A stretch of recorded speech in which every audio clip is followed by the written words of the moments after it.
NBC Sports and the United States Golf Association present a USGA National Championship. Today, it's the final round of the 100th U.S. Open. Championship Sunday along the scenic cliffs of the Pebble Beach Golf Links in Pebble Beach, California at the 100th United States Open. 28 years ago, Nicklaus. 18 years ago, Watson. And 8 years ago, Kite. Not only etching their names onto the trophy, but into the history of this great golf course. And the power of Pebble, well, not as brutal as it was yesterday. Not much wind out there today. Overcast skies, which we expect to stay with us for most of the day. But this is Pebble Beach, and you just don't know what the weather's going to do from moment to moment. But for the time being, the conditions rather calm.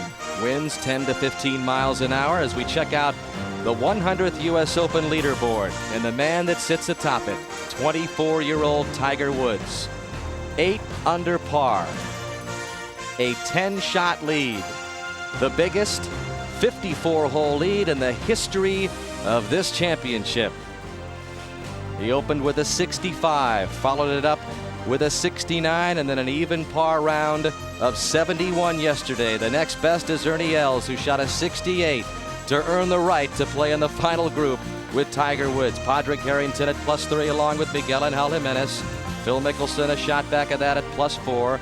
Lots of big names, but all of them over par. Lee Westwood at +5, one of the hopes of Europe, coming to the United States to win this championship. Nick Faldo at +6. Number 2 player in the world, David Duval, the best he's been able to do, +7, along with other names, Justin Leonard and Vijay Singh at +8 through his first 3 holes. And we welcome you to the 100th United States Open Championship. Happy Father's Day, everyone. Dan Hicks along with Johnny Miller. It's a championship we've talked about a long time as far as being the 100th U.S. Open, Pebble Beach.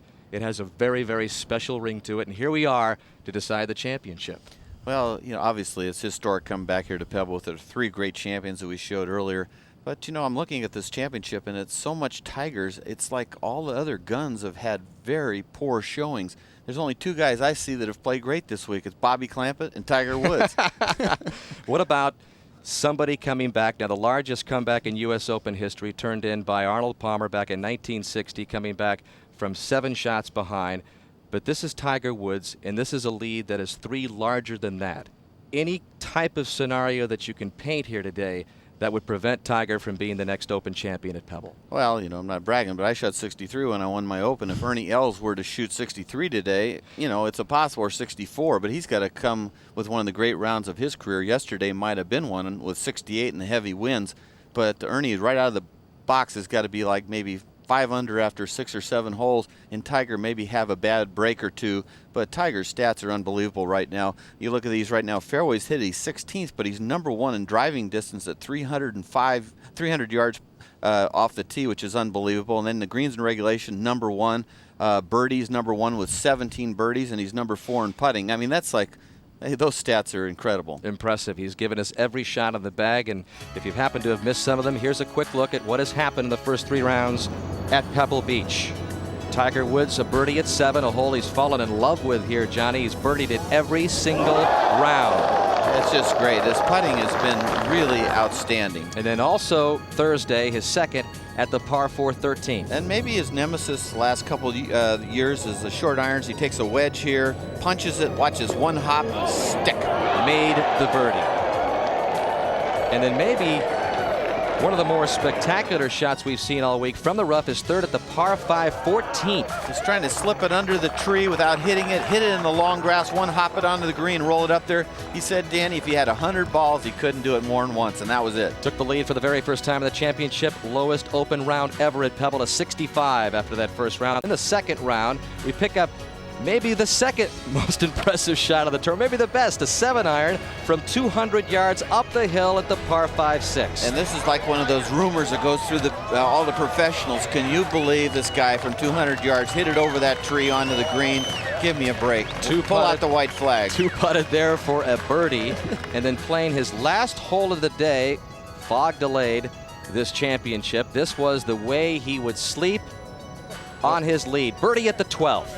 Wow. So he was at the golf course in the twilight, and then was at the golf course before sunup the next day, Friday, and just continued where he left off, second at 15. Well, he'd missed his par putt the hole before. He had a little bit of heat going, hit his drive over 300 yards, 320, had a little pitch shot, knocked it underneath the hole perfect. Helped produce a 69, the best round of the second round. And then later in the afternoon, about 4:30 local time, began his third round, and at the long par 4 second for birdie. Really tough par here, and he says, well, how about a birdie? And then he got into some trouble at the third. His third shot here. Tried to chip it out sideways in that grass. He just arm swung it there with no legs because of the stance, and you know, paid the price with a triple. And here at 6, looked like he might have more trouble, just the same as number 3. And look at this shot he pulls off. Darner hits the hole. He misses by a foot, rolls by the hole, and he has enough guts to say, hey, this is the great up and in. I'm going to make that putt, and does. Most people, a miracle just to get it on the green. Tiger gets it on the green, makes the birdie. Then a birdie at the 9th. Hardest hole on the golf course, just almost like number 2, and he birdies them both. The last in a trio of the holes they call, well, in the middle of the Cliffs of Doom. Tiger birdies that 9th, gets it back to 8 under, and just like that, he had made up all the shots he had given back to the golf course after the triple at the 3rd. So it has indeed been impressive for Tiger Woods. He has a PGA championship. He has a Masters title in search of his very first national championship. And let's check out the action on the golf course, see how it's playing out there. And we go out to the second hole and pick up the champion from 82, Tom Watson, and Mark Rolfing is with this group. Well, it may not look like a very good birdie attempt here at the second, Dan, but it really is. Saying that the ball came out of the fairway bunker on his second shot. It was really a brilliant shot just to get it to here.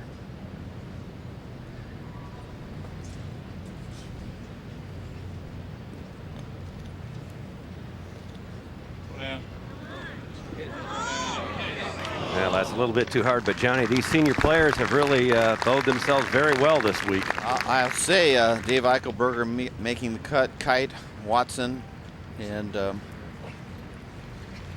we have one other that played well. Of course, Jack Nicklaus did not make the cut, and Irwin is having a very good day today. And over to the 4th, we bring in Bob Murphy. And Vijay Singh for a birdie. The 4th hole, a beautiful par 4 right against the ocean, or the cove, I should say, Stillwater Cove. 331 yards. Vijay in the back of the green. Very, very fast from back there. Vijay anticipating that his wedge would spin back. It did not. Bob, you surprised by all the guns that did not perform well this week? I really am, and there's one of them for sure. And here's another back on 12T. Colin Montgomery yesterday. What a day for Colin. 12th hole today, 205 yards. And Colin did have 79 yesterday in those heavy winds, and it's really a shame because he's #1 in fairways hit this week, Bob. Well, the greens are very difficult. You saw that ball. Into 14. Third shot for Hale Irwin, 3 under on his round today. He just bogeyed the 12th hole, but scoring conditions, you could not get better scoring conditions than we have today. It's about a 5-mile-an-hour wind, exactly the same direction, southwest. There's moisture in the air. It's warm. You can see everybody in short sleeves here at Pebble, and I think it's going to remain this kind of weather all day long. So it's perfect scoring conditions for a guy. If Tiger sort of was hanging around par, who knows, maybe one of the leaders could shoot a sensational round. The scoring average right now, 73.6, which has dropped quite a bit, 77.1 yesterday. Mike Weir on the 7th tee. Today playing 114 beautiful yards because there's no wind. Don't you think this is really a birdie hole right now, Bob? Without question, John. The pin is over on the right-hand side of the green. Makes it tougher, though. That pin makes it a little tougher than it would have been. If you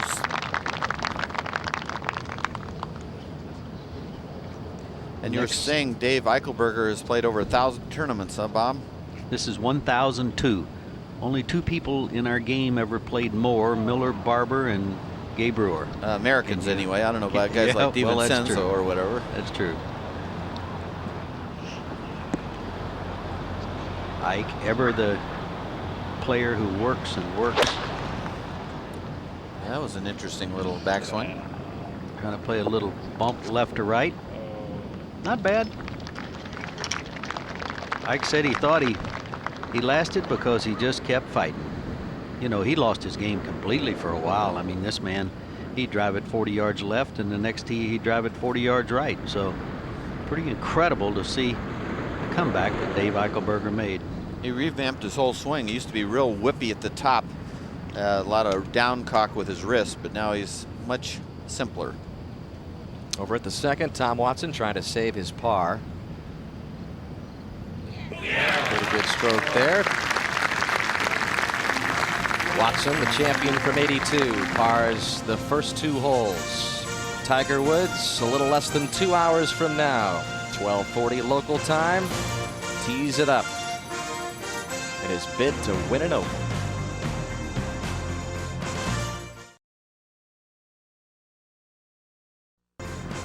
Welcome back to a rather calm day at Pebble Beach. Final round in the U.S. Open. The pairings mentioned Tiger Woods and Ernie Els go off in less than 2 hours from now local time. Those are the local times listed. Miguel Angel Jimenez, Padraig Harrington playing together. Phil Mickelson and Jose Maria Olazabal, 12:20 local time tee time. And at 14, Hale Irwin for birdie.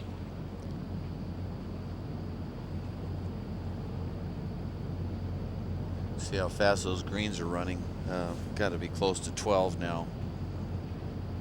Hale Irwin with that opening round of 68. How impressive was that? Over to the 7th. And Mike Weir for birdie from in back of the hole. Our first view of that particular putt today. Mike probably reading that to collect back to the ocean.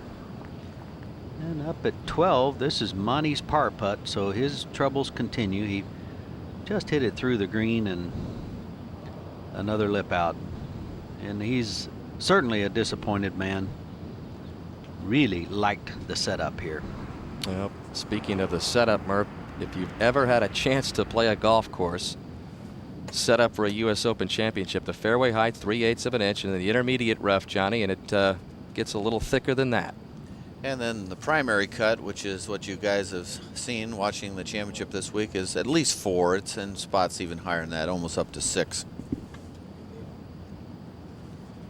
And you can see here at the 7th hole, one of the key hole locations we showed just a second ago with Bob Murphy, the back right hole location. If the wind were to come up, that's a real hard one because you have to aim near the ocean. And then the 10th hole, you saw balls down in there yesterday, including Tiger Woods. It's really close to that long, straggly type of fescue grasses, so that's going to be visually very intimidating.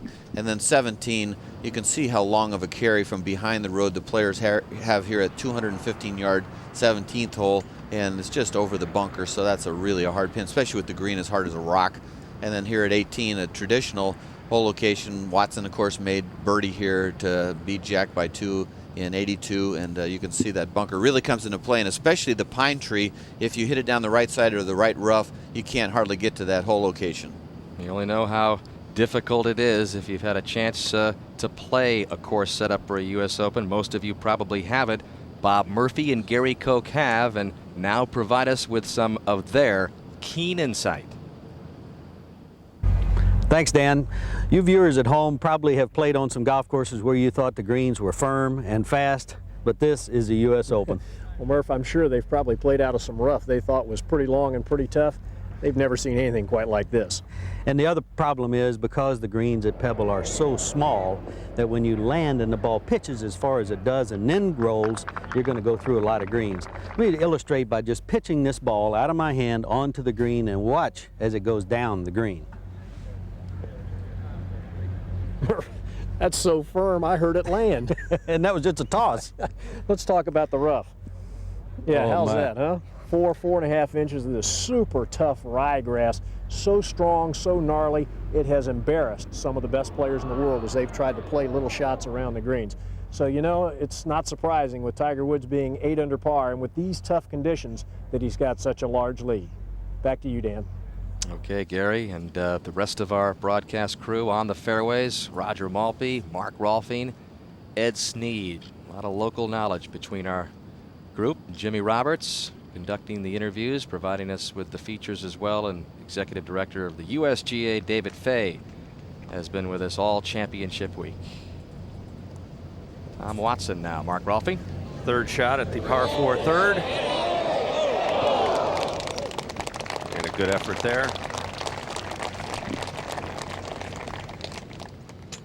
Earlier, Paul Azinger had this second shot into the short par 4 third. Like that patented little knockdown wedge of his with a good result.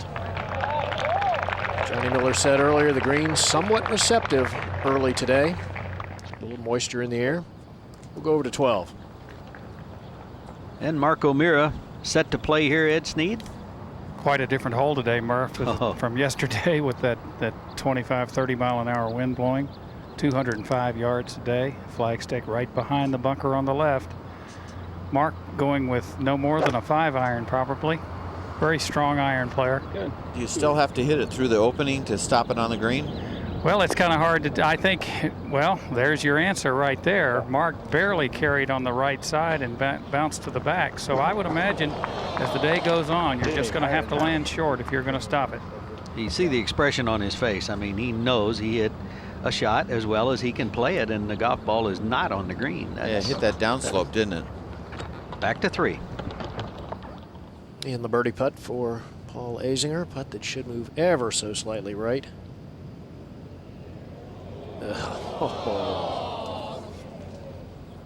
Back to 12. Tom Kite now, he said in '92 when he won, he hit this green over on the far right-hand corner, and he said the people just went crazy applauding, and he didn't realize that everyone else was missing the green all day. Made it pretty nice too also on that putt. He did. Tom has put the ball well up into the air.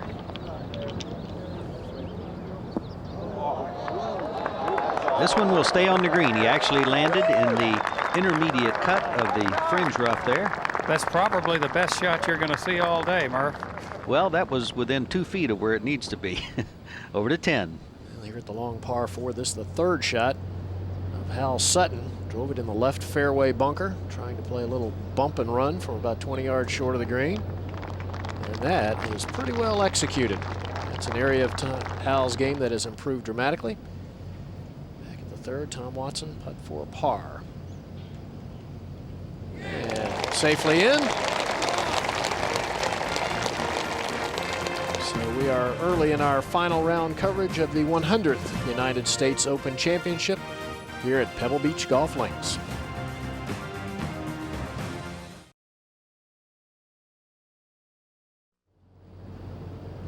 Here at the 10th green, the most southeastern corner of the golf course, hanging right over the cliffs.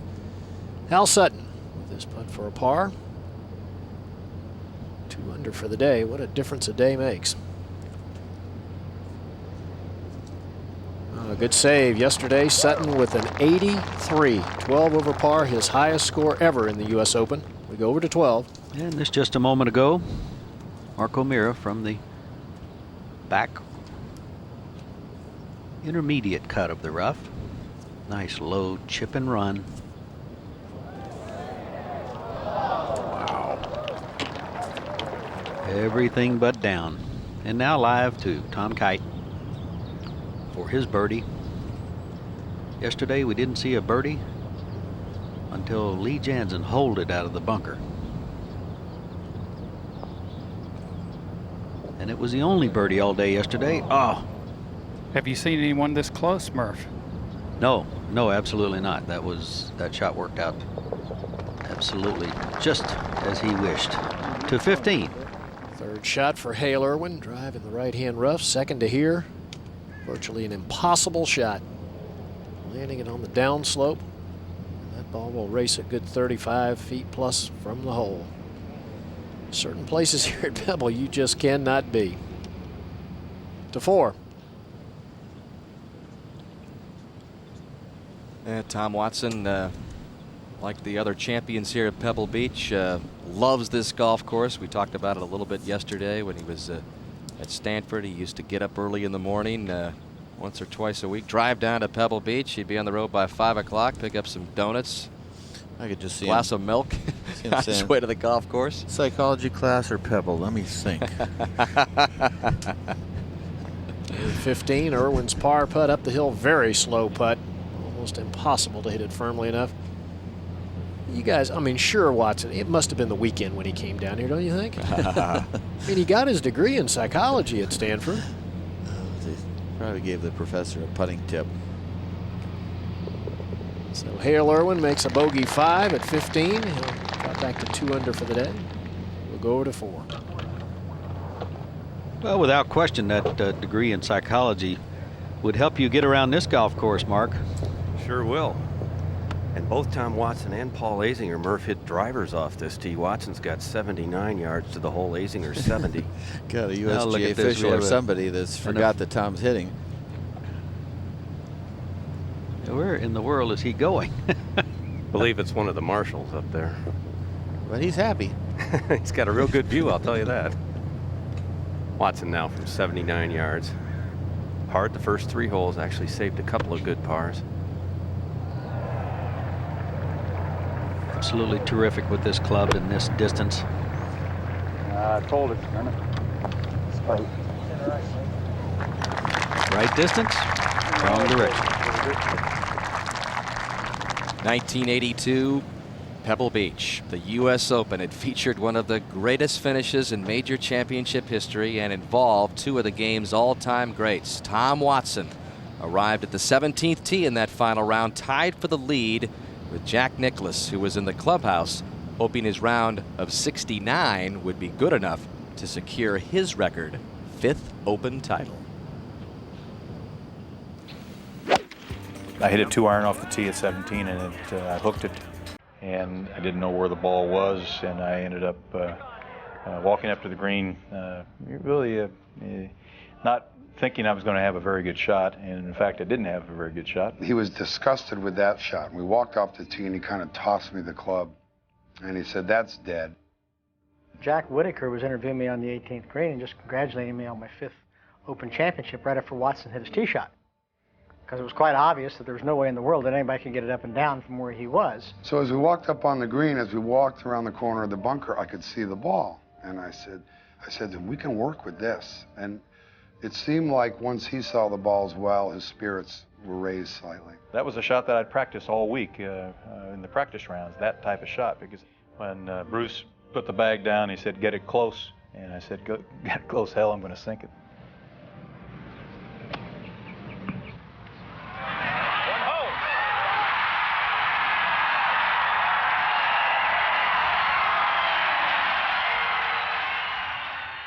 Darn near jumped off the cliff by the 18th tee there, and as I turned around, I pointed to Bruce and I said, "Bruce, I told you so."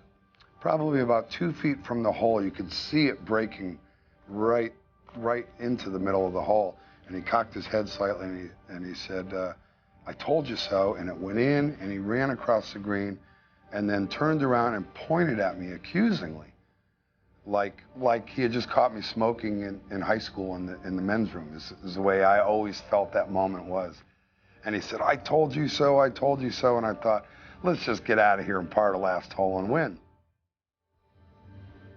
We had the monitor behind us, and as soon as Tom was back there looking at the shot, and as soon as I heard a roar, I said, "Whoops," and I turned around the monitor. I knew what happened because there's Tom running around the green. I mean, he chipped it in. It was a tough break for me, a great break for Tom, and you know, producing a golf shot when you need to produce a golf shot. I think that's what the championship golf's all about. There is a name that belongs on the U.S. Open trophy, and now it will be there. Your champion, Tom Watson. It's really, he told me later, the only tournament he really wanted to win. And I said, "Well, what about your 5 British Opens?" And he went, And I said, "Well, what about your 2 Masters?" All I ever wanted to win was the U.S. Open. Winning the U.S. Open was probably the most important thing in my career, in the sense that I always wanted to win it in the worst way. it still is I think it's the most difficult tournament to win. And after I won it, I reached that plateau in my career where I really felt that I accomplished my #1 goal, and that was to win our National Open. Well, it's interesting how, you know, good breaks, bad breaks play into a guy's career, but he'd hit that 2-iron over the green and it rolled on a sort of a downslope, which made an uphill chip, and the ball was sitting up like there was a tee there. I remember watching, I was playing that at Open. I remember when he hit it there, I thought, well, there's no way he can get it up, and then it took one little hop and just sat up there just perfectly. And I also remember in 1976 at the Atlanta Athletic Club, Jerry Pate and John Mahaffey both hit it right into the rough, and Mahaffey got no lie at all, and Pate got a perfect one. And sometimes, you know, those kind of things pay off.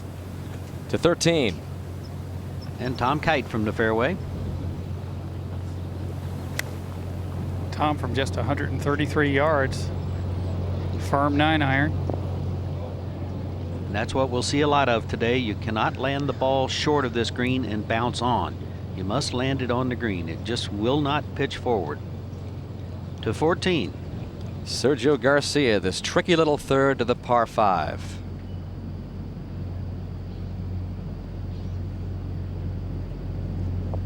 Off. There we the go. Stick. That's one way to play it.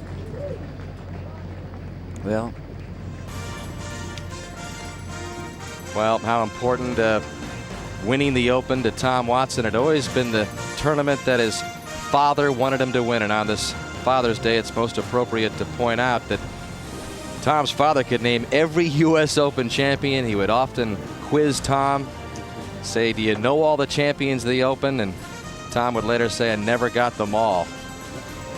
But Tom said, Dad, never missed one.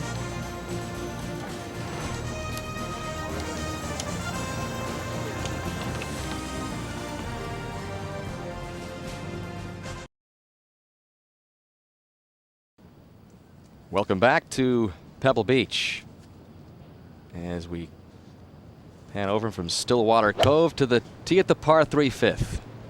Right. Tee shot of Paul Azinger at the difficult hole.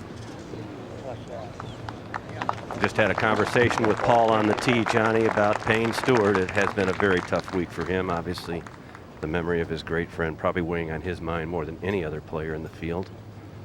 Do you think this is sort of, will never be a final closure, but with this Open passing, get it behind him anyway?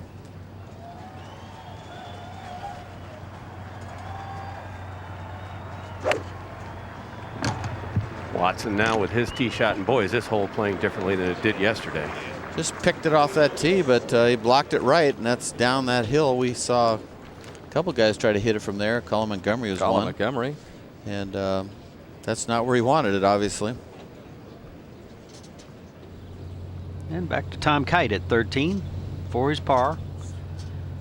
Tom shot from the fairway, he thought was a very good one. It landed about 3 yards short of the green surface, and with the whole location only 6 steps on the green, well, that looked like a good place to land it. But it's soft there. The ball did not reach the green. That's a good par.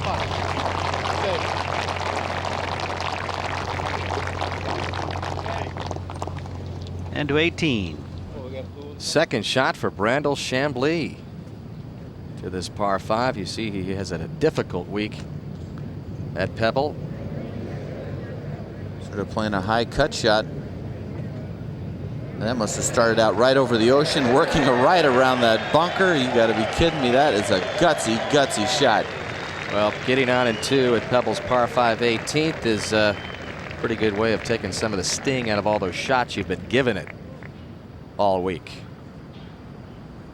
Great view back up to the 18th, and those holes of the Pebble Beach Golf Links, all distinct, all a great challenge, and no one knows them better than Johnny Miller, who takes us on a quick tour of some of its most scenic and at the same time most treacherous.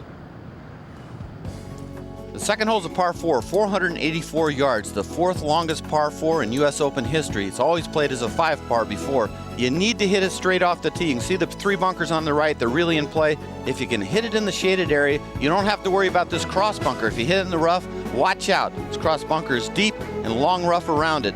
You can see the narrow throat that the players will work the ball into. The bunker on the left is tough. The one on the right is also tough. You can see this hole, 4 is a great score. And then the third hole is par 4, 390 yards. Dogleg left, a tough fairway to hit. You can see it sitting diagonal to the players. Little pot bunker there, heavy rough right, really long rough down in that gully left.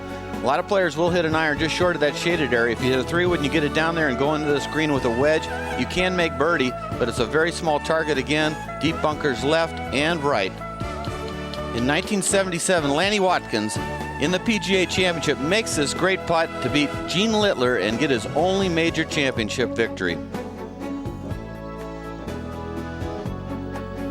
The 6th hole is par 5, downhill tee shot, 524 yards, ocean on the right, heavy rough right, and the bunker on the left is no fun either. If you hit the rough, you might have to lay it up short of this hill. If you hit the fairway, you can go for this green in 2. It's a heavy rise here, a blind second shot, bunker left, ocean right. But if you hit that second shot and scoot it in there, you can get a run right onto the green.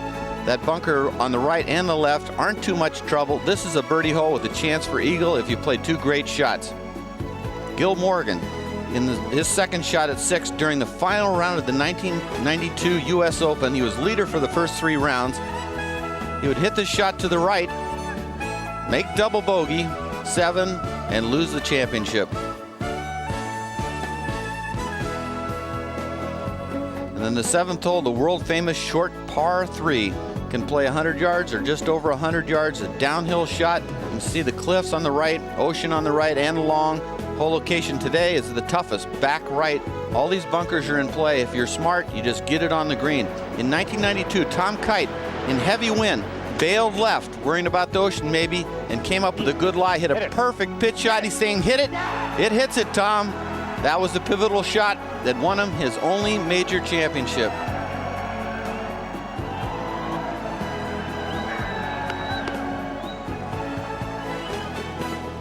And the 8th hole, maybe my favorite hole on the golf course. It's a drive up the hill, a blind drive, 418 yards. Try to hit it in the shaded area. There are irons off the tee, 3-wood off the tee. You want to get it close to the cliff if you can. If you miss the fairway, look at what you got to try to negotiate, that big chasm there. And then the second shot, you got a green that's just 2,800 square feet, which is so small I can't tell you. Over the cliff, ocean right, long grass right, tiny little green, and a super tough putting surface because it goes back to front. So a tough 4 right there. And then the 15th hole, par 4, 397 yards. You can see this hole here. It used to have big pines on the left. It really made this driving hole a lot harder than it is now. It's a straightaway hole. The players, some of them hit iron, some of them hit driver. If you can hit in that shaded area, you have a birdie opportunity. Maybe one of the best on the back 9. You can see the 3 bunkers around the green. Want to keep it underneath the hole there. Tiger Woods second at this year's 2000 AT&T Pro-Am. He's 97 yards away, hits this great wedge shot. Watch it feed right into the hole. And tell you what, he was 7 strokes behind Gogol with 7 holes to go. And he makes this great comeback featured by this great shot and goes on to win. And then the 17th hole, a great par 3 with the ocean left and behind, 215 yards. Hole location's back left today. Really brings this bunker into play because it's a long carry to get to that hole location. You don't want to go right because that hourglass green, if you go right, you got a tough pitch over that bunker and that little nose that sticks out. A great par 3. In 1972, Jack Nicklaus, with a 1-iron shot, just stripes this into a right hole location. Watch this shot. Watch where it lands and what it does. 1 hop, hits the pin, drops down 6 inches from the hole. And of course, he goes on to win the 1972 U.S. Open.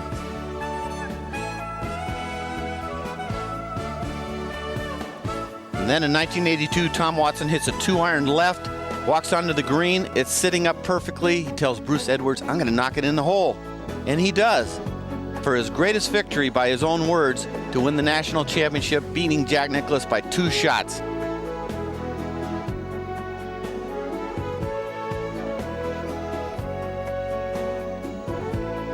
And then 18, no doubt about it, the most beautiful par 5 in the world and maybe the greatest finishing hole in championship golf. You can see this hole, 543 yards. You can reach it though right now because it's playing fast. If players can get it out there about 280 or 90, they have the decision. Do I try to fit it in that little opening or hit it at the 100-yard point there where it necks in for a wedge into this tiny little green? And you can see what the players have to negotiate around the green. You got water left, big bunker right, and a tree, and a very fast green from back to front.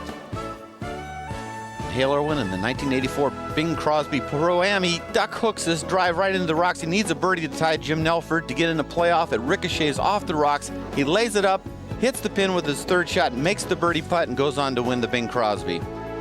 This golf course is amazing. It can give you so much. You can make birdies, you can make eagles, but you can also make big numbers. There's just so much to it. It's my favorite golf course in the world, and no better place to play a major championship, especially US Open, than here at Pebble Beach. And Johnny, a lot of great players through the years have dittoed your thoughts. No better examination of golf. And right now, Tom Watson getting a pretty good test here a moment ago at the par 3 fifth, going down into the cliffs of Stillwater Cove and punching it out onto the surface. What a great shot that was. He had a similar shot really when he won in 82, right of the 10th green, and got it up and in. And Paul Azinger, also a moment ago, his birdie attempt at the same hole. Fast putt down the hill. Looks good. Right in the back. And Zinger's got back-to-back birdies. At 4 and 5, moves to +9. Now Watson for par. How about that save from the cliffs of the Cove? Watson's got 5 straight pars to begin his Sunday round. And over at number 7, Vijay Singh, 3 under today through 6 holes, so we're seeing some scoring with no wind. Oh, that'll go to the right. Back to 18. Well, this is the only amateur to make the cut. Jeff Wilson, 37 years old, 4 bogey. Reinstated amateur. Playing at his 3rd Open. A 76 for Wilson, who gets the thrill of playing in the 100th U.S. Open at Pebble Beach. On a calm day along the banks of the Monterey Peninsula. And here's a look at how the amateurs fared in this championship. Again, Jeff Wilson, the only one to play the 3rd and 4th rounds. Aaron Baddeley given a special exemption, +11, along with Ricky Barnes, the young freshman standout from Arizona.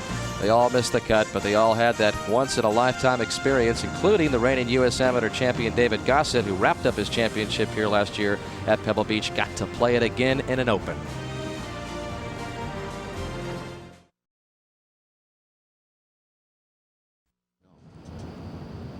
Well, you can see by the still water out there and those boats not bobbing in the bay that it is a much different day today at Pebble Beach. Bobby Clampett's 2nd shot at the 2nd. A Monterey native drops it in the bunker on this hole, which was a par 5 of the previous 3 Open championships. And that's going to be an almost impossible bunker shot, and he knows it. He knows every inch of this place. Now Tom Lehman. +9 at one point yesterday, Johnny. You'd have to imagine that Lehman had designs on having a better moving day than he had yesterday, especially with all the history he's had attached to this championship and all the close calls. Yeah, he was the 3rd round king, wasn't he? He was averaging 69 point something a 3rd round, so we thought maybe there was some magic, but that wind was tough yesterday.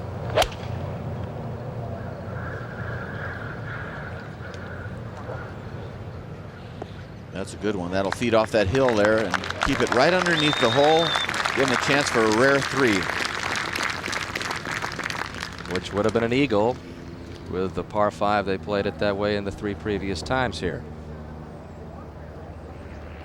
Back to the tee at the 1st. And Notah Begay the 3rd, who has played some wonderful golf the last couple of years. See +8 for the championship.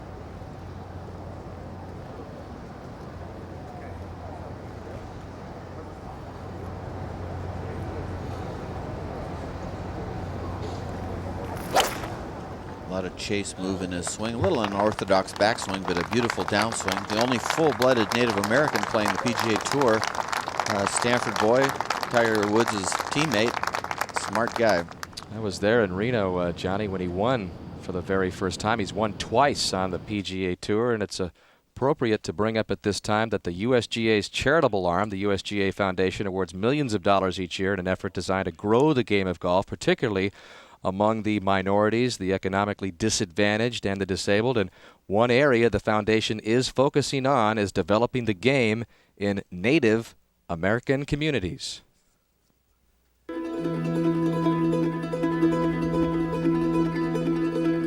I don't think it's that golf or people who play golf have something against Native Americans or people from underprivileged backgrounds. It's just that in order to play golf, you got to have a set of clubs and you got to have access to a facility. Just that in and of itself presents some problems to kids from financially challenged backgrounds. The lack of affordable courses is not an issue only for Native Americans. It's an issue for many Americans. And I think in Indian country in particular, you have a lot of isolated tribes, reservations, pueblos that have to commute 30 minutes to an hour one way just to have access to a golf course. Many Native Americans are inspired to go to such lengths by the example of Notah Begay III. The first full-blooded Native American to win on the PGA Tour, Begay actively promotes golf to youths who in many cases already possess the values and traditions that define the game. Translating, the values that they grow up with in Native communities, and also, the etiquette of golf and the honesty, and all of these things, I think easily, transfers over to the game of golf and allows them to really participate and have fun. Things like the taking care of the land, taking care of the environment, taking care of water, and those sort of things are things that I see are a very good blend. One program which the USGA supports is at the Santa Ana Golf Club in Bernalillo, New Mexico. Youths receive instruction on the basics of the game as well as access to the golf course, which is located on a Pueblo Indian reservation. Based on sheer participation alone, the program is proving to be a remarkable success.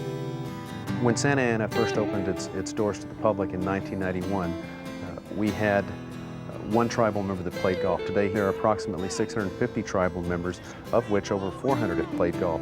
I'm proud to say that the junior golf program is a big part of that, or a big reason why that has happened. We couldn't have done this without that initial funding and the continued support that we've gotten from the USGA and the Native American Sports Council. That's really the spark that has created our program for us here.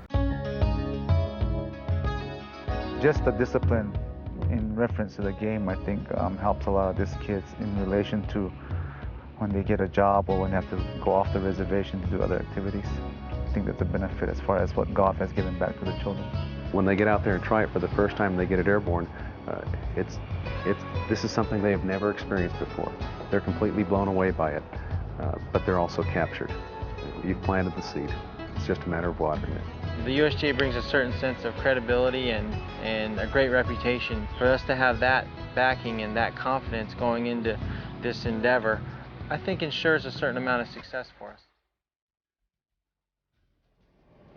And a look at 27-year-old Notah Begay, who it's been well documented, has had his own personal problems, but has fought through them and fought through them in a way which has really earned him even more admiration among the minorities and the young kids which look up to him.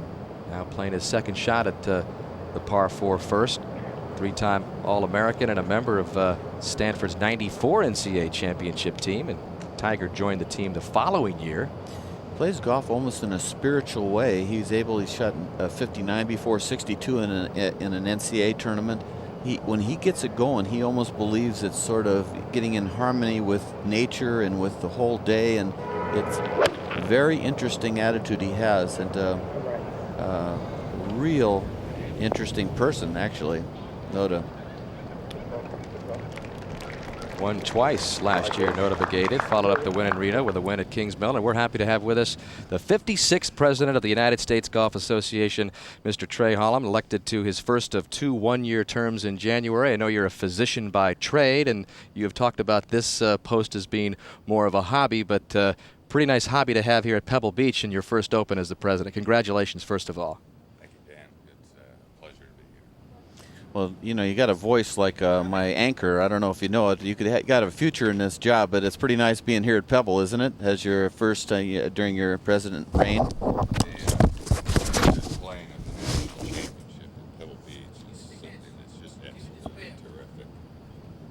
Well, we're having some technical problems with Mr. Holland's headset. We'll rejoin him in just a moment.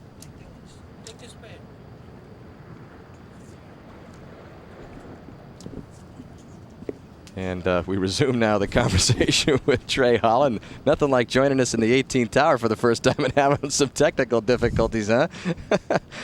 But congratulations on the way this championship was set up. I think there was a lot of talk last year in the way the championship was set up at Pinehurst. A lot of the players liked the way it was set up, and to just protect the integrity of a golf course like Pebble Beach here, I know that was the aim coming in, and all the players seem to love the way this place is set up as well.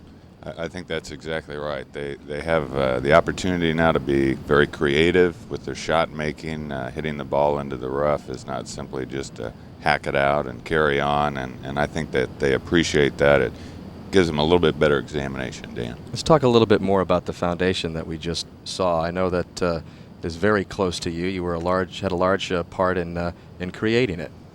Well, the foundation began its endeavors in late 1996. Then President Judy Bell launched our For the Good of the Game program, a 10-year, $50 million initiative to make golf more affordable and accessible for those who wouldn't otherwise have the opportunity to play.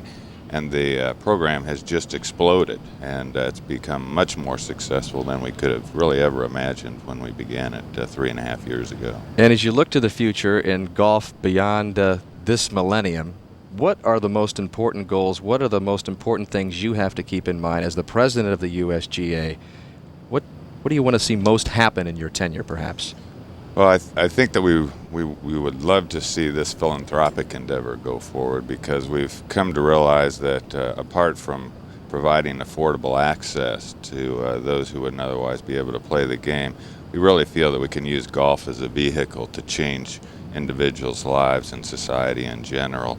The concept of instilling integrity and honesty, perseverance, respect for your opponent into people who are exposed to the game, and then having them carry those virtues forward into their day-to-day routine is something that we find quite enamoring.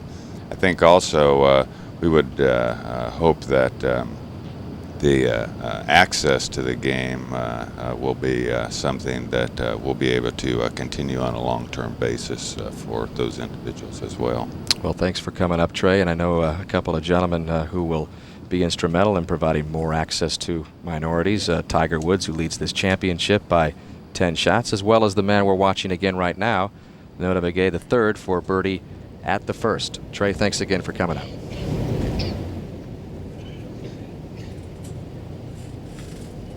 So from the first, we go over to the 18th and pick up the third for three-time Open champion Hale Irwin. He's got the perfect shot for this whole location. Nice high little fade, just past that tree. Hits a good shot. See if it spins. It does not, but leaves himself a downhill, quick fade putt.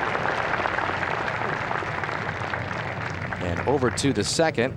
Remember, Bobby Clampett hit his second of the bunker. Out in 3, so this for his par 4. Looks good. Right in the middle. Wow. It's been a magical week for Bobby Clampett. Look at him. He's really enjoying it. This is great stuff for him. Over to the tee at that magical 7th. Paul Azinger, if anyone has a shot to get to this pin position, hole location, which is on the right-hand portion, it's Paul. Loves to play a cut. Put that left to right spin on it. There you see it, trying to work into the hole. Sand wedge, that 114 yards today, downhill. Tom Watson's had this shot many, many times. Tom's made 6 straight pars. Sand wedge also for Tom. And a beauty. Just landed over that little mound that you see is a different color there in the green. Very important to deal with that. So Tiger Woods will be out in just a moment, and it'll be something.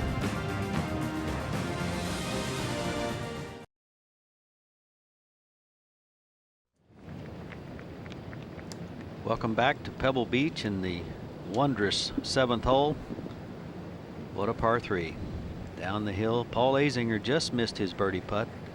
Just missed it right on the left edge. Tom Watson now has walked around the hole, giving this a good look. It's not a real easy read, is it, Bob? Because you'd think it was going to break. Well, actually, it doesn't break a lot. I think it's right edge or inside right edge. What do you think? That would be my choice.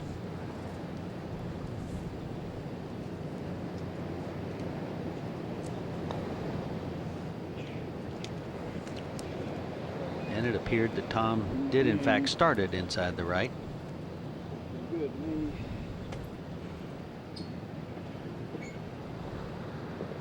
And he was disappointed in his read. You could hear him vocalizing that.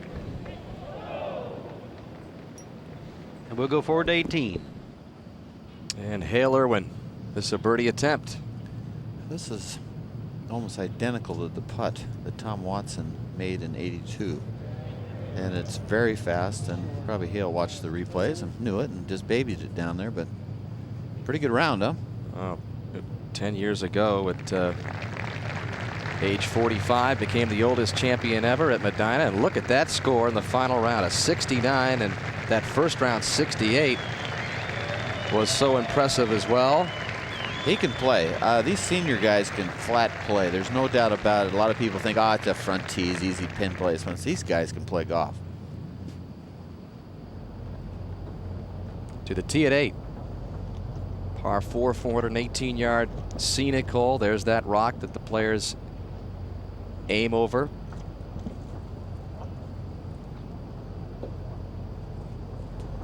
And Paul Azinger has the honor. Looks like he's going with a 3 or a 4 wood. You do want to get it down there to the end of the fairway. It's about 260, and it's running fairly hard, but it is really uphill. As you can see, this rises probably, I was guessing, 25 or 30 feet up to the top. It's totally blind. The only thing you see is the crest of the hill just past the rock. Most players aim at this house that's right here.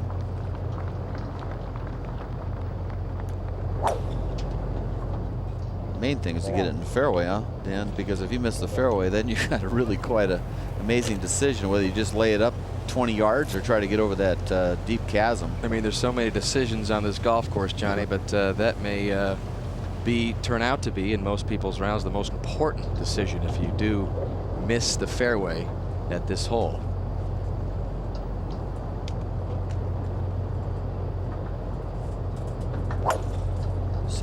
Seven's one of those holes that has 7 others, which could be triple bogeys, quadruple bogeys, and now Tom has got one of those possible others if he doesn't watch out. To the 6th.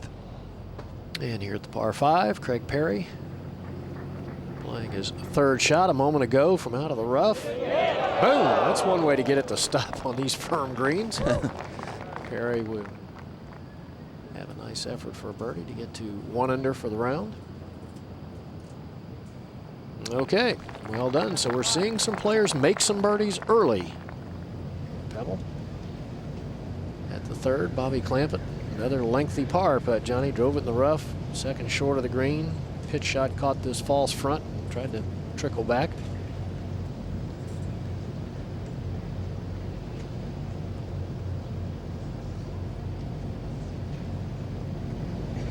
That'll turn a little to his left. Another one. Oh. Putting well, isn't he? Yes, he really is. So Bobby Clampett off to a little bit of a struggle here. 2 bogeys in his first 3 holes in his bid to finish in the top 15 and remain exempt for next year's Open Championship. Tiger Woods, well, he's got about another hour before he will hit the first tee. He'll be in the company of Ernie Els, the man who's closest to him, 10 shots back.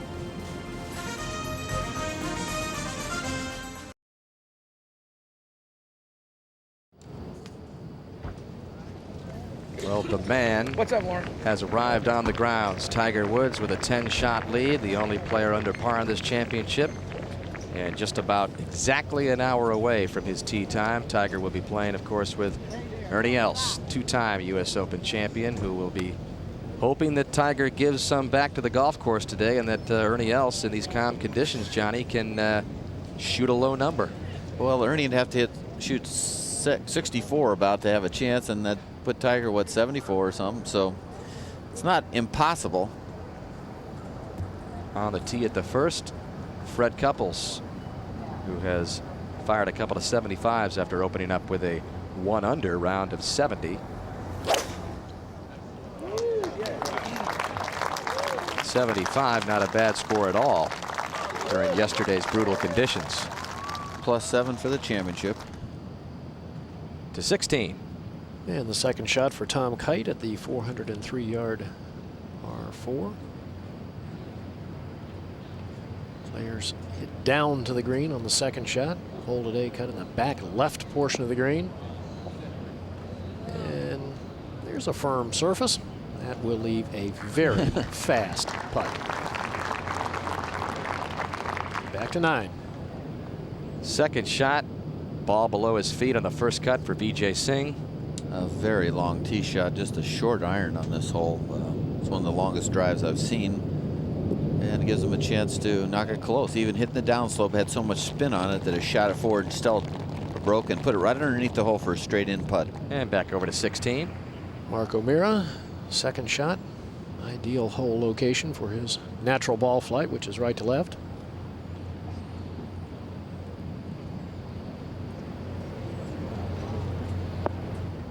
Now that filter left. Come on. Yeah, still leaves a big breaking putt. Ideally something short and even left of the hole. Best place to be here at 16. And we know Woods is playing with Els in the final group. And just about 5 minutes, 6-7 minutes from now, Nick Faldo playing with the #2 player in the world, David Duval. And then Michael Campbell, given one of the special exemptions into this championship, playing with Lauren Roberts, who continues to play the major championships so well this year, a factor at Augusta, and Lee Westwood, one of Europe's best hopes, back on top of his game, playing with John Houston, and Phil Mickelson, who played in the final group with the late Payne Stewart at Pinehurst last year. Tees it up with Jose Maria Olazabal, that a 12:20 local time start. Ireland's Padraig Harrington, who played on the Ryder Cup team for Europe for the first time in '99 at the Country Club last year, teaming up with a Ryder Cup teammate, Miguel Angel Jimenez from Spain. And then there is that star power-packed final group, Johnny. Tiger Woods and Ernie Els, but the Big Easy has to really go low and hope Tiger comes back to him. They sure do. And you look at that first page of the leaderboard, it looks like the Deutsche Open or something. The Europeans are very strong on that first page.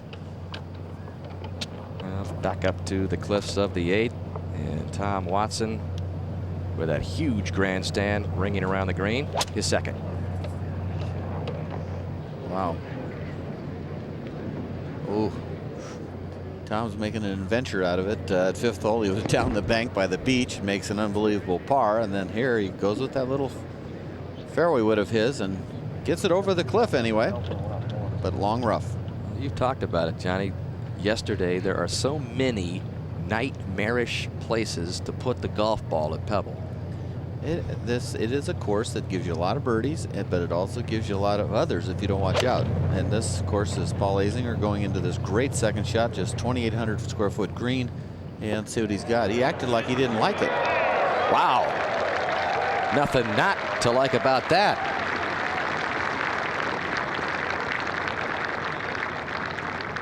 Well, let's visit Roger Maltby. Roger. Thank you, Dan. And with Ernie Els, and Ernie, big leads have been overcome before in U.S. Opens, but what's your mindset being 10 shots back? Well, Roger, I was actually hoping for some wind like we had yesterday, but even that I don't think would help, you know. But you know, as you know, Pebble Beach is a great place, and it's kind of a funny place at times. You know, you can make numbers out there, but I can't hope for that. You know, I gotta try and play as low as I can and play as good as I did yesterday, and hopefully shoot a very, very low number and see what Tiger does. Well, in 1982, Jack Nicklaus birdied 3 through 7 in the final round to get into contention to win that Open. Is that what you think the key is, getting out on the golf course and getting some good scores early? Well, yeah, hopefully, the putts go in. You can't make it go in. It's got to kind of happen. And, if it starts happening for me early, great. If it doesn't, I just got to stick with it. I got to try and play my game and hit as many greens and fairways as I can and putt for as many birdies as I can from short distance. So that's kind of the game plan. Well, good luck to you today, Ernie. And Dan, I should tell you that we did ask Tiger Woods for his views of today's round, and he refused to talk to us. Back to you. Okay, Roger, thank you. And it certainly is worth noting, especially since it was 40 years ago today that the biggest final round comeback in Open history was made. 7 shots by Arnold Palmer back in 1960. Tiger's got 3 more than that to work with. Fred Couples. Yeah, Arnie did it at Cherry Hills in Denver. He drove the first green par 4, made birdie, and off he was running to a great comeback. Well, so many milestones to talk about this week, the 100th U.S. Open, but 50 years ago, Ben Hogan won his second U.S. Open. He would go on to win a total of 4, but that week at Merion in 1950, Hogan wrote one of the most courageous chapters in championship history. Here's Jimmy Roberts.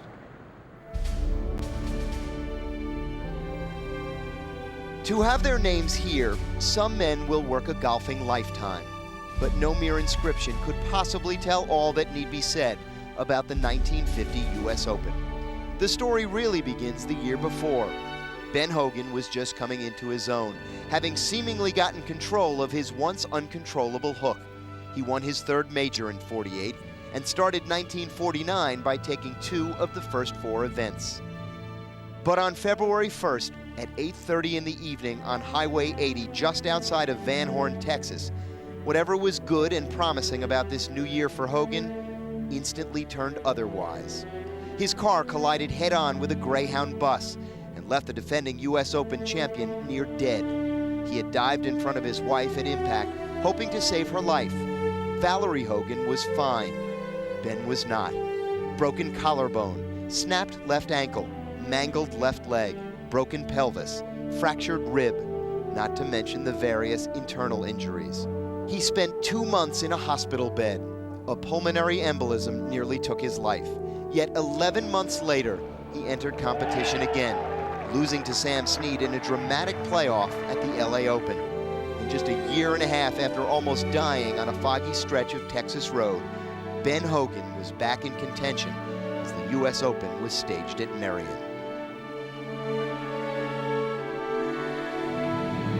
This is the image that resonates most clearly over the distance of a half-century, an award-winning Life magazine photograph of Hogan's 1-iron into the 72nd hole. It tells absolutely nothing of the man's heroic struggle that week. He could barely walk. Just to compete, he had to have his legs wrapped from ankle to waist so they wouldn't swell. Back then, the final day consisted of 36 holes.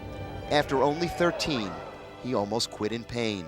But his 72 in the morning round put him just 2 strokes back.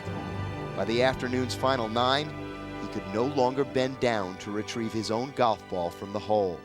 Yet he hung on to tie George Fazio and Lloyd Mangrum. His reward? 18 more holes the very next day. He won by 4. He later would say, "It was my biggest win. It proved I can still play." So much talk this week of Jack Nicklaus, and most people would in fact concede that he was the greatest golfer of all time. But there are those who believe that based upon what Hogan did in a very short period of time, he perhaps deserves some consideration. Starting in 1950 with Merion and in an obviously diminished capacity, he won 6 of the next 9 majors he entered. And remember, starting in 1950, he never again played in the PGA Championship because it meant he would have had to have walked 36 holes in a day, and that was something he was incapable of. Dan? Jimmy, he really epitomizes the courage and the grit it takes to play in this championship. It's just a marvelous statistic. From 1940 to 1960, Ben Hogan never finished an Open out of the top 10. Now a moment ago, Paul Azinger with a rare birdie 3 at the 8th. Watson made bogey at this hole on a hole which was the toughest yesterday and one of the toughest throughout this championship. Duval.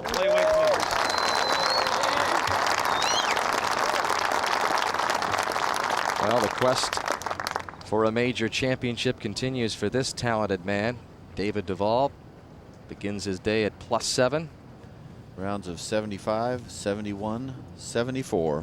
This first hole, 381 yards. Really sort of a hole that gives you a little bit of life. You can just got to get in the fairway, number 1. But it is birdie hole if you hit a good second shot.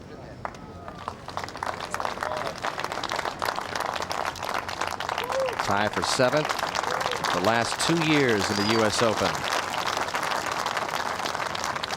Couples missed his birdie up at the green and made par. Nick Faldo. And even though Nick Faldo is well back at +6, Johnny, you have to be impressed with the way he's just continued to grind on this golf course all week long as he continues to try and recapture some of the magic of yesteryear.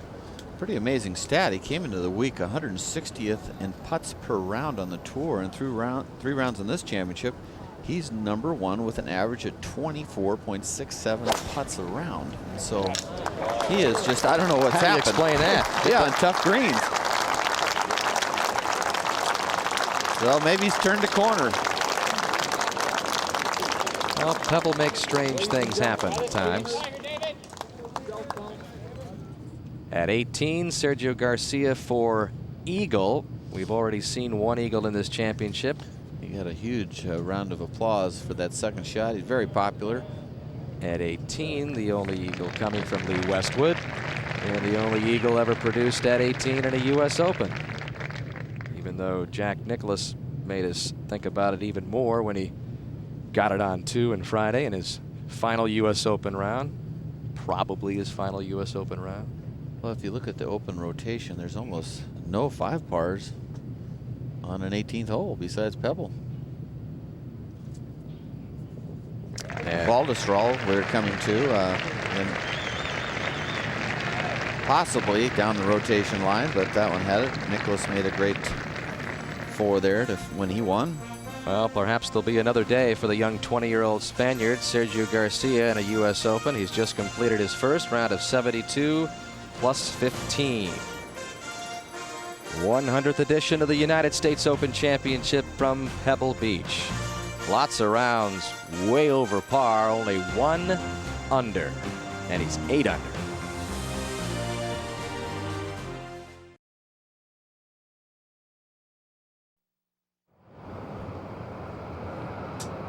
Well, Faldo and Duval in the fairway at the first. Nick to play first.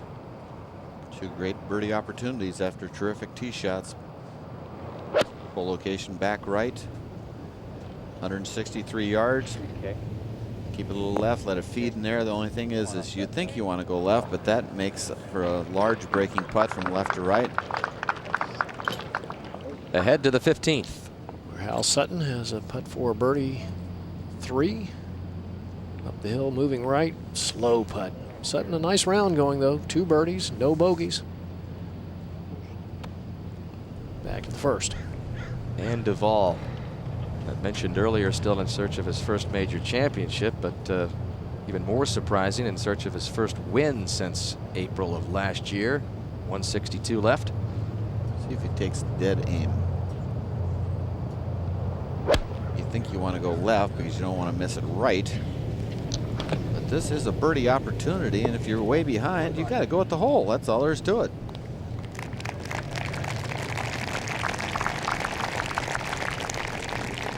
Well, some ticket information for you for the 2001 U.S. Open at Southern Hills Country Club in Tulsa. You see the dates there, middle of June. They're available on the USGA website or by calling the USGA at 1-800-345-USGA. As for the first time in 24 years, the Open returns to the Southern Hills Country Club in Tulsa. the place where in 1958 Tommy Bolt broke away from a first-round tie to capture the title in Southern Hills' first Open. And then 19 years later, the championship returned there. Hubert Green won the title dressed in green. And you can join us next June for the 101st U.S. Open from Southern Hills. As you take a look at the future U.S. Open sites on the hills of Southern Hills, Bethpage, marvelous golf course in the New York area. Olympia Fields after that. And Shinnecock back in the rotation in 2004. Yeah, of course, yesterday we saw Couples hit the cart path and get his actually a good drop. And again, he's on the right side. Ball's sitting up, which, you know, for a lot of Opens, you just didn't get that live. The last few years, USGA is deciding to have the 4-inch rough instead of the 6, 8, 10, 12-inch rough that some Opens had, like Winged Foot. I remember one year at Winged Foot's 74. I mean, that stuff was, you could bale hay in that stuff. Well, Colin Montgomery, who had a rough day of it yesterday in the winds at Pebble Beach. You can see the big breaking putt there. Good looking putt. Keep going. Everybody's leaving that short today. It's it doesn't appear to be as quick as you would think. Monty shot a 79, and I believe that was his highest Open round in 36 U.S. Open rounds. So it was a rare day, even in those conditions, for Monty to be a little off his game.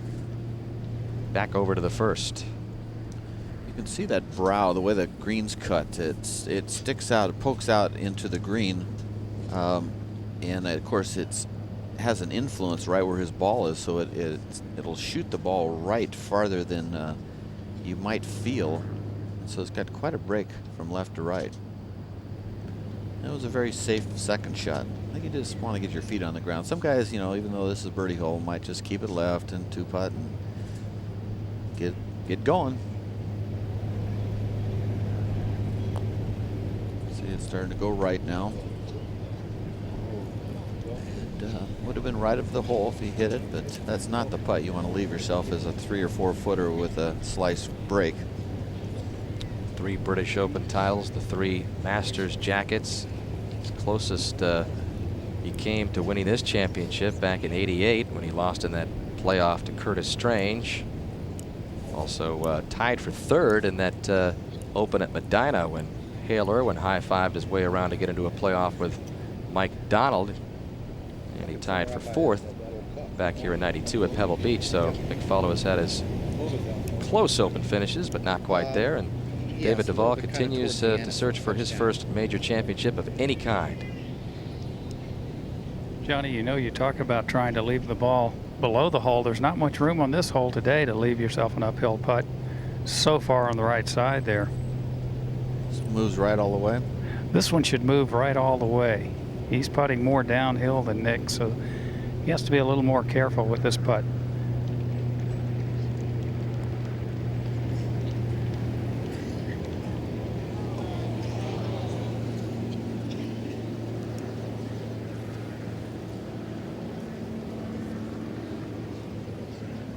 Back to the second as we pick up the 3rd shot for Fred Couples.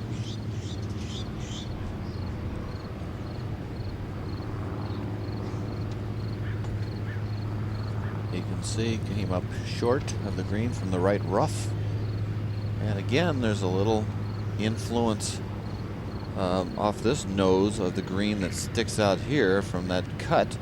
So even though you think the ocean is to the right, this is an interesting putt because it sort of might go a little right, then a little left, and then at the end back right again.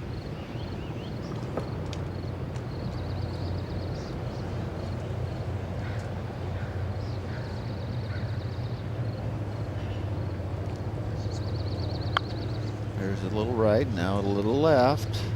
And then how about another right for you? How about it? It looked like it was going to get in.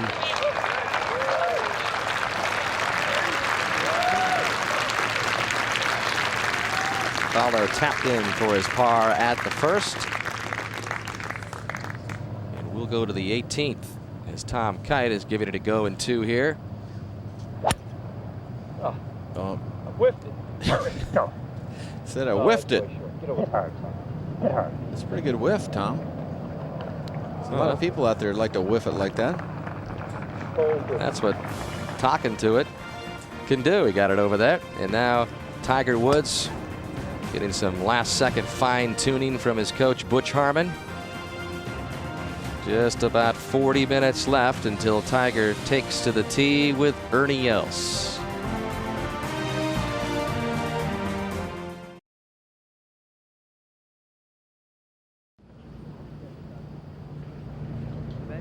Tom Kite wearing a red sweater vest in the year 2000 here. Wore a red sweater back in '92 and he won his first major championship in his 67th try. Now looking over his 3rd shot at the 18th here at Pebble. Really the player that made the lob wedge part of the arsenal of all touring pros. Just about all of them have them now. He started using 3 wedges, and it was so lethal from 100 yards in with those 3 wedges, or 120 yards in, that a lot of people copied him, obviously. And that's where this shot's very handy. You don't have to open the face so much. Wants to just throw it up underneath the hole. Beautifully done. Yes. Oh, beautiful shot. That was textbook right there. Very simple approach. He just brushes the grass, no hand action, good tempo. It'll have a number to match that sweater at 18. A birdie 4 for Tom and a round of 71. Another senior player doing nicely. 2 wins so far in his rookie season on the senior tour. And he shot a 72 on that final Sunday with the weather really doing some nasty things 8 years ago.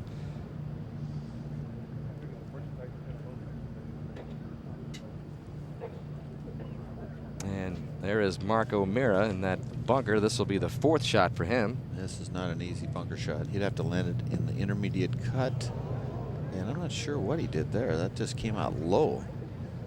And he's got to try it again. He lifted his head a little bit.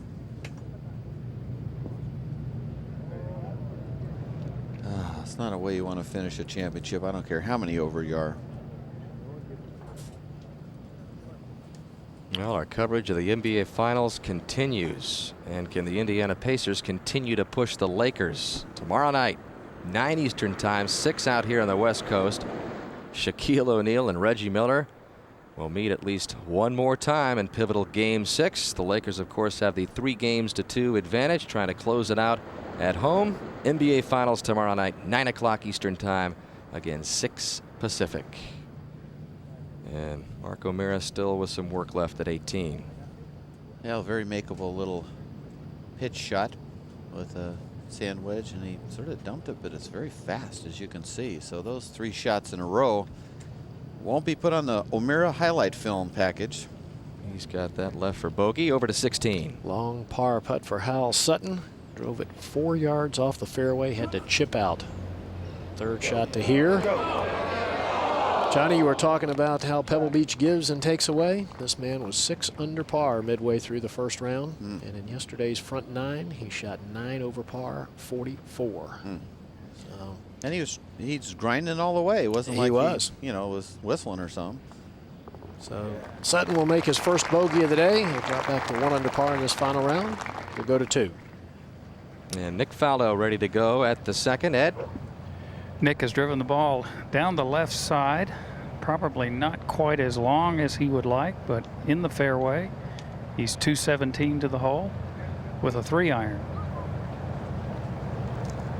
Has 195 yards to the front edge of the green, so would like to carry it on the front of the green and let it run back. Good balance. Good solid looking shot, Johnny. Release. Go on. Well, so far that's exactly what he did. He looks like he landed a yard or 2 on the green. Beautiful 2nd shot. Last win for Faldo more than 3 years ago. It came at another classic California golf course, Riviera, down south in Los Angeles. Ed? David Duval with 185. Great drive right in the center of the fairway. Just about 300 yards off the tee. This is a 6-iron.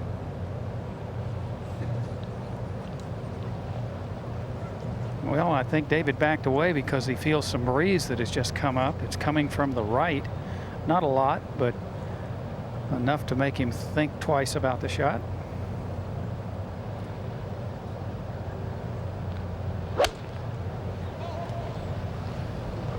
Right. Very strong golf swing. Touch right. Come on around.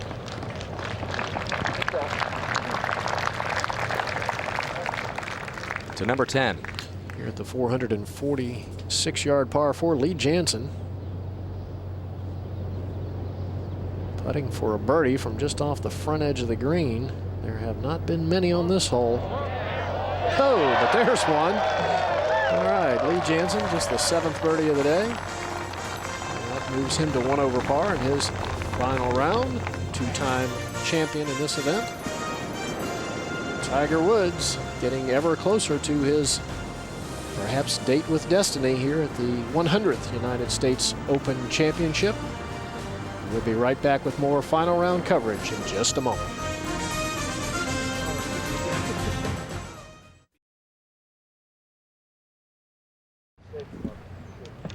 Back at Pebble Beach, David Duval for birdie at the par 4 second.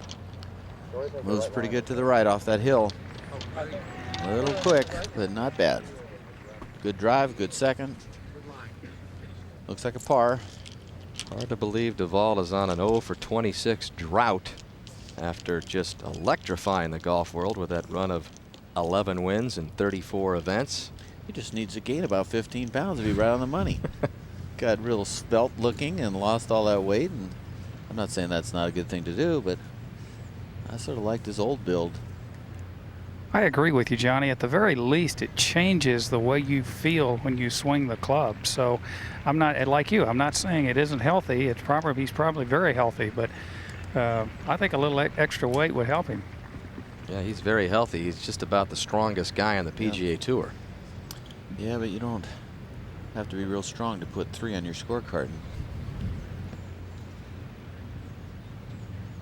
Well, Faldo's trying to put a good number on his scorecard. That was a great second shot in there, Ed. This doesn't do a lot till the end of the putt, does it?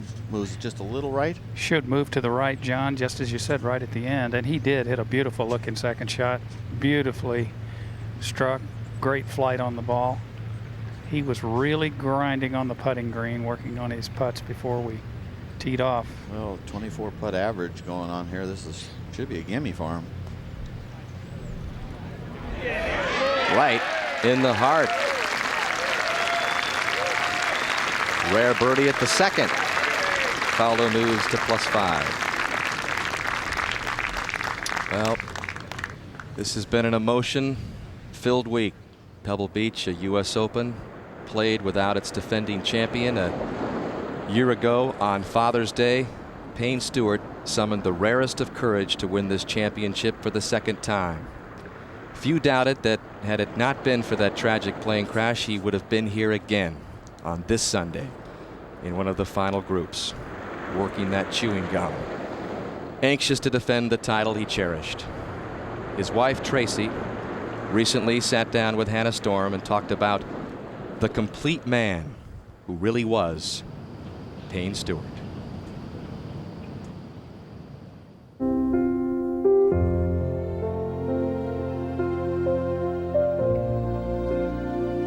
I see him as a wonderful husband and father and a devoted son and a loyal friend, and he was all sorts of things rolled up in one person. I feel like he's here with me all the time.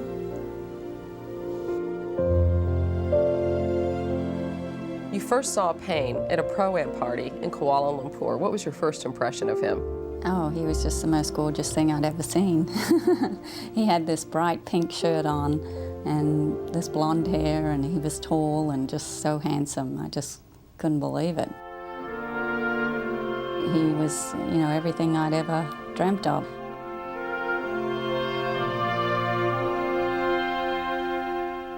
How much did you push him as far as his golf career went in the early days?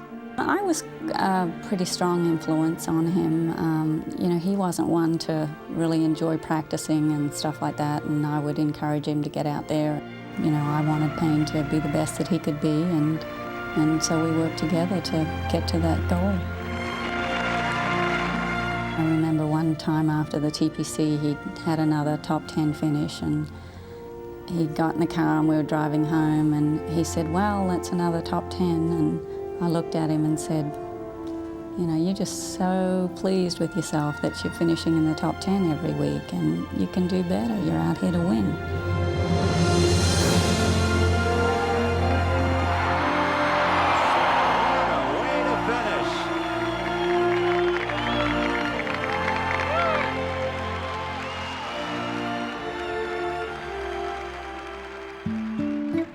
He was a very devoted husband. He was very kind and thoughtful, very romantic. You know, one time I went away on a tennis weekend with some friends of mine, and when I arrived there, I opened my bag up and he had a picture of himself saying, I'm holding my breath till you get back.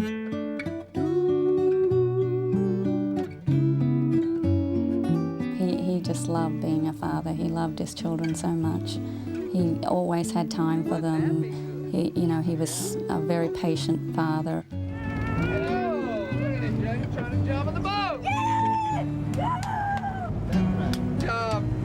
He'd be out on the road and I'd be home with the kids, and it was kind of, you know, let's do the things that we need to do and get ready because Daddy will be home on Sunday night and then we can have fun. He would just kind of light up the house. As Payne watched Chelsea and Aaron grow up, the joys of fatherhood helped mask his disappointment on the golf course. Just one win in 7 years in the mid-90s, but that changed in 1999. After the third round of the Open at Pinehurst, you had been watching on television and you noticed something about his game. I watched the whole round on TV, and I'd noticed the last few holes that he was moving his head. He was just real anxious to see the ball go in the hole, and so he went and hit balls, and then we went over to the putting green, and he stood there for probably an hour and putted with his head down and just made a real effort to keep his head down the whole time, and looked at me and said, is that better? And I said, yeah, you're doing great.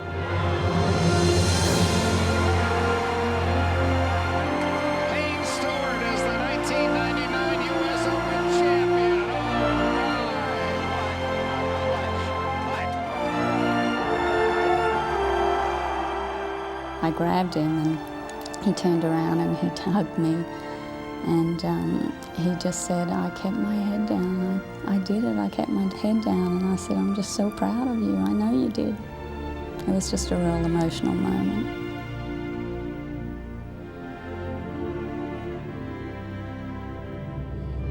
The United States has won the Ryder Cup.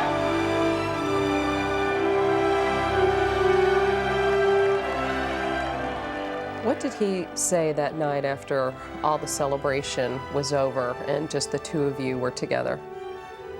He told me that he had achieved everything that he'd ever wanted. Every goal that he had set for the year, he'd achieved it, and he was just totally happy.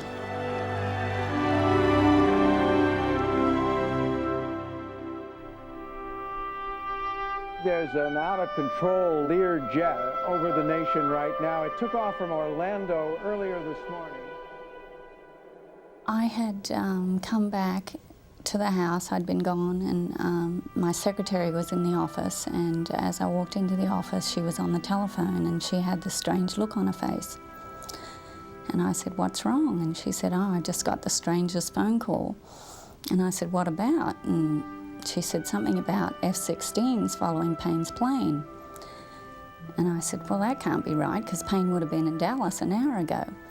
So I walked over to the phone and picked it up and called a cell phone. And he didn't answer. And then the phone rang again, and it was another friend, and he said the same sort of thing. And I said, Barry, where are you hearing this? And he said, it's on the TV. So we turned the TV on and you know, just listened and you knew.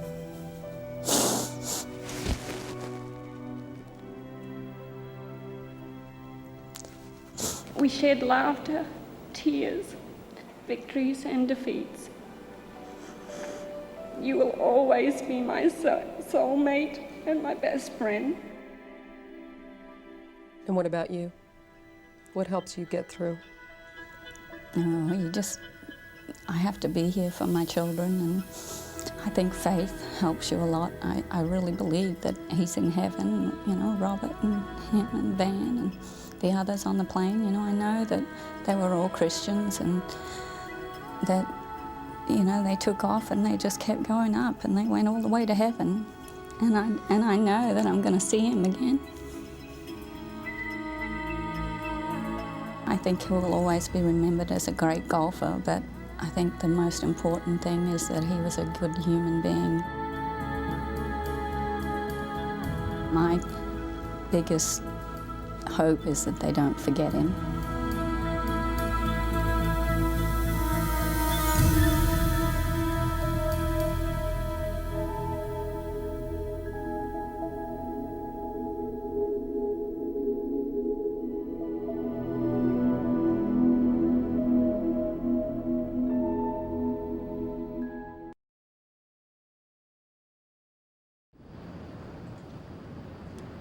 On this Father's Day, on this Sunday of the 100th U.S. Open, it has given a lot of folks, as well as the golf community, another opportunity to honor Payne Stewart. You see the initials there, WPS for William Payne Stewart.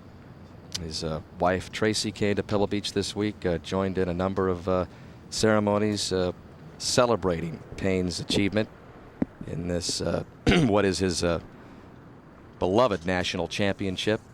She participated in the tribute on Wednesday morning, was a part of the Champions Dinner as well. She's also written a book about Payne's life and career, a 18-year partnership between she, the soft-spoken Australian, and the colorful common competitor from Springfield, Missouri. And just as we went to the piece a moment ago, just as we were rolling it, his good friend Paul Azinger was rolling this 50-foot birdie attempt at the 10th, and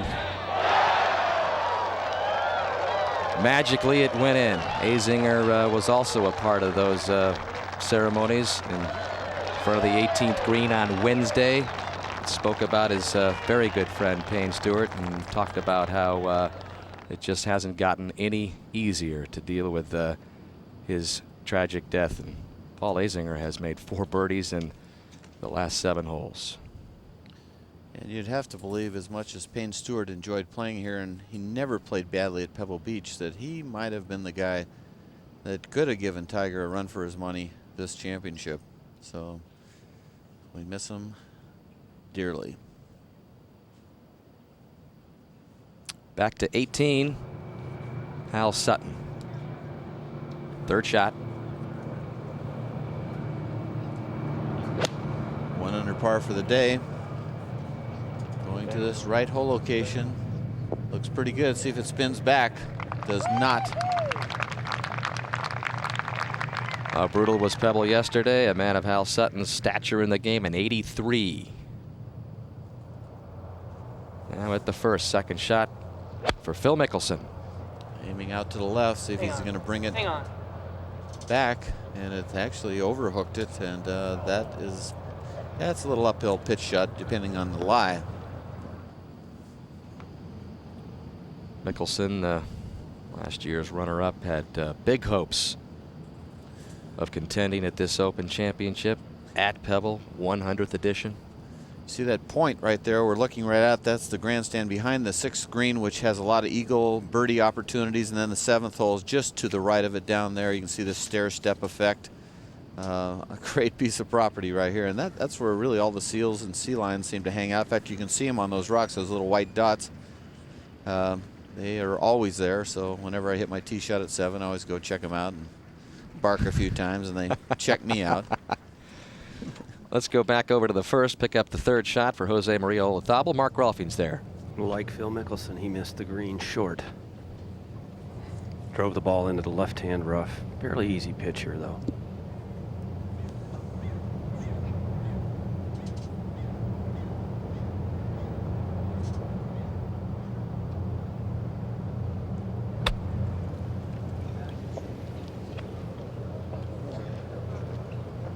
Mark, not too many people have better hands than this man. No, I was watching him around the putting green, John, and they really are very, very soft hands. Olazabal will have that for par to remain at +4. Well, the largest 54-hole leads, not just in a U.S. Open, this in a major. Tiger Woods is tied Henry Cotton's 10-shot lead he held after 3 rounds in the 1934 British Open. And Tiger had a 9-shot lead in the 97 Masters and then went on to win by 12. Largest 54-hole leads lost in a major. Well, everybody remembers Greg Norman losing the 6-shot lead back in the Masters in 96. Nick Faldo went on to win that one, and then on down the list. The lead is 10 for Tiger Woods, but on this golf course, you just never know what could happen. Well, you have to look at what's happened thus far in the championship and say Tiger's been really sensational. But to be honest with you, he shouldn't have more than a 5-shot lead. It's very disappointing when you look at that leaderboard and all the great players, and to think that they're all at best 2 over par, 3, 4. It's just one of those championships. Really, people aren't playing well. Third shot for Mickelson at the first.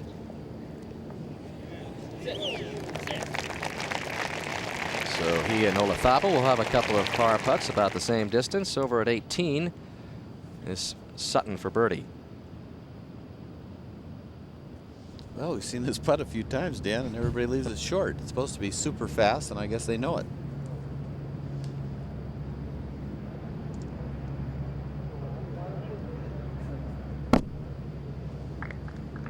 So a much better score on Hal Sutton's card today. After the 83 yesterday, a round of 71 under.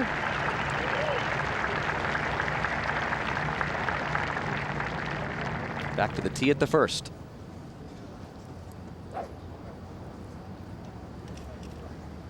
Miguel Angel Jimenez from Spain, 36 years old, 66 in that opening round, was 1 behind Tiger. 76 yesterday, begins this Sunday at +3. Second to last group. Good.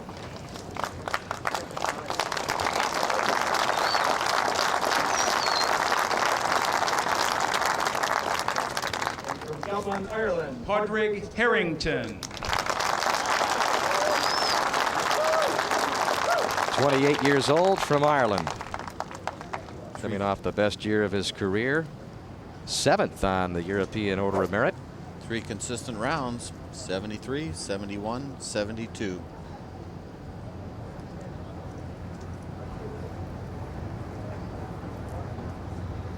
Just his 3rd U.S. Open after missing the cut back in '97 and tying for 32nd at Olympic Club a couple of years ago.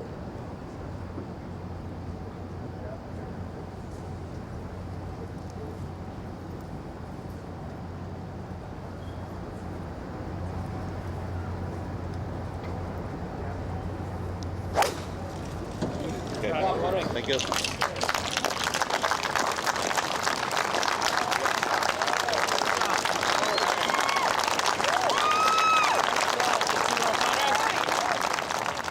To the 4th.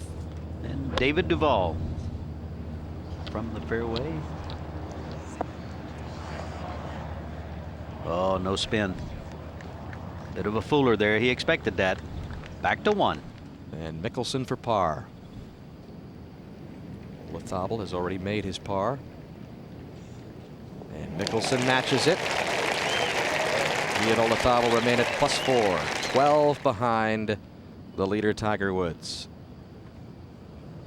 At 18, Nick Price Well, going for it. It's 543-yard par 5. It's running fast, a lot different than it does at the AT&T early in the year when it's all wet. So the guys, if they hit a good drive and it chases out there, they now are tempted to give this a go, and it's a dangerous shot. Ocean left, wall left.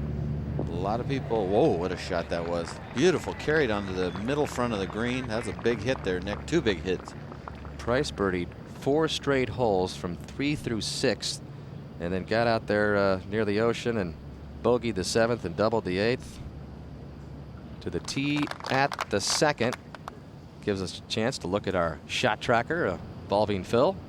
See, the first day hit sort of a shortish drive for him, 270, and then 2 longer ones in the rough, 281, 294. You know, the ones on the left obviously are not where you want to go. So needs a good drive here. You're right, Johnny. The rough on the left much tougher than the rough on the right. That might be left also. That is so far left, it's going to be wide of the gallery track. That hit a tree. That ball almost went out of bounds. In fact, maybe did. I don't know if he even knows that. Is he thinking about another one? Nope. Caddy's leaving him. It's not out. To the 6th. Notah Begay will be getting ready to play his 3rd shot here at the 524-yard par 5, and this is, Johnny, some of what can happen here. We saw it happen to Tiger Woods a couple of times yesterday. Notah's ball is hung up, looked like it was going in this left bunker, but the long grass, some foot and a half in length, has caught it. And look at this, he's actually looking like he may just chip out sideways, not even be able to go toward the hole. Well, there it is. The caddy's looking over that embankment. The good news is you can aim for the middle of the green and let the lie throw it straight left, you know, Gary? Yeah, that's true. And, you know, the interesting thing is if the ball does reach the bunker, he's got a very easy bunker shot and a great chance to get it up and down and make birdie. These are the little things that can happen here at the links at Pebble Beach. What's he doing now, Gary? Well, I think he's trying to practice and figure out just what kind of motion he's going to make. David Toms, his playing competitor, is on the other side of the green. This 6th hole, which has been the easiest hole on the golf course, most of the players right now are having a chance to reach this green in 2. While he waits, we'll go back to 1. Miguel Angel Jimenez, 2nd shot. Toughest part of this hole is, see that hanging lie? It's at least 2 inches below his feet, and you can come over the top of it. You can hit it thin, 163 yards, a good strike there. See if it's accurate. And that's a very popular spot. Oh, gets a funny little bounce to the right. That was a very good hop. Back to 6. Well, there goes Notah Begay out of that really long grass. He's actually, I think, farther away from the hole now than when he started. Back to 1. Take it. And back to the 1st, and coming back out into the fairway, Padraig Harrington.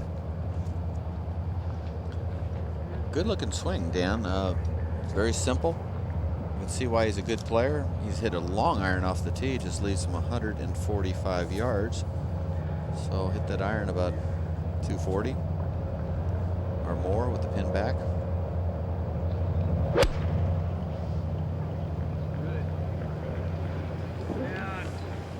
Going right at it. Beautiful shot. Maybe Padraig Harrington will be the one that gets it going at Pebble today. Off to a good start, over to the 4th. David Duval from the back of the green. You remember his wedge shot did not spin back as he anticipated. Little rapid, huh? Speedy little putt here. Careful, careful. He likes it. With that extra, just a little extra push to go in the hole. Minutes away from the final group at the 100th U.S. Open, Tiger Woods and Ernie Els at Pebble Beach.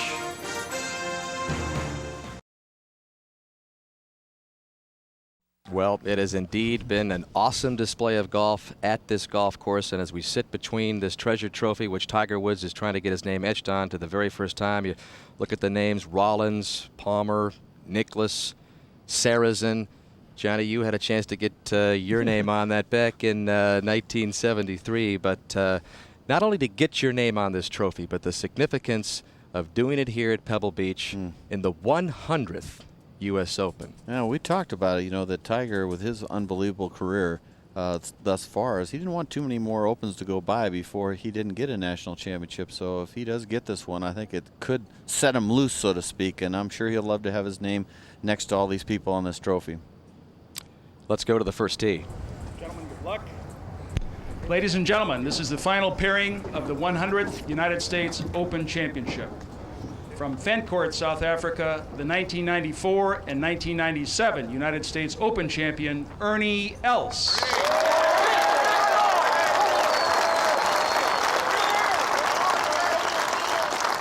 That round of 68 yesterday, the only round under par, and it's gotten Ernie Els into the final group at a U.S. Open.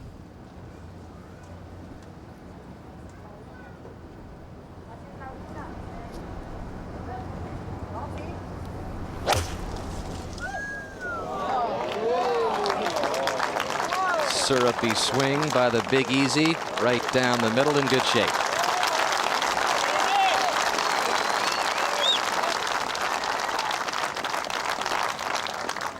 And from Windermere, Florida, Tiger Woods.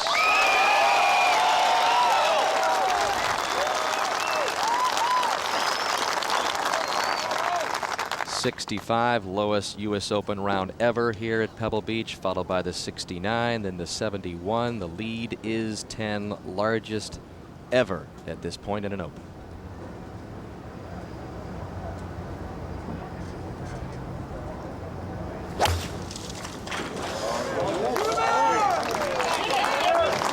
Beautiful swing. Main thing he's working on today is focus, concentration, stay in the present, and keep the ball underneath the hole. He says, if I play my game, if I take care of the business at hand, somebody's going to have to go really low. Up ahead at the green at the first for birdie, Jimenez. This a moment ago. And he rolls it in.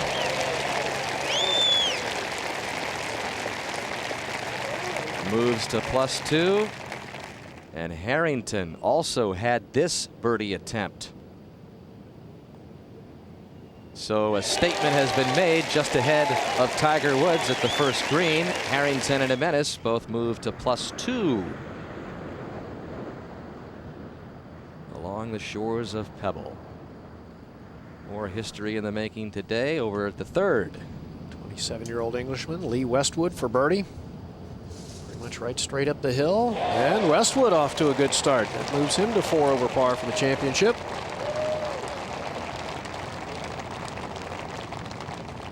And with 10 wins on the European Tour, we go to 5.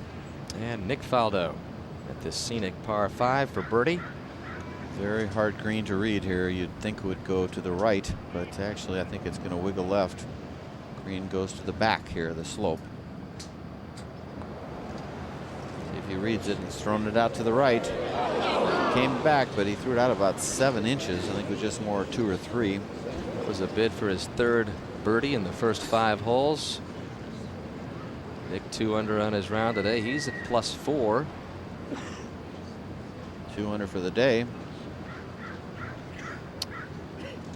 Playing great golf, you know. This could be a little bit of a Faldo revival.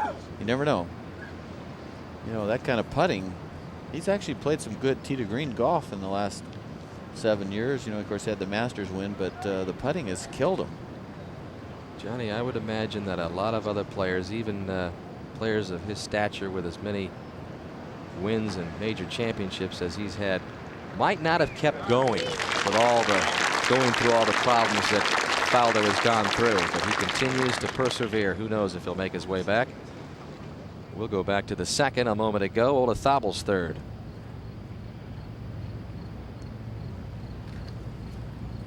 What touch. That is incredible. And the touch we talked about yesterday when Olazábal put together a 76. But it's on display early here at Pebble today, and he's 1 under on his round. So some birdies being made as Tiger Woods gets ready for his second. Roger? Hold those cameras, folks, please. Thank you. Back right hole location. I'm sure Tiger today with this kind of lead, 10 shots, got to be playing for the middle of the greens, underneath and middle.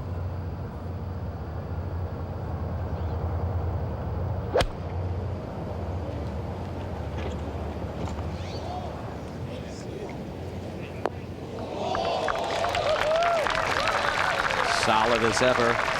Perfect shot. I mean, probably within a foot of where he was aiming. Ahead to the second, Phil Mickelson for par.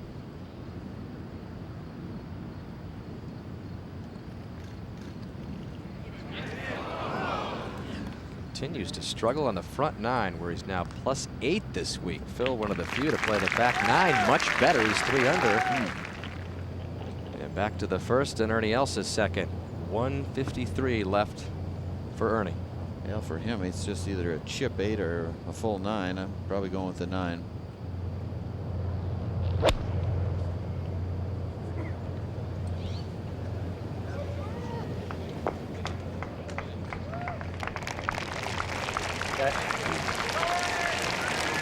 So Ernie Els, Tiger Woods on the green at the first in the final round of the 100th U.S. Open.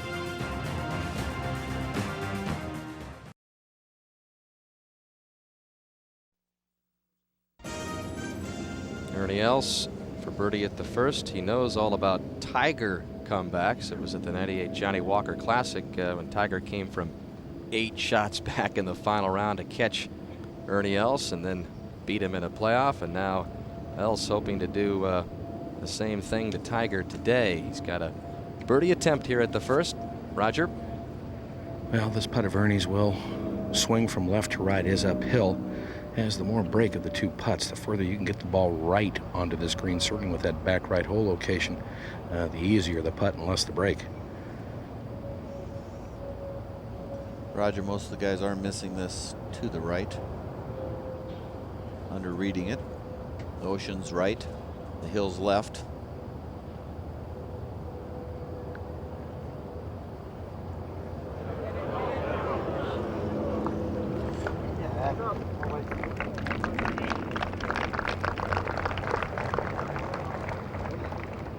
Pretty nice opening second shot and drive by Tiger. Roger didn't act like he was exactly nervous.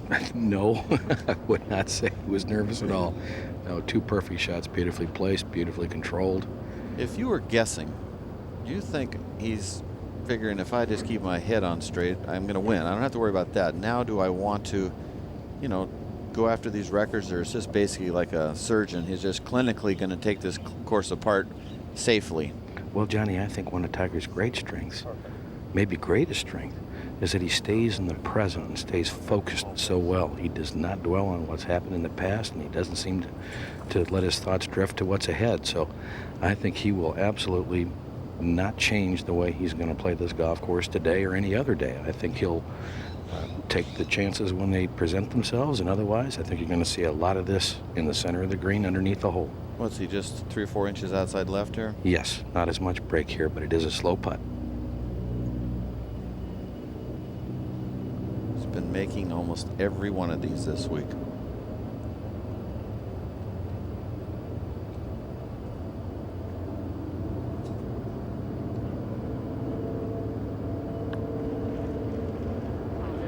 Didn't break, Roger. It was a good stroke, John. I'm surprised that ball didn't turn right. By all rights, it should have. Mentioned the records that Tiger's looking for, going for the largest winning margin, most strokes ever under par after 72 holes in the U.S. Open. And Johnny, you alluded to it a while ago about how the putting has improved, and the putting has improved in these championships. Well, you look at the fact that he's #1 in greens hit, which is really an important stat when you win the U.S. Open. 4 out of the last 10 champions led or tied for #1 in that stat. Irwin, Els, and Jansen. Els twice, actually, in 94 and 97, and Jansen. While they go over to the second, we go to the third. Second shot for Phil Mickelson on the way. Got a hook. Go. From 112 yards. And from that distance, that's a fairly loose shot. 30, 35 feet left of the hole. Good little hole location here today at 3, kind of front right. Certainly brings the bunkers and the rough on the right side into play. Jose Maria Olazabal took a big chunk out of this dogleg, Gary. He's just got 87 yards. It's on the left-hand side of the fairway, so a good angle at the flagstick. Surprisingly, Mark, we have seen some players able to spin the ball and actually stop it close to this hole. Just a hint of a breeze into him now, Gary, which helps. This is the part of the course where these guys at 2, 3, 4 over par really have to make some birdies.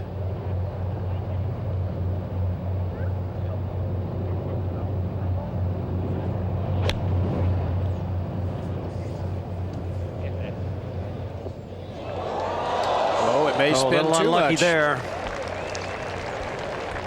Oh, a little bit of a false front to this green. It's running back. We go to 2. Long par 4. Ernie Els. Good tee shot right down the left center of the fairway. Well, Ernie's a long hitter. 3rd in driving distance at 287. Second is Duval at 290, and then guess who's leading in driving? 300-yard average. Here's where he's been, Johnny, at this par 4 second. Well, they talked about Ben Hogan having to worry about hitting out of his own divots. Tiger on this particular hole is hitting it 30 yards longer than Hogan did, and he's darn near in his own divots. 1 under on this long par 4 this championship week.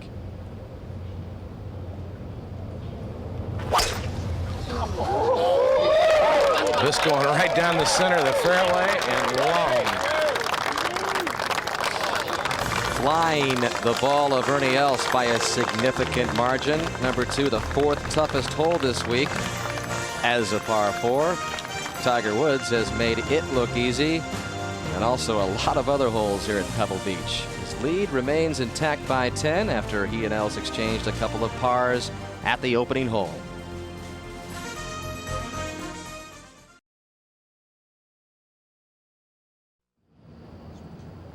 Menace for his par at the second. Started off with a birdie at the first and able to save his par 4 at the second. Man that was 3rd in putting on the European PGA Tour last year. Over to 3. Birdie putt up the hill for Olazabal, his partner in the Ryder Cup matches. Wow. Olazabal, nice start. Birdie at 2, birdie at 3. Back to 2. And Ernie Els will play first, as you saw Tiger Woods outdrive him by a pretty good distance, Roger.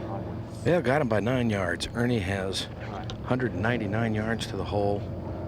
Hole in the rear left portion of the green. And Johnny, just like the first hole, I think this is one of the easier locations to get the ball underneath the hole on this particular hole. I agree with that. See this lay of the land just a little bit below his feet. Good breeze there is at his back and from the right. Don't want to short-side it left.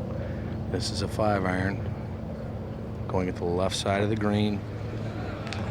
That might chase a little right there, Raj. Leaves himself a good birdie opportunity.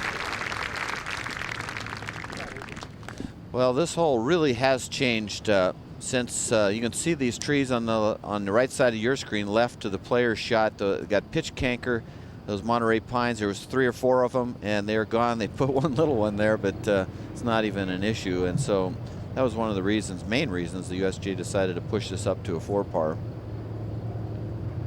This now a 7-iron from 190 yards. And a very high 7-iron. Go. Wants it to right go. At the center of the green.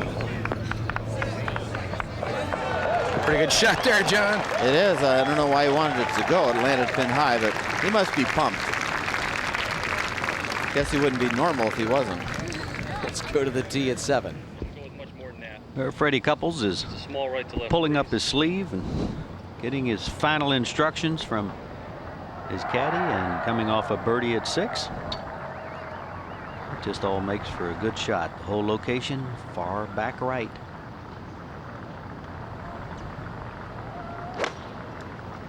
Dangerous shot. Careful you don't go right. Beautiful shot by Freddie. Just at the bottom of that mound that bleeds into the green on the right-hand side, short of the hole.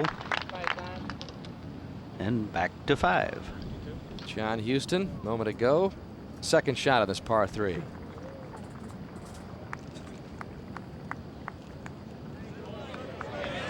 And down it goes. And that is 3 straight birdies for John Houston. He's at +4 to 6. David Duval going for the green in 2. Second shot, 264 yards up the hill. And Johnny with an iron. I'm assuming he's trying to chase this ball up on the green, land it short. Looks pretty good. Yeah, it's a little bit softly. It'll just come up short of the putting surface. To 7. And back to Rocco Mediate on the tee. Also 1 under today. Rocco in the practice round, I was talking with him. Oops, a mistake. Rocco just couldn't wait to start. He said this golf course is so ready and so difficult. And playing well. Well, join NBC Saturday, July 1st as coverage begins of the championships. Wimbledon. Heavy hitter Venus Williams has shown some great potential in some recent tournaments, but has yet to capture a Grand Slam singles win. Now she sets her sights on Wimbledon for her first prestigious title. That is Wimbledon, Saturday, July 1st, right here on NBC. And back out to the action at the 2nd. Roger? Well, this putt from just inside 18 feet will move left to right. And again, it sounds maybe a little bit like a broken record, John, but everything depends on the pace he hits the putt. If it starts slowing up in the area of the cup, it can move very sharply from left to right. It's important if some ridiculous thing happens today and 10-shot lead could be lost by Tiger. It's important that Ernie draws that first blood and gets it going in that direction. Number 1 could have gone the opposite if Tiger made that putt. If that happens, you know, there's no chance anyway, but let's at least think about it. You never know, though. Well, certainly on this particular hole, Ernie has a putt that he can be more aggressive with than Tiger putting from behind the ball, or the hole. His putt will be much quicker. I know one thing as a competitor, you never want to lose your lead. I don't care how big it is. You don't want to lose one shot ever, and you don't want it to go that direction.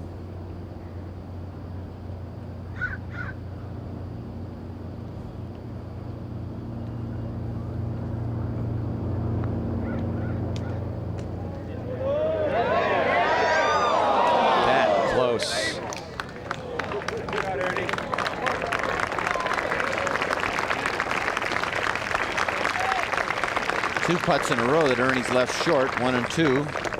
So now Tiger can up the lead to 11. Well, this ball is on a little bit of a brow on the back portion of the screen. I think will really start breaking right from the instant of contact. Well, most birdies by a U.S. Open champion. 21 by Larry Nelson back in '83. Tiger Woods, you see, has 17 here at Pebble through 3 rounds, so bidding for his 18th now. Well, if Tiger was going to break really every U.S. Open record to speak of, he had to have a day like today. It had to be a calm, overcast type of day where the greens don't get hard and dry out, no wind. He has the opportunity right now, Roger, to shoot, even though conservatively he could shoot easily a 66 or 7 if he's putting well. He's just, the way he's driving at 16th in accuracy at 300 yards a pop, forget about it. Gonna have to be an accountant to count up all the records by the end of the day. Maybe. Just the 2nd hole. Big swing left here.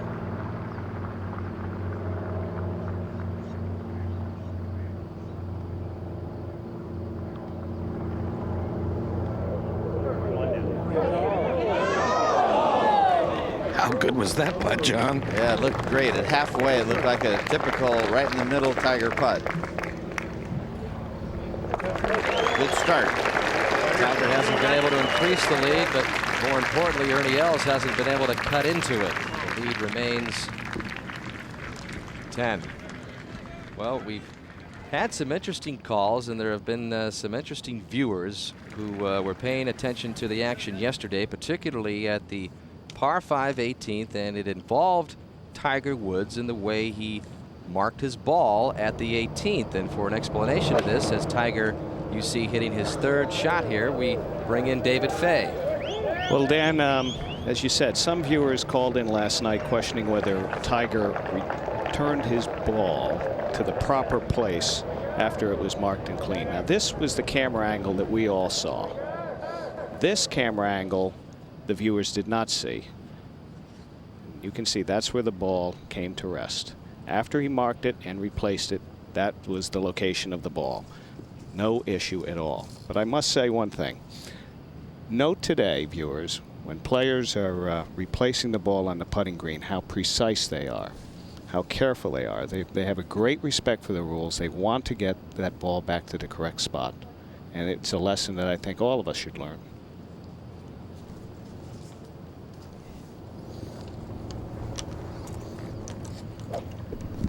Let's go to the 3rd and bring in Gary Koch.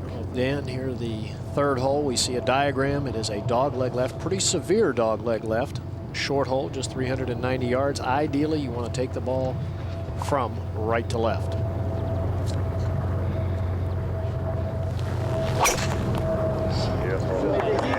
And he's done that beautifully. Actually not turning as much quite as he'd like, but I think we'll be okay. It will just catch the extreme right-hand edge of the fairway, Roger. Awkward tee shot in that the players are actually hitting diagonally across the fairway, which is only some 26 yards in width. Is it stinger time, Raj? Well, John, he's back into the wind a little bit. He might want to give this a little more air than that low one.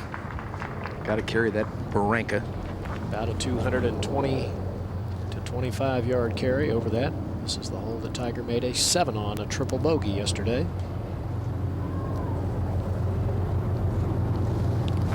Hit this ball very high, little right of Ernie Els line. Well, it'll be fine in the right center of the fairway, although it will leave a much longer second shot. Both players safely in the fairway at the 3rd. Tiger Woods showing no signs of backing up. We'll be right back.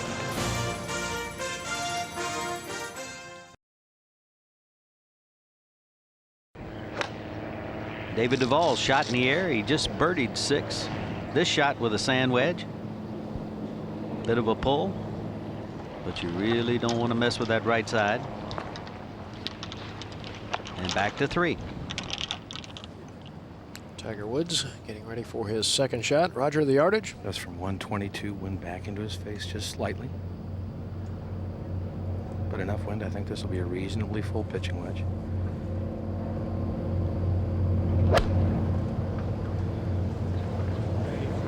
And this ball going left of the hole. And pretty deep, spins back. Very safe and well thought out shot. Earlier, this was Padraig Harrington's putt for his second birdie in 3 holes. Very straight up the hill, and the young Irishman is making a little bit of noise as he moves to 1 over par and into 2nd place in just his 3rd Open Championship. Lead is now down to single numbers, guys. Or you think Tiger's worried? Second shot now for Els. I don't think he's looking for a leaderboard right now, Gary. I doubt it.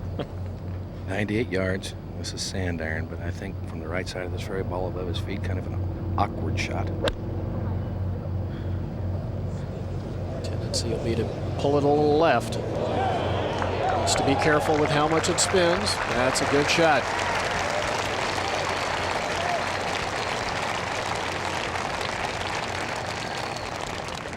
Talk an awful lot about greens in regulation, and look how important it is in this championship. Last 4 champions, you see where they ranked in the field. Ian Stewart 8th, Jansen and Els were both 1st, Steve Jones 8th. And this week, no surprise, Tiger Woods ranking 1st, hitting 36 of the 54 greens, 67%. And these perhaps the smallest greens of any venue at which the Open Championship is contested. Pretty remarkable statistic.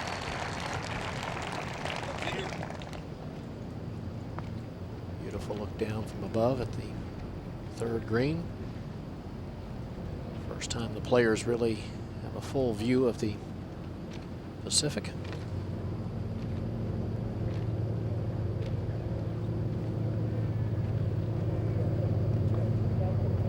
Just a little foreshadowing of what's to come. Roger, Tiger will be first to putt. He will, putting downhill slightly from a little better than 20 feet. Putt, I don't think does a whole lot until maybe it loses speed at the very end of the putt, then may try to drift a little right. Not a putt that's overly downhill, though, so I don't think speed is a real critical issue here, Gary. Roger, I would agree. We've seen a number of players putt from this position on the green today, and really no one has raced the ball well by the hole.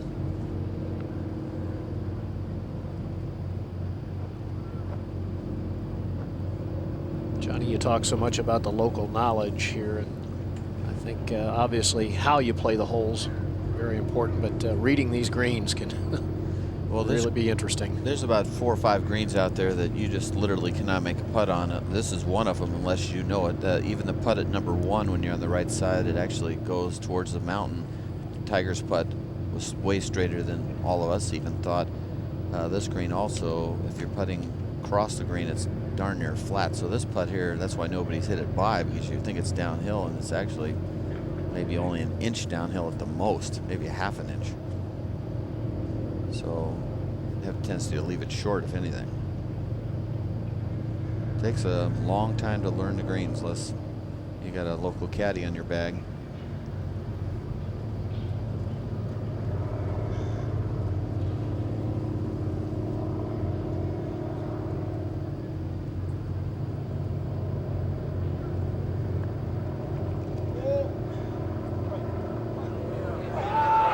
How about it?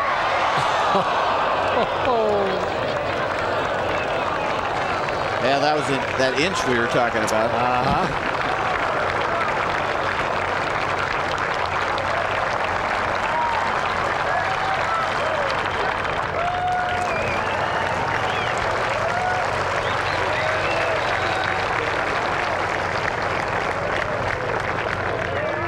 Head to 3. Excuse me, to 4. And Padraig Harrington, Mark Rolfe. Second shot, Murph, of just under 100 yards.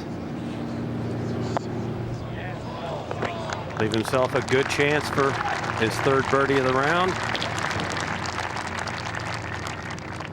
And over at 7, David Duval now for birdie.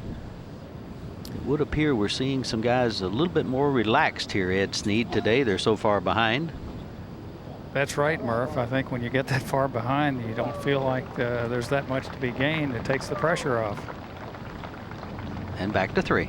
And once again, Els with a chance to cut into the lead.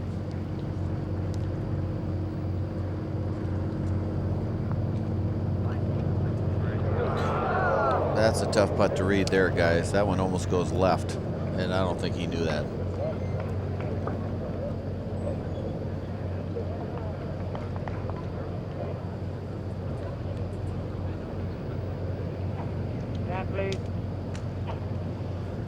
Guys are playing well, aren't they, in the last group? Not making the putts yet, but good golf. Certainly not showing any sign of nerves or trepidation, that's for sure. Very confident shots. Safe par for Ernie Els at 3. Final twosome will move over to the short par for 4th.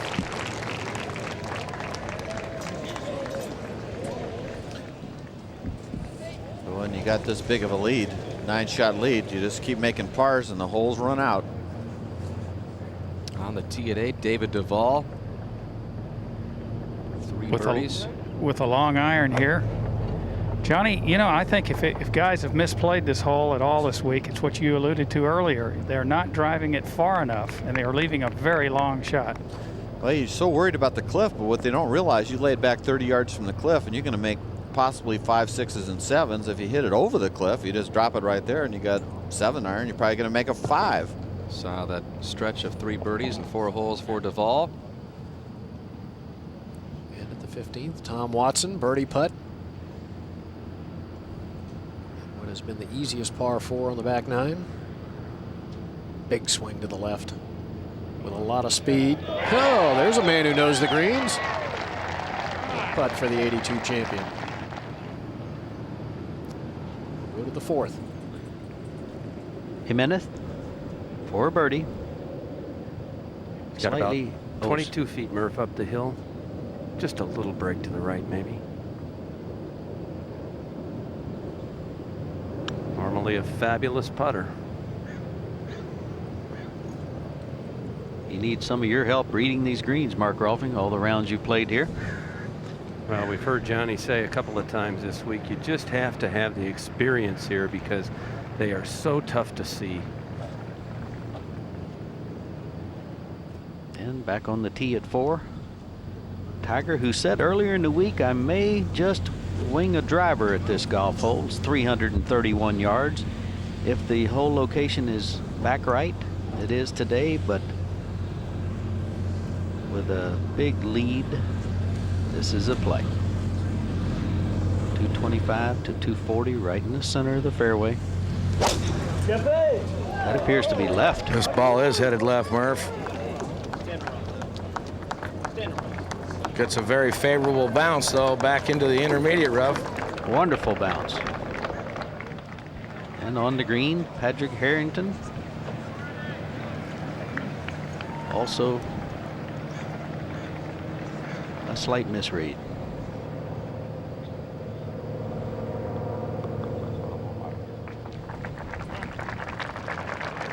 Well, the best European finishes in the last 25 years. You see him there, Colin Montgomery, the most recent with a 2nd place finish at Congressional. 94, the same finish for Monty at Oakmont. 5 Europeans currently on the leaderboard presently. Yeah, if this was a Ryder Cup going on, the United States wouldn't be winning this one. Good look from behind Jose Maria Olazabal at what the players see as they drive off the tee at the par 5 6th. See all the European players that Johnny was referring to. Harrington, Olazabal, Jimenez, Faldo, Westwood. Well, there's all the American stars. All 2 down. Yeah. Important tee shot here. Easiest hole on the golf course. A very real birdie possibility, but you must drive the ball in the fairway. Fairway that slopes severely from left to right. Deep rough and Stillwater Cove in the water down the right-hand side. See his swing. It's obviously swinging better. Tempo seems to be better, Gary.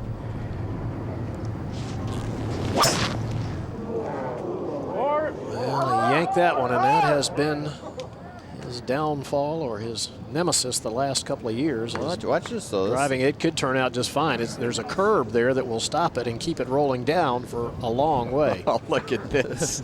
Look at this. It hops over the curb. I'll tell you. And a pretty good lie. That is a great break. It's got a really downhill, side hill lie, though. I've been there before. It's not quite as good as it looks. Johnny, you talk about him swinging better. He's actually 3rd in the field in greens hit in regulation this week.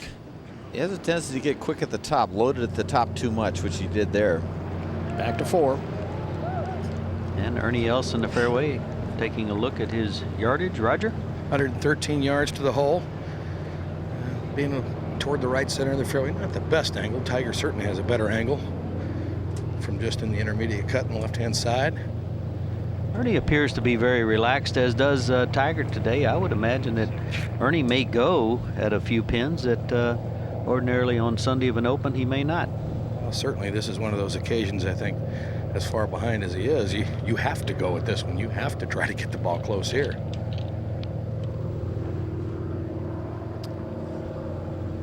Safe to say, Roger, easiest 4 par on the front 9? Certainly with the wind condition as it is now, John, yeah. I mean, there are days, if it gets blowing hard enough around here, that this can be a very difficult hole for its length. But today it looks pretty simple. Just an iron and a flip, huh? Just an iron and a flip. Yeah, they're just now trying to dial up exactly how far, trying to get their depth perception for this second shot, because they're really kind of looking in at a green slightly uphill, and you don't really get a good look at the surface, so it's hard to get a feel for how far back the pin is. They know, of course, factually what it is, exactly how far back the flagstick has been cut, but you know, it's still, you got to get your perception right, I guess, is what I would try to say. The biggest problem, guys, that I see on this hole is everybody says, well, the middle of the green is left. I'll aim. You know, you just have a tendency to hit it left, and people do not make that putt left of the hole. You got to almost tell yourself, hey, there's plenty of green right. Let's aim it about 5 feet right, and that'll give me that underneath straight putt right in the fall line. Ernie, of course, holed it here yesterday, his second shot, and he could not see it.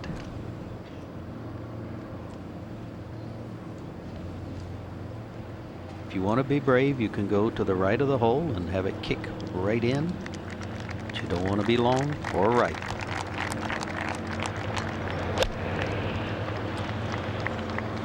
Well, this pulled well left of the hole. Not what he was looking for there. Fortunate, hit up in the rough and pulled back out. Good birdie position, actually.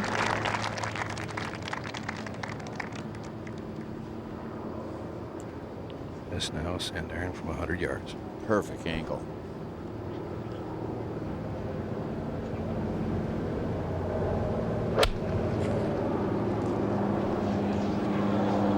This ball right at the hole that might need to get up.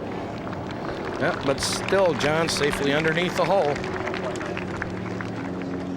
Well, we have seen some spectacular eagles in this championship, and it didn't take long for Hal Sutton to record the first one on the very first hole.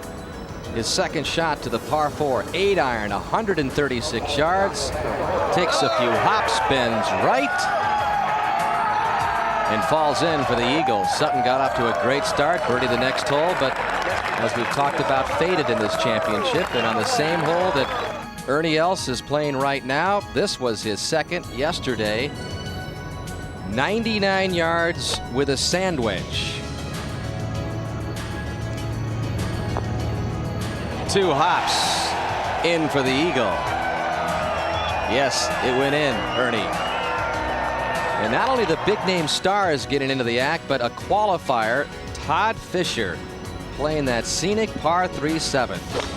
Sand wedge from 98 yards in the second round. Gets a friendly forward bounce there and a lot of spin back into the hole. And you talk about memorable aces. How about in an open at Pebble Beach? The 6th ace at Pebble in an Open Championship. He's walking around in a daze.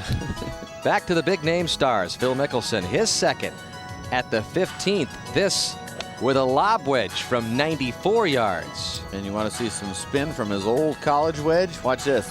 Zit. Go in. It had no other idea in mind. And then in the early morning hours, because of the weather delays, Lee Westwood was finishing up his second round just below the green at the par 5 18th after a 2-iron from 225 yards. What a putt. Look at this. First right down the flag. Eagle at 18 in Open history.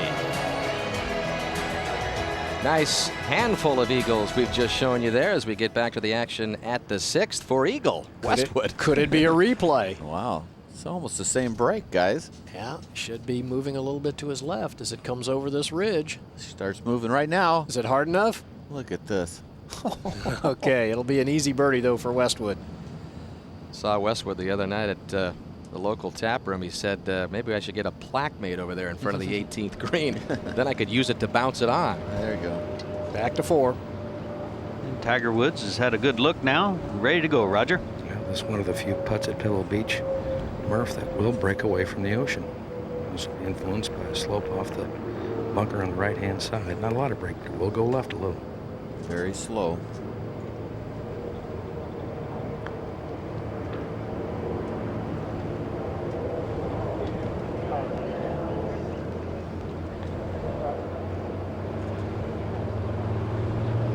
Quite unusual to see Tiger leave one that far short, but I also get the feeling that he's not going to take foolish chances and rush it up above the hole 3 feet or so.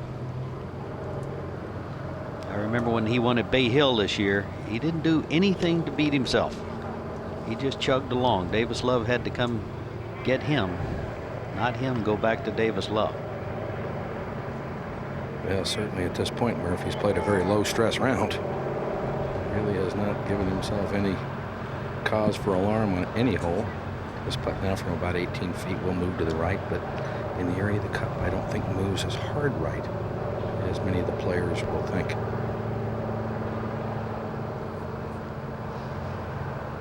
Any odds, truthfully, on Ernie Els and these boys who haven't played here as much, reading these putts as well as they should? Just not as good.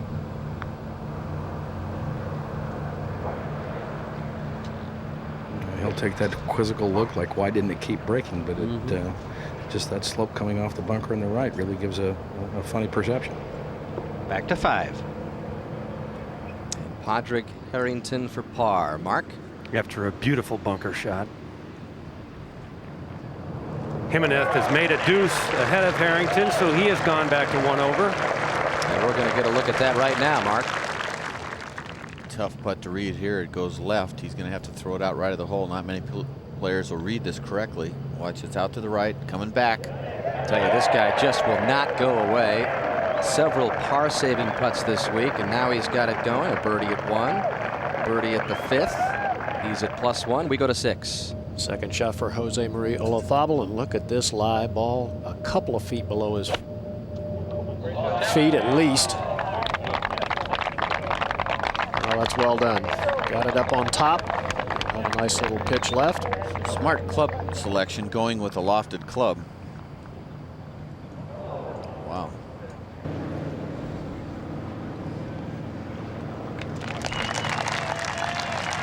Well, and a bit of misfortune there for Ernie Els. And we'll go over to 7 and Lee Westwood with a sand wedge. The hole location, top right.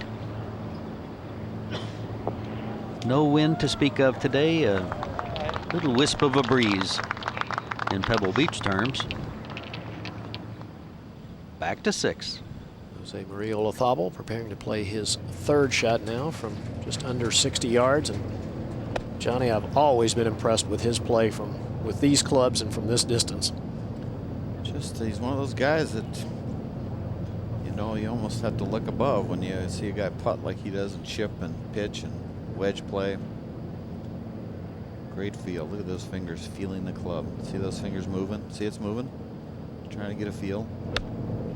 Look for him to bring this one in low and let it skip back toward the hole. Now, good distance control. Looking for a little left-hand bounce, which he didn't get. Back at 5. Yeah, from left to right. Commissioner of the PGA Tour, Tim Finchem. Michael Benalik in the middle. And Tiger Woods just blocked out our boss, Dick Ebersol of NBC Sports. Well, now he's backed off. And Peter Ueberroth, one of the principal owners in the new ownership here at Pebble Beach, also watching Tiger Woods off this beautiful Jack Nicklaus redesign a few years ago, the par 3. Dangerous hole right here. This is a shot that there is some trouble up here. Well, he's hit it very, very high. Johnny at the very, very left edge of the green. Oh, that is perfect line, Roger. I mean, that is, to me, where you're supposed to play this hole. That's what it says. If you want to play it safely, take not enough club, play it on the left side. And look at this setup. Look at how strong he is. Watch the torque in his shirt and the shoulders. All the way to 90 degrees. Strong finish. Doesn't let the club go past his left forearm. It just, through the impact area, he just dominates centrifugal force. You held it up. Just over the left side of the bunker. This is 84. Good solid one. Come on.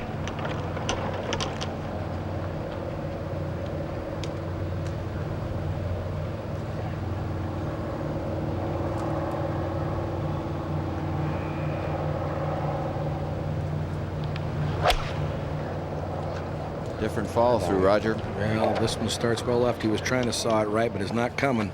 And that is not good. If he's standing in the bunker.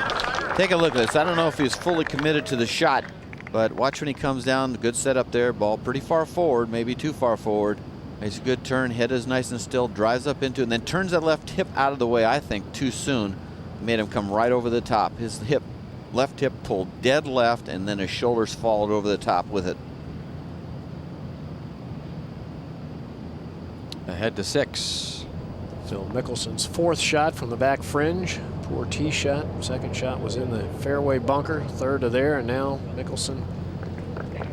A fairly lengthy putt for a par on the easiest hole on the golf course, and his struggles on the front 9 continue.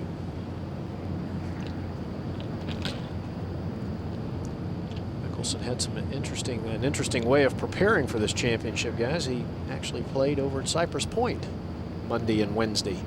Just one practice round on Tuesday.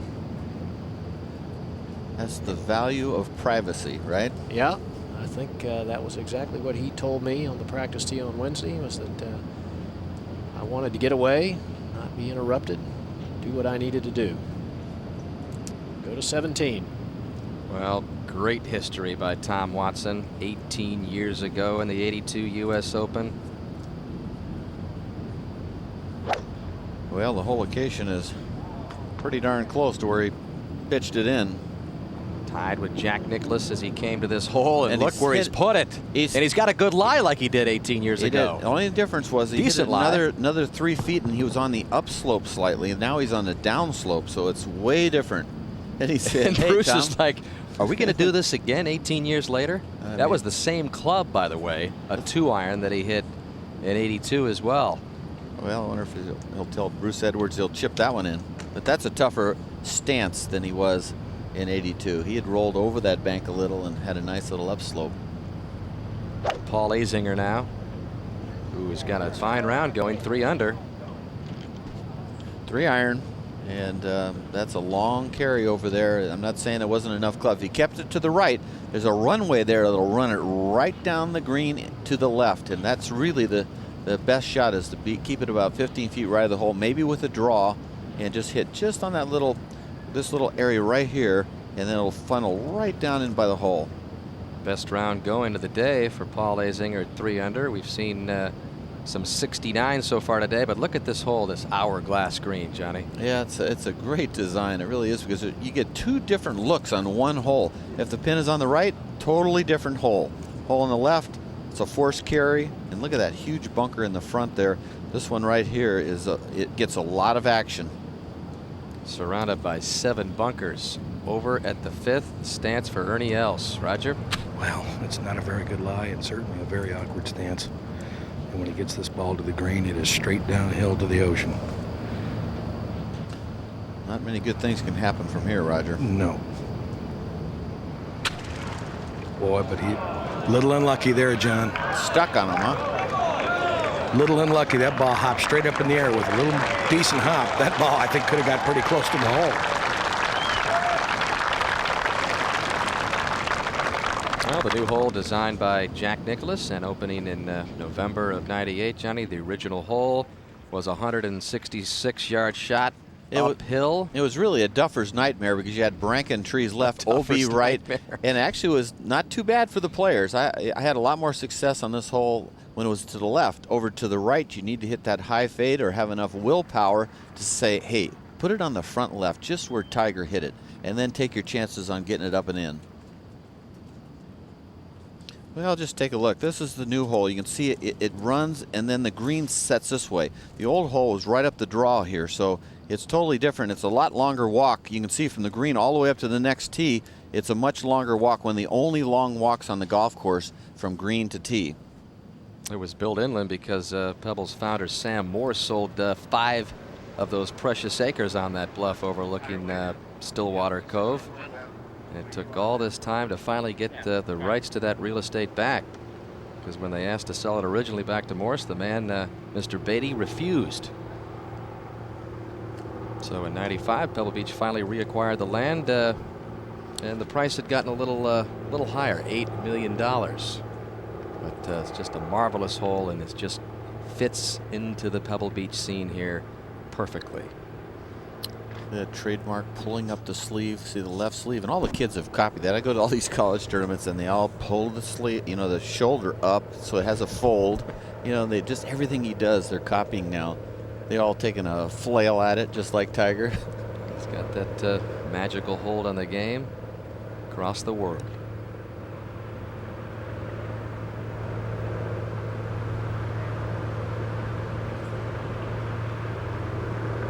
Putt's pretty speedy, Roger. It is very quick, Johnny. Looks like he hit it softly. See if it keeps chasing in there, but 5 feet. And back over to 17. And look at this scene. Bruce Edwards on the bag. Tom Watson from the rough at 17. Where's Jack Nicklaus? Did he just shoot 69? Is he in the clubhouse?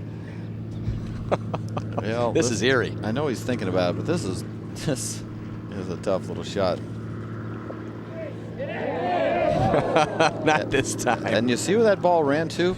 That's how far past it would have run when he chipped it in. So it was a perfect shot, but it would have been long past. Well, here it is. Bruce Edwards standing in exactly the same spot. Tom Watson 18 years ago. It just headed a little bit to the right before landing in the bottom of the cup.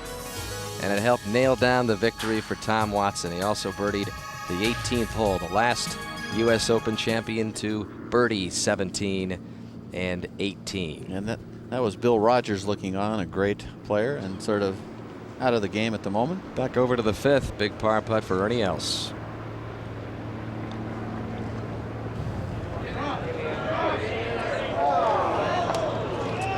Well, disappointing last 2 holes for Ernie. For an unforced error on number 4, 3-putt bogey with a wedge, and then came out of that shot here at the tough 5th. So he's not putting any pressure on Tiger. Tiger's just having his own time right now.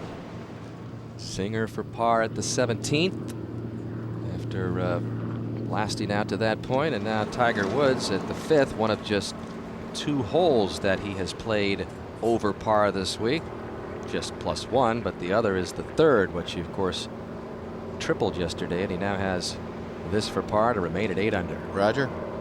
Well, that's from about 4 feet, maybe just a little bit more than that. I don't think he'll do a whole lot. I think you got to try to keep it inside the hole on the left. You ever seen any better scoring conditions than today? This is perfect, Johnny. It doesn't get any easier than this. Scoring.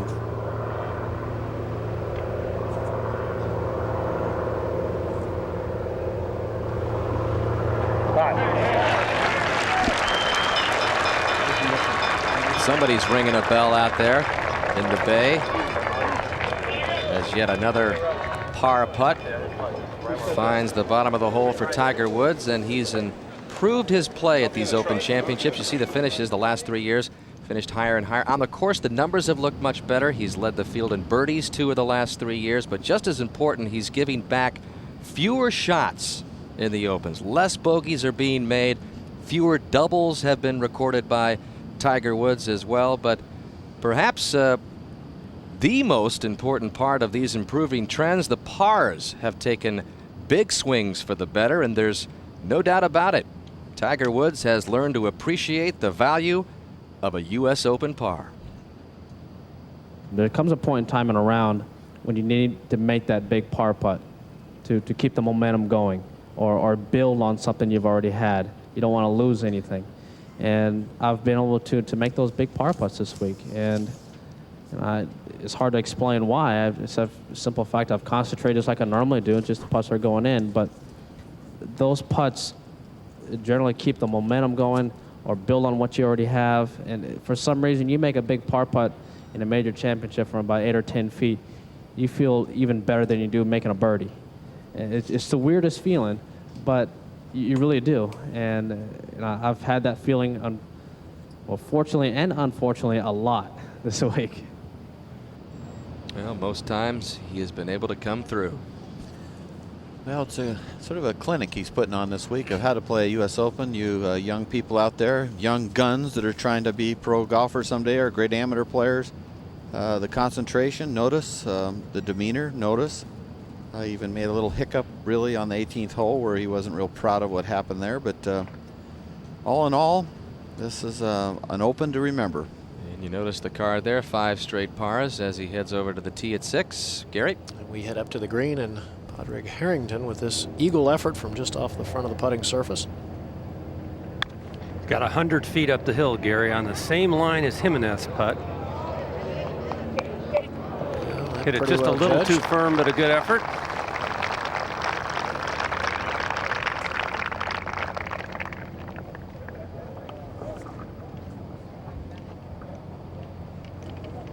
All right, we'll go to the tee now at this 524-yard par 5. Let's take a look at where Tiger's drives have gone using our shot tracker. Yesterday's tee shot, 287 yards in the right rough. From there, he put it into a very gnarly lie right on the edge of the bunker, but was able to play a fantastic shot within 15 feet of the hole and make the putt for birdie. There's that shoulder he does on Gary. Both of them are up. Yeah, well, I guess that means this one's really going far, John. Yep, you just got to be careful not to launch it right. The ocean, the beach there at Stillwater Cove is in play. Wow.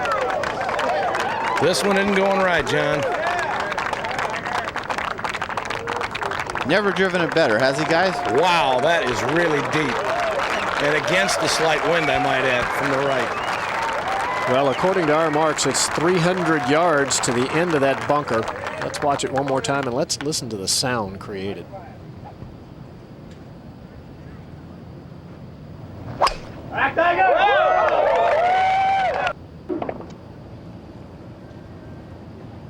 Now, Ernie Els.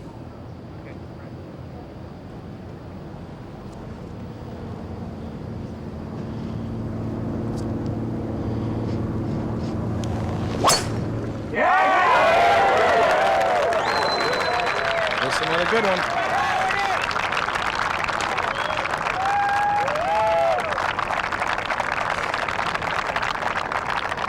Ernie's not short, guys, but that one wasn't a contest. Move ahead to 17. This a moment ago. Watson trying to save his par. And instead of that 2 that he recorded 18 years ago, disappointing 4 for Tom as he heads over to the 18th and back over to the 6th. Padraig Harrington with this 4-footer for his birdie. Miguel Angel Jimenez 2-putted from about 18 feet. Had an excellent eagle opportunity, but did manage to make birdie, his second in a row, to move to even par. And Harrington safely in. He moves to even par. Oh, both the European stars make birdie at the easiest hole on the golf course, the par 5 6th. Tiger Woods and Ernie Els have both hit good tee shots there. Let's see what Tiger can do today. Can he dismantle another par 5?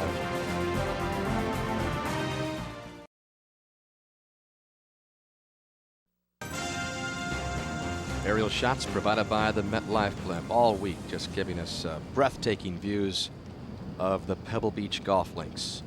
A little bit of sun trying to sneak through on an overcast day in the Monterey Peninsula. And a pretty nice place to spend your week over at the 7th, huh, Murph? Indeed it is. And Jimenez now coming off a birdie at 6. Mark? Well, both Harrington and Jimenez have birdied half the holes they've played today. As you said, tough hole location over on the right-hand side. This one needs to get down. Should spin back. He hit a lob wedge from up there. The wind actually helping the players a little bit today, right to left. We maybe possibly could see some other players in red figures if these boys continue. Back to Ernie Els.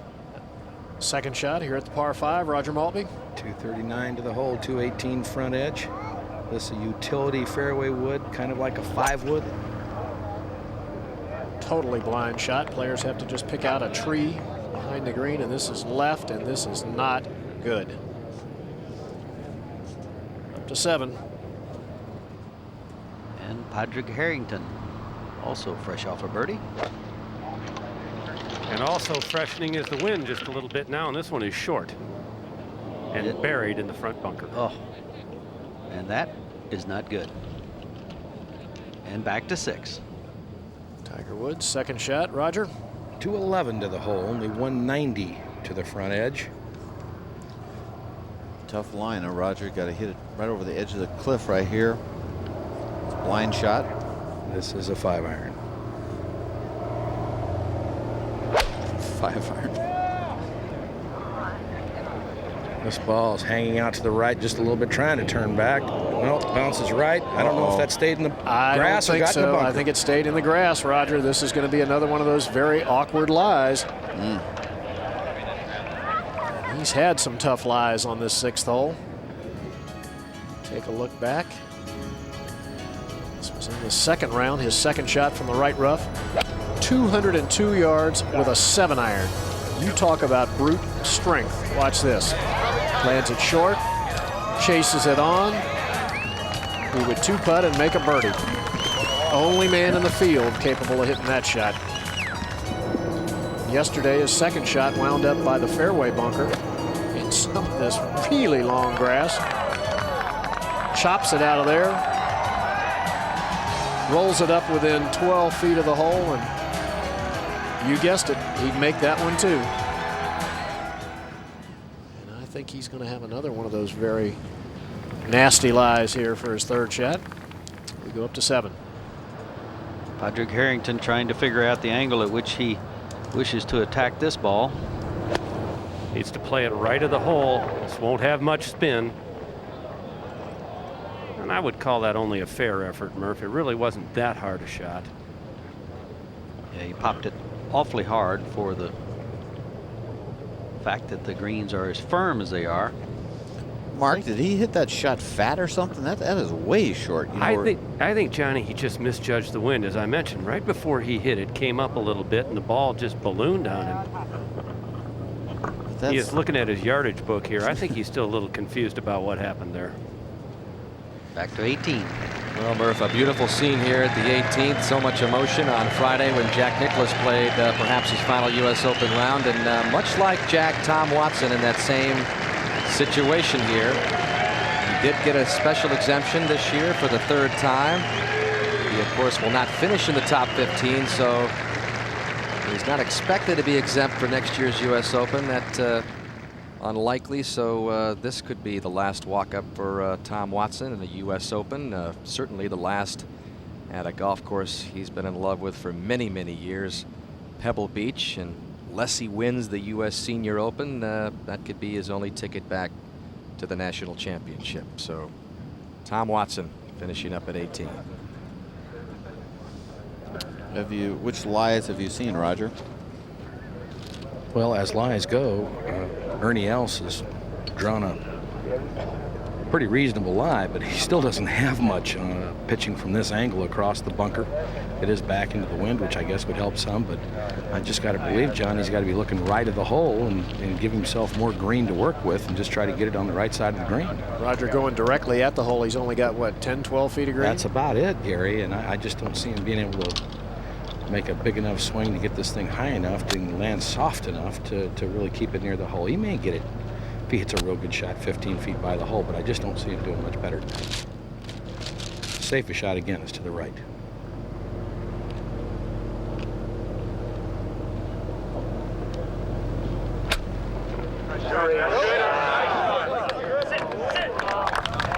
And just really about all he could do. What about Tiger? Tiger has drawn a horrible lie. It's not too dissimilar from the lie he had yesterday, but from much further back by the fairway bunker. But this is sitting very, very deep. The grain of the grass is against him, ball well above his feet. Just trying to chop it somewhere on the green, I would think. Notice how he's literally on his left knee to keep his hips as level as he can, don't you think, Roger? No, I don't think he's got his knee all the way down, but it's very close to that, Joe. That's what he is trying to do. Keep his hips level.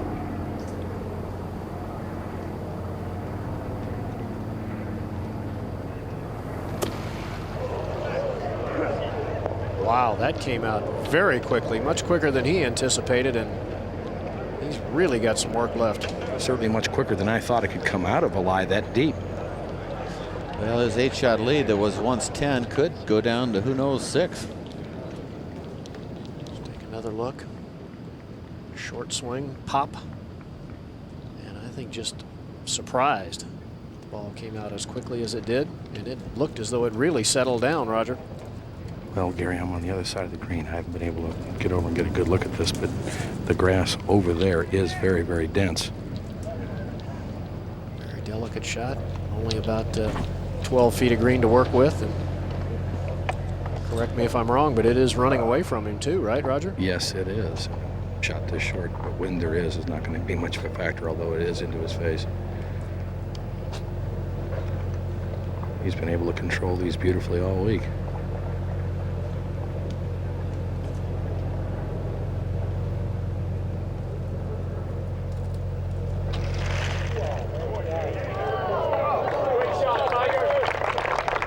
Nicely done, but still a good 6 feet or so left for his par.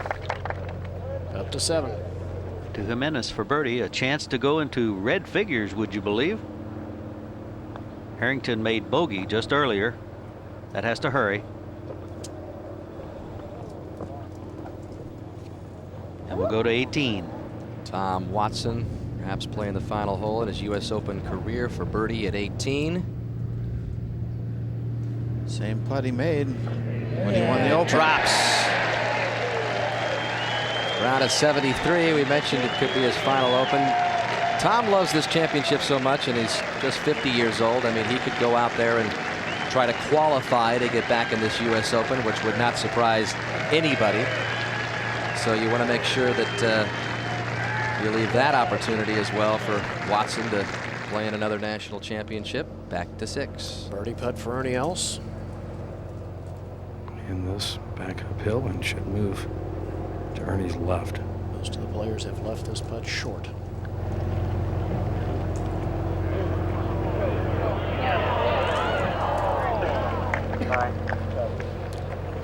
Just not quite enough speed.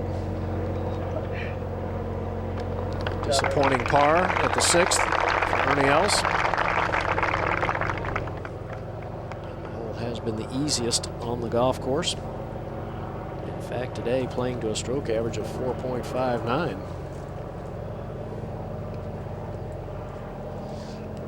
Not a lot of break here, huh, guys? Just inside right or something? Yeah, I think you have to keep it inside the hole and have some pace on it, John. Uphill slightly. Mr. Els might have been disappointed with par, but I think Tiger's going to be pretty happy if he holds this.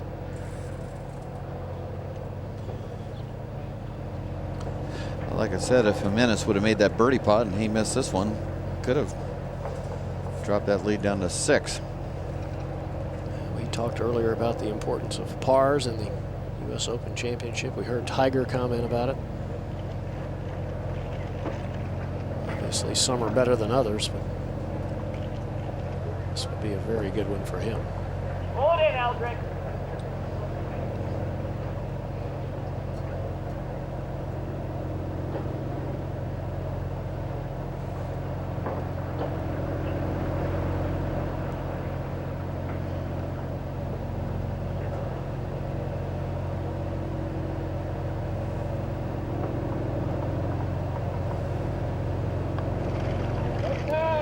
Safely in. Great up and down. Great save. And the lead remains at 8 through 6 holes. Very impressive. Well, I like the way he accepted the bad break, Johnny. Yeah. When he got up there and found the ball in the bad lie, we didn't see any kind of reaction from him. He just went about his business. That speaks volumes. That was a great up and in on his, 4th shot. Short walk over to the 7th tee.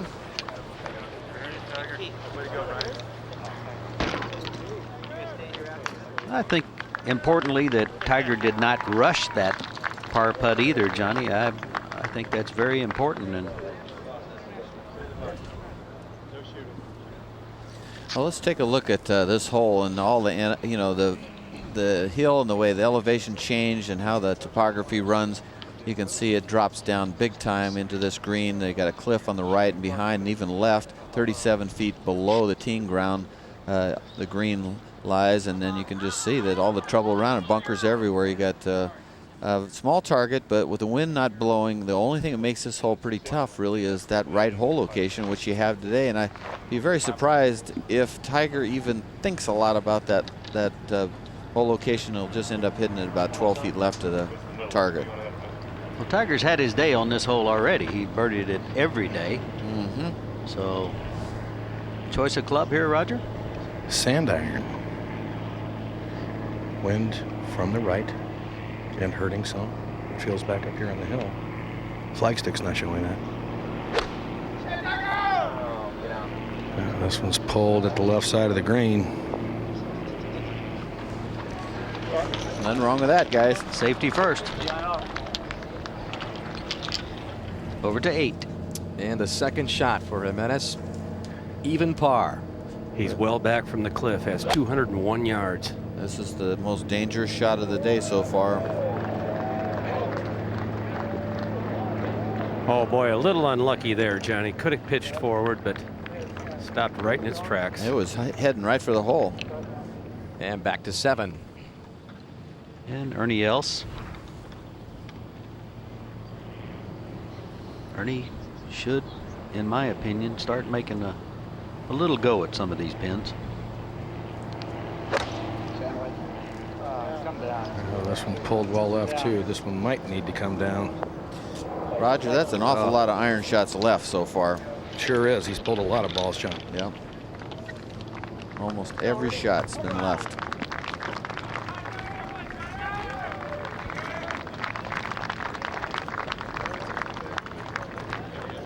There you see Tiger walking down that hill we were talking about.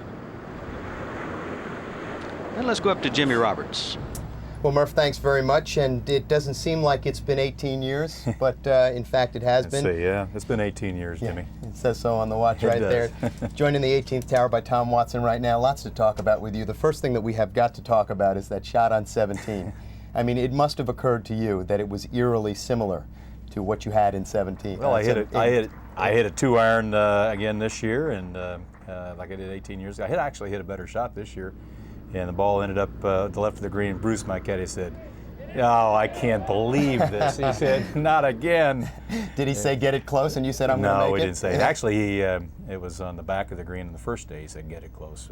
I had a chip, and I actually knocked it down pretty close. But this was a little bit different situation, obviously, and this is a different position too. But I was thinking about holding. That would have been some story to talk about. You are playing here under a special invitation, a special exemption from the United States Golf Association. Which I'm very grateful for. Would you consider qualifying for this championship? We know how much this championship means to you. Yes, I would. Not a question. So next year, if there's no invitation to you, we can expect to see you out there if you're in good health? I'll be trying to qualify. You also mentioned something in a story that we aired yesterday, which we all found very interesting, about the difference between Nicklaus and Tiger, in that what Tiger has that perhaps Nicklaus didn't have at that point was an extraordinary short game. Do you think that in a week like this, when there's so much trouble around the greens and everybody's going to miss greens, that may be one of the reasons why he's performing like he is? Well, I think the pros have said it. Eating breakfast at the driving range. Tiger really hasn't missed any putts this week. Very, very few putts, and that's the key. But to get into the position where he's making the 5-footers, the 8-footers, 10-footers for pars, like he just did at number 6 there. He has to get there from some pretty awkward lies, and he's been doing a great job at that all week. Tom Watson, so many wonderful memories from you here at this course. Thanks for joining us. Now let's head back out to the course. Thanks, Jimmy. To Tiger Woods on the 7th hole. Well said, TW and Jimmy. Tom Watson will qualify. You can bet on it. He loves to play the U.S. Open. Been a great credit to the game, hasn't he, Bob?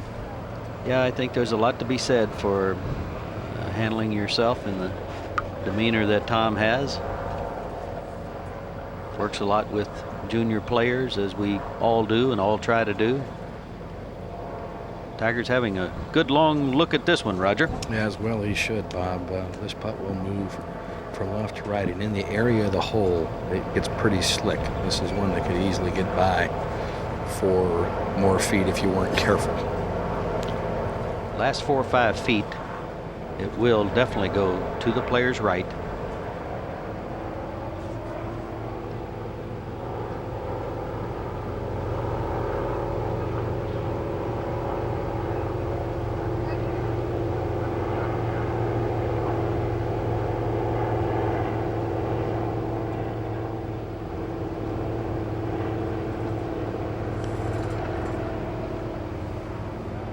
This is hit pretty firm, it seems. Boy, it slowed up quickly. Good lag.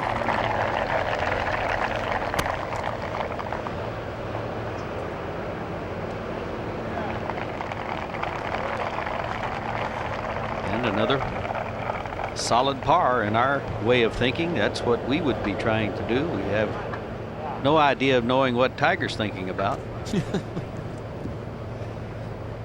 I would certainly be trying to make a few pars when I have an 8-shot lead. The sun is shining.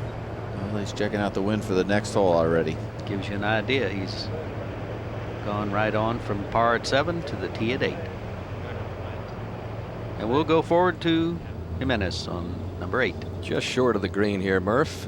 Mark? Well, he's going to putt this ball from off the putting surface, and this is a part of his game where he is absolutely brilliant, Dan. They call him the mechanic, his fellow peers in Europe, but I'll tell you, he's got the hands of a surgeon. Very soft touch. He holds a lot of long putts. Shoots off that hill a little bit to the left, the first half. Yeah, it's almost a double breaker, Johnny. The wind is right at his back. It's up the hill, but going to be fairly speedy.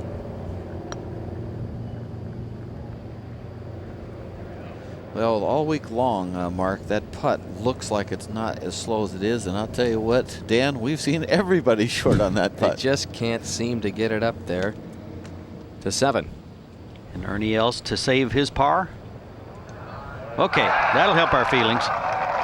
That'll help our feelings. You see Ernie sort of saying, oh, finally. Just one. I needed one. What a view. And Tiger Woods on the tee at 8 as he begins the quest into these 3 difficult par 4s. Right over the rock. He can hit it as hard as he wants. That's that little zinger that Roger calls it with the long iron, and he's left himself way back, which to me, I don't know what he was thinking there. That's going to be well over 200 yards. And again, referred to as the Cliffs of Doom. This is the difficult stretch, 8, 9, and 10. Tough par 4s along the coastline. Well, I think he put the priority so much on getting the ball in the short stuff. He'll negotiate the next one, he figures. But the first job was to get it in the short stuff. And there they are. 3rd round. This is how they play tied, 8 and 9 for the toughest at Pebble. And then number 10 there, the 3rd toughest. Golf course playing much easier today, but still these holes are very difficult. Harrington for his par, so the young Irishman will drop another shot, fall back to at least +2, Mark. Well, Dan, he played what looked like a beautiful shot into 8. It landed hole high, took one big bounce into the back rough, and that's what happens when you're as far back as Tiger is. That's where Harrington played from, and it is so tough to stop the ball on this green. Of course, Tiger can hit it a lot higher and will be hitting a shorter club. Well, Jimenez will have to rely on that deft putting touch here to save his par, remain at even, the closest pursuer to Tiger Woods, 8 back. Needs to hit this one firm. It's up the hill. May turn just a little bit to his right. It's a bit of a trick putt here, you know, because you have a couple influences. One coming from the left, another one coming from the right. I think it's inside the cup.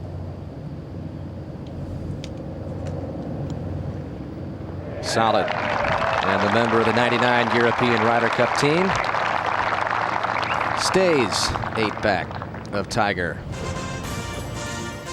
Not a chink in the armor of Tiger Woods so far. 7 holes, 7 pars, and the lead is 8.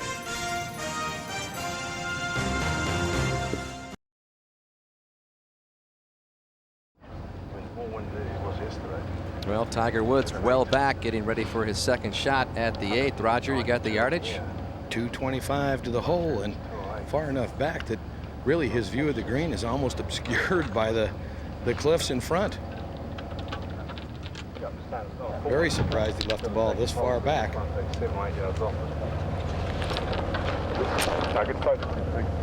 Hear the words from his caddy, Steve Williams. Last check of the wind. And one of the more gut-wrenching shots in the world. Not much wind, though. Well, there is, what it is, John, is helping him, though, and it does play downhill slightly. This is a 6-iron. Sure, just trying to land it somewhere near the front edge.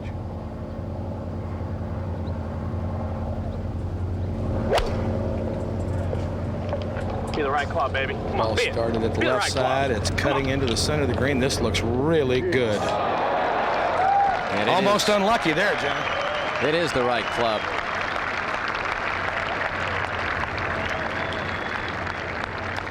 There's not much about this man that's unlucky when you look at his speed and physique and talents, and it's pretty amazing. That shot just hit and just stayed right where it landed. This ball is just Be the right launched. club, baby. Come on, Perfect be it. shot. Be the right club. Come on.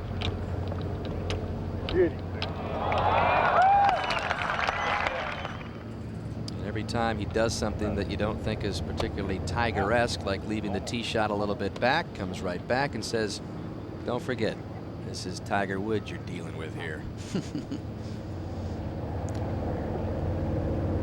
What club, Roger? It's now from 196, a 7-iron, John. Ernie hasn't done anything real exciting thus far. Couple over par for the day, putting no pressure on Tiger. This is a good-looking shot if it's the right distance. No. Well, a day when Ernie Els needed his A game, it just hasn't been there. Beginning the day 10 shots back and ahead to the 11th. Nick Faldo ready. Ed? Well, Nick has struggled a bit. He double bogeyed the 8th hole, so he dropped a couple of birdies that he had made early, but nevertheless continues to hang in there. Has that par to remain at +6 to 15. Long birdie putt for Tom Lehman up the hill. Big swing to the left. Oh, how about that? Just the 5th birdie of the day at the short 15th. Tough back right hole location. To 9. Critical tee shot at the 9th. Miguel Angel Jimenez. 466-yard par 4. Nobody's clapping. See why? And that's a good reason. That is really not in a good spot, obviously. Double crossed it. Normally hits a cut. And those huge stands which flank the action at the 8th green, and nice ovation, and why not, for Tiger Woods.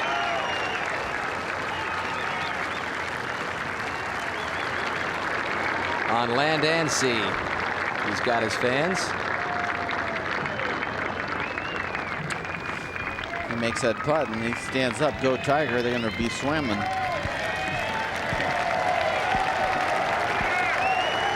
It's a magnificent championship week. So many people on this golf course. Not a lot of room on the coastline with the way this golf course is situated. So they put 17,500 seats as a part of the grandstanding here, as well as all of the gallery following the action. It's just been a marvelous week. Very reminiscent of gallery stands you see at the British Open, to be honest with you. And it's very exciting to have that many people waiting for a guy like Tiger. When they finally get here, it's, you know, that's what they're here for. Finally got their seat in the right spot. Tiger, 24 years old. As we take a look at some of the past Open winners by age, last 25 years, 5 in their 20s, 15 have been in their 30s in the last 25 years as Open champions, and 5 in their 40s. And at age 24 years, 5 months and 19 days old, Tiger Woods would be the youngest champion since 22-year-old Jerry Pate won at Atlanta Athletic Club back in '76. And 24 years ago, that was when Tiger was 5 months old. Well, obviously a bright future for Tiger. If he wins at 24, maybe his Open prime will be the 30s. So who knows how many he might win. Ernie Els, Roger. And the chip from about 45 feet uphill.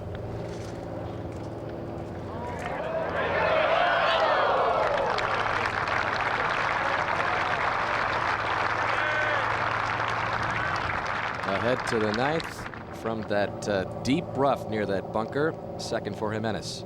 Looks like a layup, just trying to get it in the fairway, which is not that easy to do, and he's wisely just bumped it out there to leave himself a nice wedge shot. Back to the 8th. This putt now from just about 18 feet. John, this hole almost on a crown. It is uphill from where Tiger's putting, but just almost immediately as you get to the hole, it starts to run away some. Yeah, once it turns right, it's going to be not going uphill. It's more uphill than your eye picks up, but it starts to cross, like you say, and then release with the slope the last 4 feet. We've seen very few players hit it hard enough from anything short of the hole all week, Roger. This is a little different angle, but still he might think this is quicker than it really is, and wouldn't be surprised to leave it short and right. Great looking shot though he hit in there, wasn't it? Unbelievable. I mean, that's just so solid, so high, shaped it so perfectly. And that's one of the reasons, guys, well, even with an 8-shot lead, you just don't want to stop watching Tiger. You just don't know what he's going to do next. He's really on. I mean, we've seen him in the past where he struggled with his game, but you're seeing a guy that's really on right now. It's exciting to watch a guy that's in the zone, peak performance, doing things no one else can do. Enjoy it.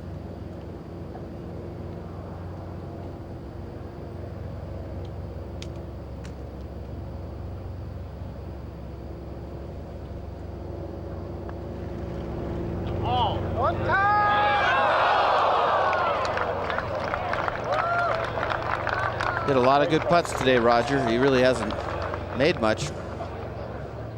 Ahead to the 9th. Third shot for Jimenez. Right at about 100 yards, and he has got it going just right of the flagstick. Still a chance to save par. Wow, just when this guy hits a couple of loose shots, he never gives up and usually ends up saving his par. He couldn't have an easier putt from that distance, and with his putting stroke, dead end putt uphill, it's probably going to go in. Grade 4. And Ernie Els looking for a 4 at the 8th. It's a tough little putt. We'll move to his left. If you try to keep this putt inside the cup, if you don't hit it firmly enough, it can dodge away left. If you get it just a shade too high and hit it too firm, you'll miss it right.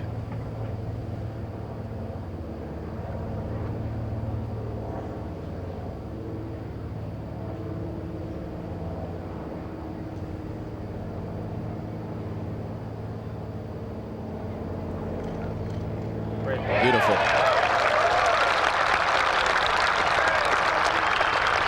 Beautiful speed he put on that putt. And now Tiger Woods for his 8th straight par to remain 8 under. Keep the lead at 8. In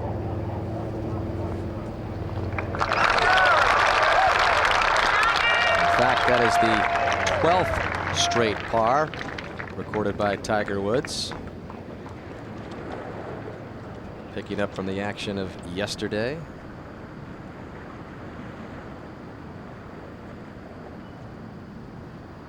Ahead to 15. Birdie putt for Justin Leonard. This to go 2 under par for the day. Yes, sir. Leonard has now gone 21 straight holes without a bogey.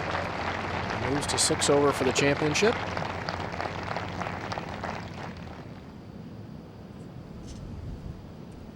Next Saturday, 4 o'clock Eastern Time, NBC begins coverage of the U.S. Olympic diving trials as we move closer and closer to our Olympic coverage in Sydney in September. Mark Ruiz, who you see there, holds 16 national diving titles. He'll be there trying to earn his spot, one of those 2 coveted spots on the U.S. team for the games in Sydney next Saturday, 4 o'clock Eastern Time on NBC. Hold those cameras, folks, please. And wherever Tiger competes, the entourage follows, the security, the media, the people, a microscope. Well, always the hardest hole in the golf course, whether you're playing regular play or the AT&T or whatever. This hole always seems to be the hardest. 466 yards. Needs a good tee shot. Roger Maltby, where is it? Right down the right center, John. Just a driving machine. There it is. And that's way down there, Roger. Toughest hole this week, the 9th.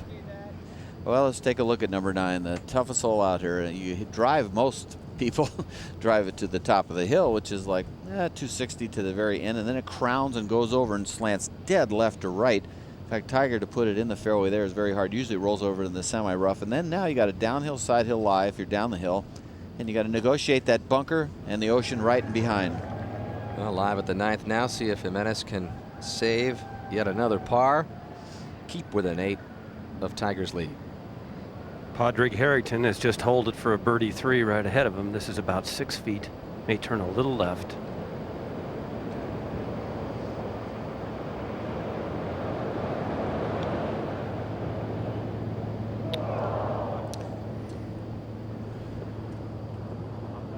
First bogey of the day for Jimenez, and you heard Mark talk about the Harrington birdie. Here it was.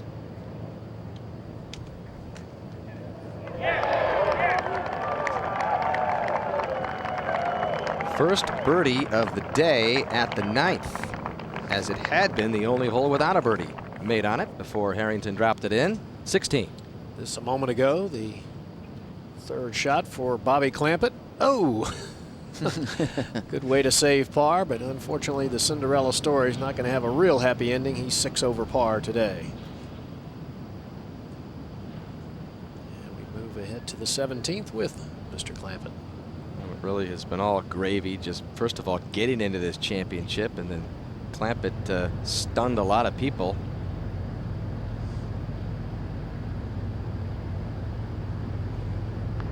Gives you a lot of credibility as an announcer when you can contend for a while and then go back to the booth.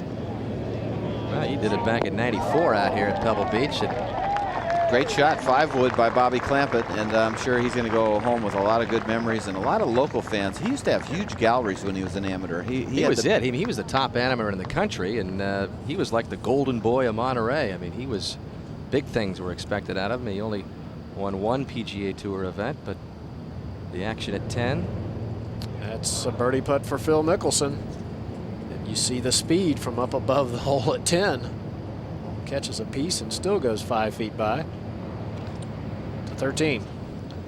Freddie Couples for par. Freddie hit his second shot over to the right in the rough, short of the green. Chip to here. Oh, okay. Freddie, as you can see, overjoyed with that. Back to the tee at 10. Now 446-yard par 4 new tee. Added some 20 yards of length to the hole. It's nothing like that. Got the marshal in the way, I think. He's about to take it. Careful, careful. It's like they do that right when you're ready to take the club back. Quiet, please. Now this hole playing considerably easier today with lack of wind. Yesterday, for a while, it was one very difficult golf hole.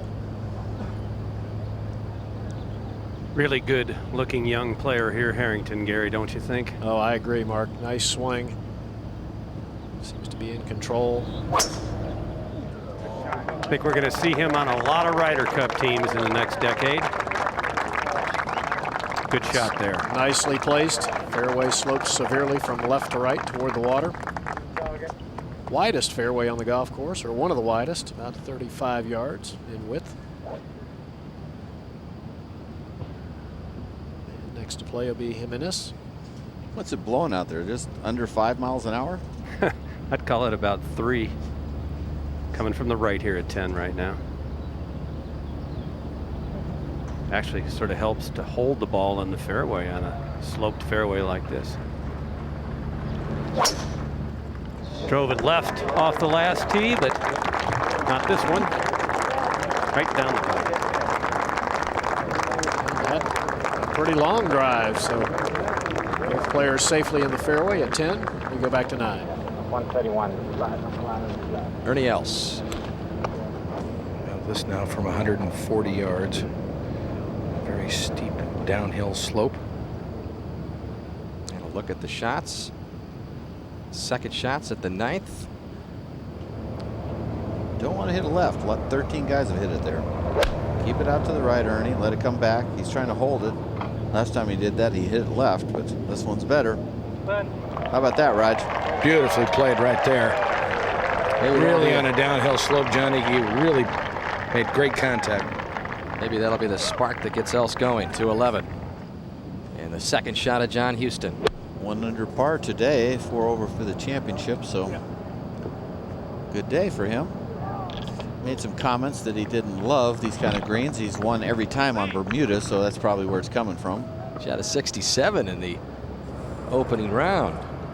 2 behind that man's 65 in the first round. Now Tiger second at the 9th. That's from 137, but a level lie in the fairway on a little shelf at the very bottom.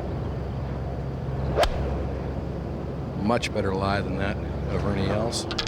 That's just a little right of the hole.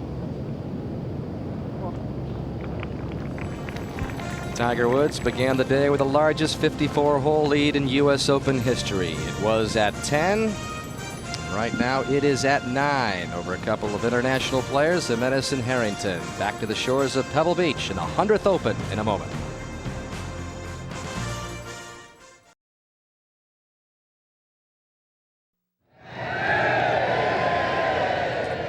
Well, this week at Pebble Beach, the wave's not just reserved for Carmel Bay. This is the scene at the 18th, where the fans got it going from behind the green and all the way down the fairway. Golf's changed a little bit, hasn't it, Johnny, since your days? Wow. Well, the group that finished ahead, there's a big gap, so the fans are getting restless here. A couple of hours till Tiger time, the par 5 18th. And will it be coronation time? A familiar line, Tiger Woods for birdie, this time at the 9th. Quick putt. We'll move quite a little bit from right to left. On cruise control now, John. Well, it's pretty clinical, the first 9, I tell you that. Just sitting there on the magical 8s.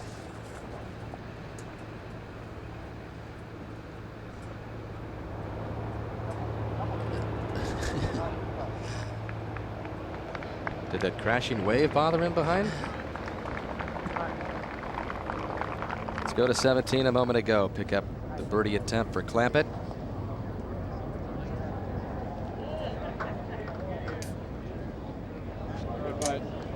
It was a good putt. He'll remain at plus 14 and head to the 18th, the hole he's played hundreds of times growing up here in the area. Now Ernie Els is faded back down that leaderboard. Beginning the day at plus 2, has dropped a couple of shots. Plus 4.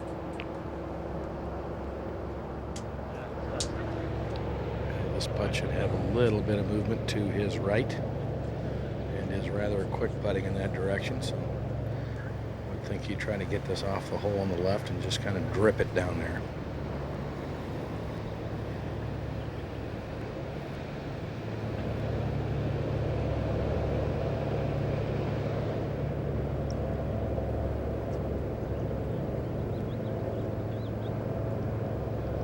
Right in.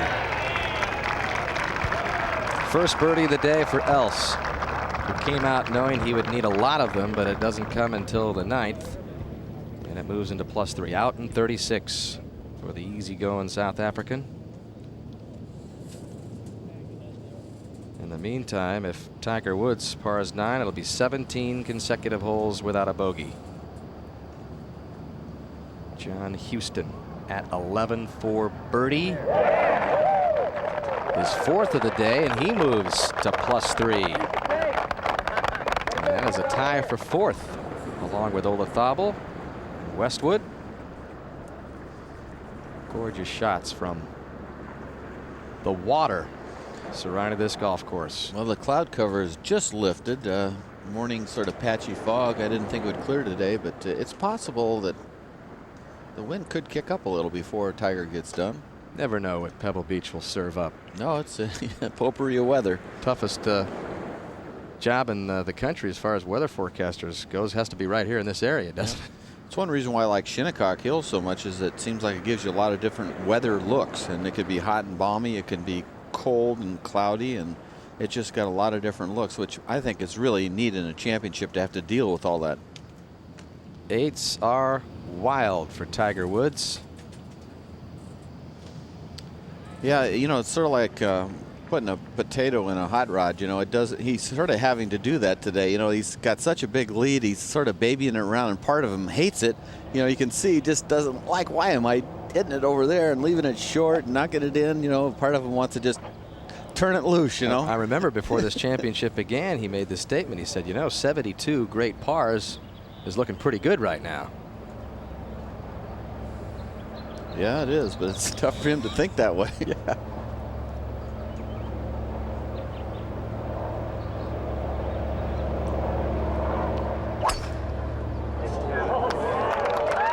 One of the prettiest swings in golf, the big easy down the middle. I think one of the most compelling things to think about is how few people have actually stood up to Tiger when they're playing with him. You know, you had Hal Sutton, I guess Lee Westwood a few weeks ago, Ed Fiore did it, and Sergio Garcia at least gave it a great effort at the PGA. But really, most guys just sort of drift out of his way. They don't play their normal game.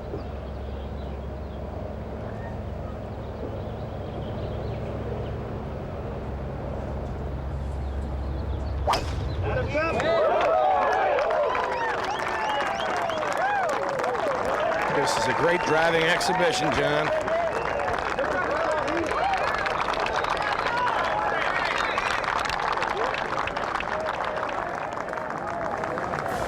Well, a U.S. Open Championship clinic continues for the #1 player in the world, Tiger Woods. Seems it's just a matter of time.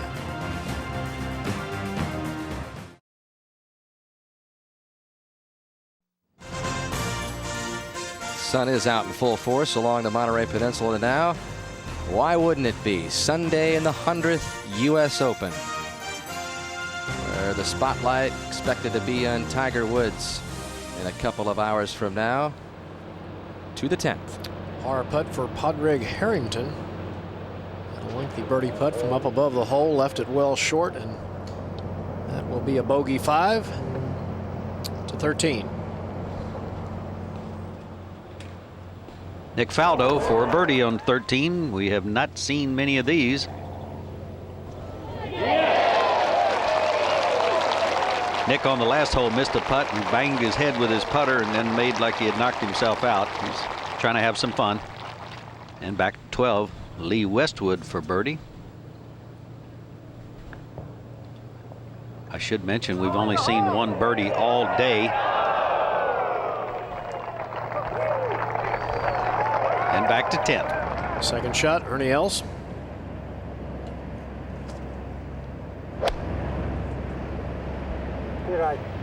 This from 153, cutting right at the flagstick. Oh, what a beautiful shot. That is easily the best shot we've seen today. Road shot. Front right hole location. A lot of history at this hole. It was here in 72 that Nicklaus hit it in the hazard twice in the final round. Survived a double bogey 6 on the way to his win. And of course in 82, Watson hit it down in the hazard, hacked it out on the green, and made a 25-footer for par. Tiger's second. That's from 125, just 115 to the front edge. Just kind of a flick of a wedge for him. This is well left of the hole toward the center of the green. What an advantage, though, to be able to play a wedge second shot to a 446-yard par 4. And not much of one at that. Thank you, Robert.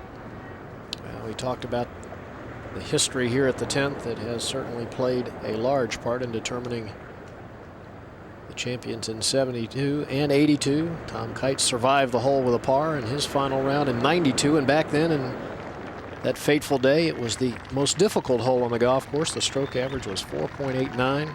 And a nice message from those out on the beach. Happy Father's Day. And another message, simply Tiger. Yesterday it was Go Tiger. I guess they feel like they don't need to help him too much today. Well, these Beautiful aerial shots are being provided by MetLife. And what a spectacular sight looking down from above.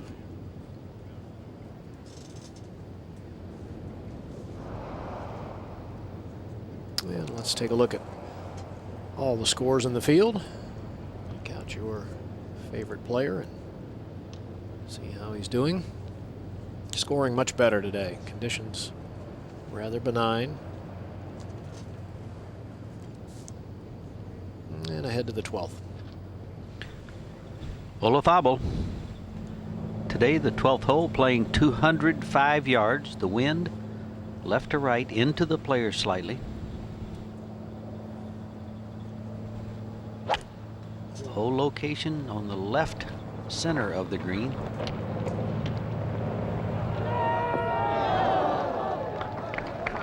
Ball just will not stay on the green when it lands just on the backside of the bunker. You can appreciate how good a shot that is. To 18. And a nice walk up for the local boy, Bobby Clampett.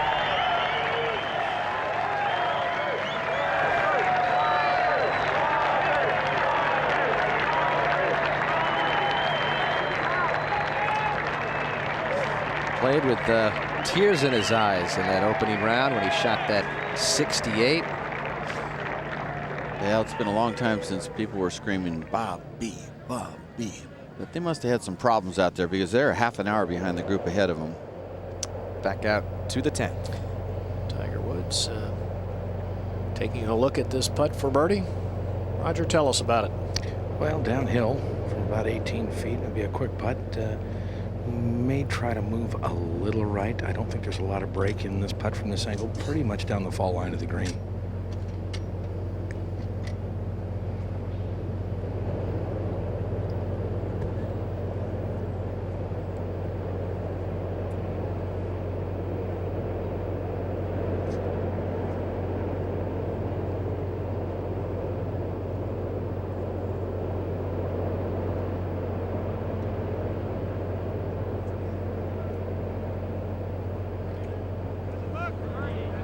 This looks good here. Yes, sir. Tiger Woods to 9 under par, and the par string is broken.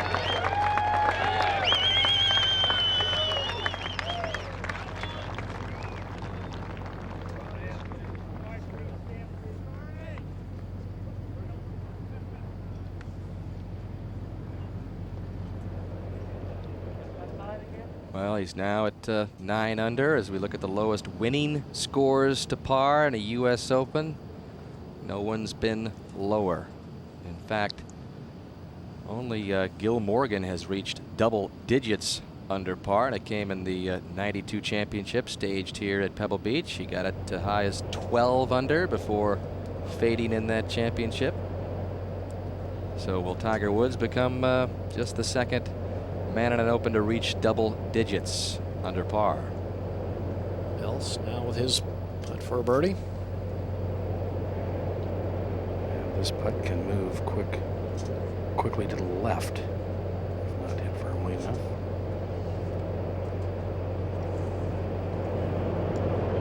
Good stroke. Ernie Els back-to-back birdies, but it's perhaps a little too late. With Tiger Woods making his first of the day, he moves to 9 under par. Now has a 10-stroke lead. We'll be right back with more coverage in a moment.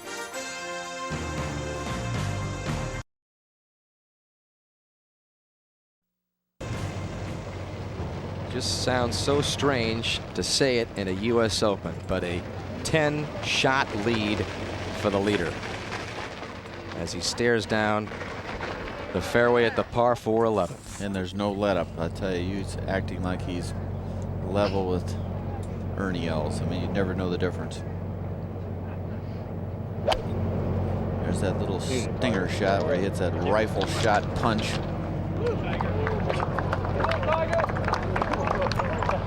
And again in good shape. Well, if you just joined us, wondering what happened on the front nine of this final Sunday in the 100th U.S. Open, Padraig Harrington got up to a good start. The young man from Ireland. This was his second shot at the opening hole.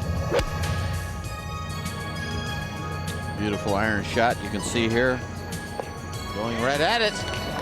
Beautiful shot. He would birdie that to go to +2, so they were scoring some birdies ahead of Tiger Woods. Birdie Jimenez. Just a moment ago. Jimenez birdie to go to +2 also at the opening hole, so it looked like there would be a pair of international golfers putting a charge on Tiger Woods. Olazabal, his third shot at the second. Blading a sand wedge out of that rough. The touch we talked about goes to +3, and then Tiger Woods, very sharp in the early going, drove it down the fairway. Second shot to this point on the opening hole. Hit a good putt, a wiggle left. Missed the birdie. Tiger had a lot of birdie opportunities early. At the second, the long par 4 for birdie. Beautiful stroke here. It looks like it's going to turn right into the center of the hole, and it just flattened out. Also had a birdie opportunity at the third, a hole where he tripled yesterday. A little slower than it looks, this putt, and he just right on line. That one he thought he had.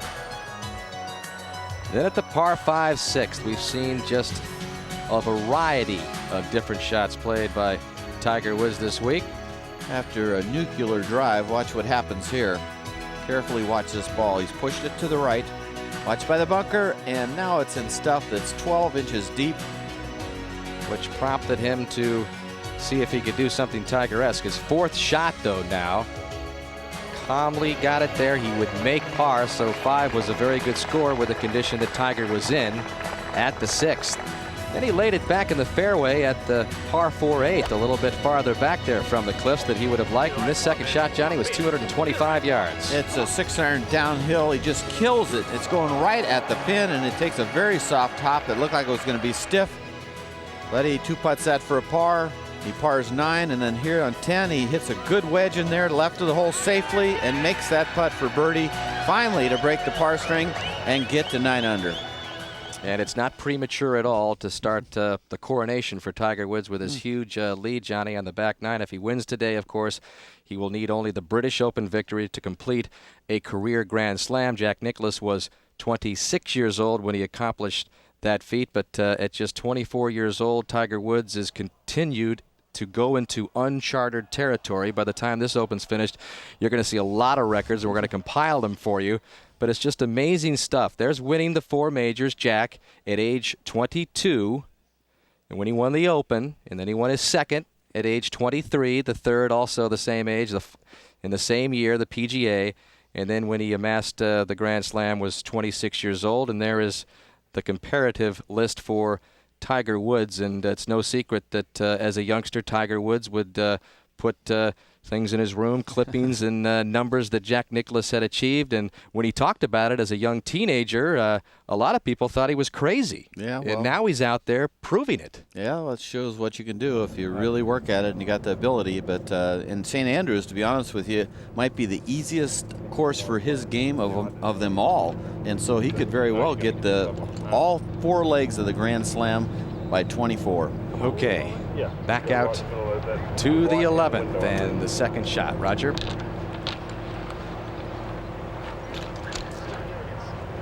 Well, we'll check in with Roger in a little while, but we know that Tiger hit another one right in the middle of the fairway, and you see the yardage left.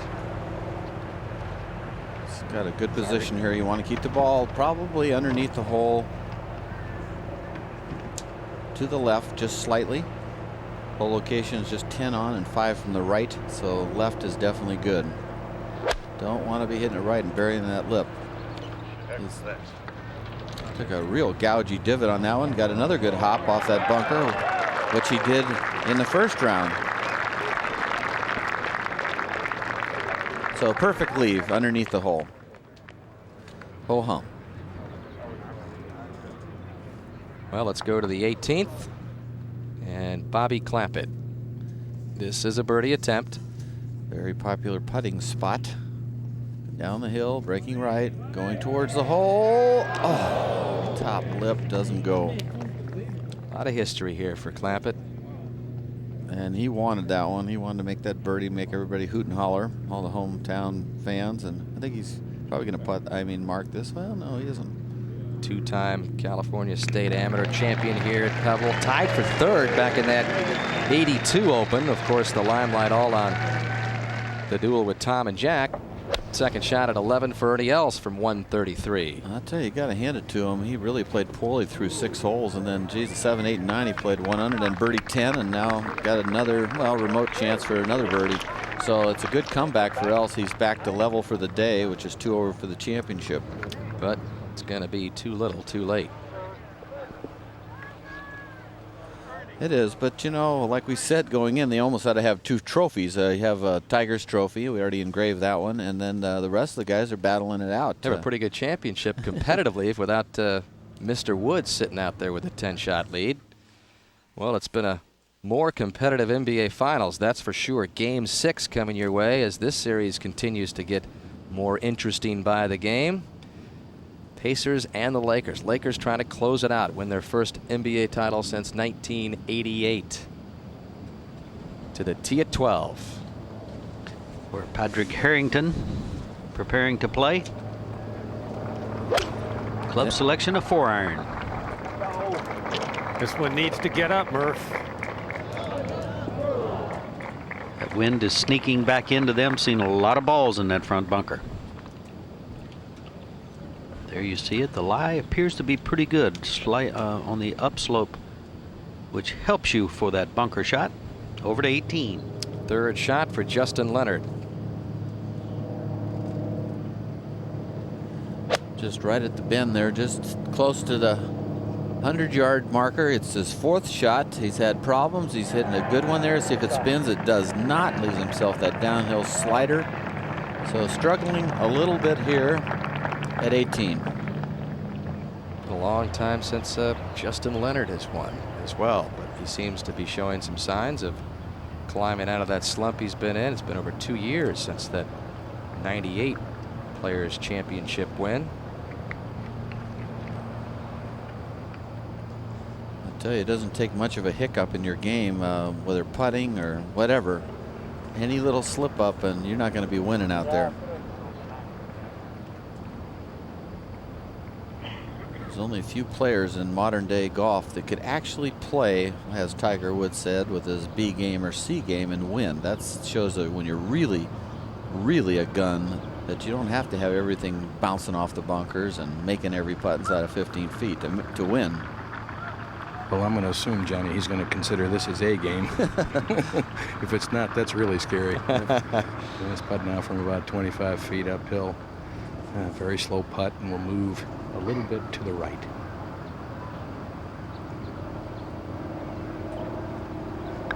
Hard to get it there. That's another putt we've seen all week, Roger. Number 8 in this green that guys just are not getting it there.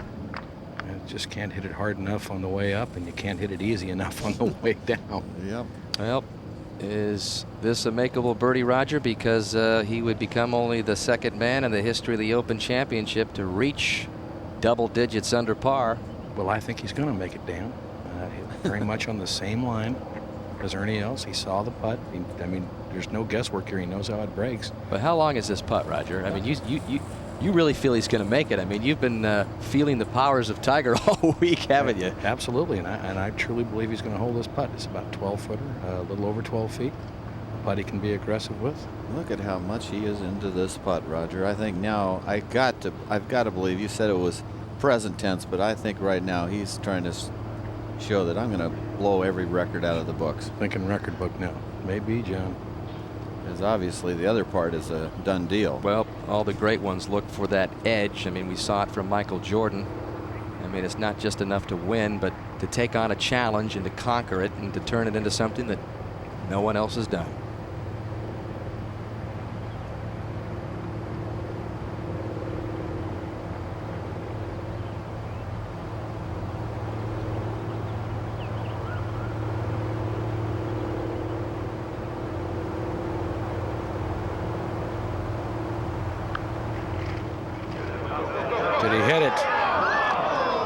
I'm surprised at that.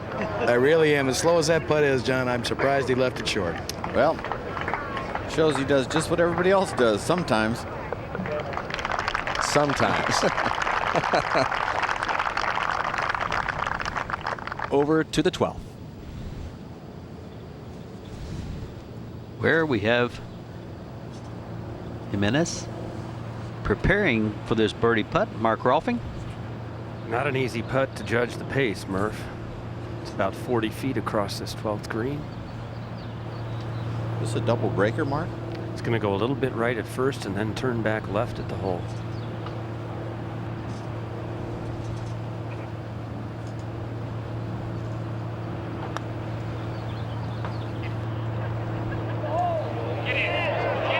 And a chance.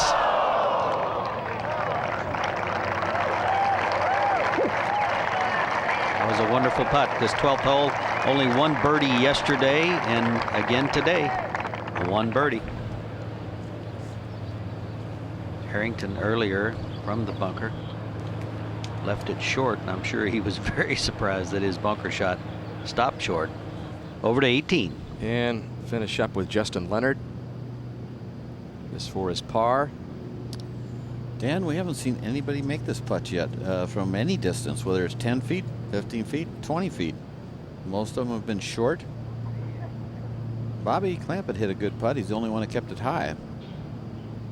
Well, he's played the golf course more than anyone out here in the field. See if this stays up. I don't think it is. And that's sort of like, well, short and right. So an unfortunate finish for Leonard. Bogey, bogey, bogey after a birdie at 15. 72 for the former British Open champion. 12 for Padraig Harrington's putt for par now.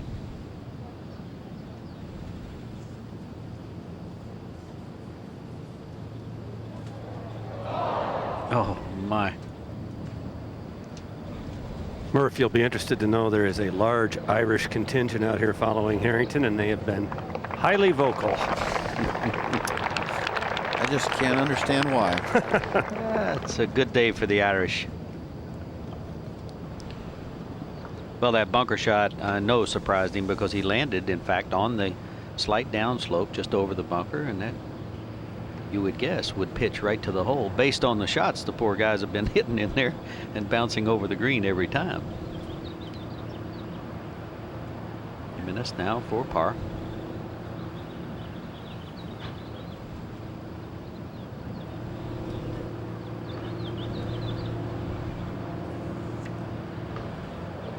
Maintains his hold on second place.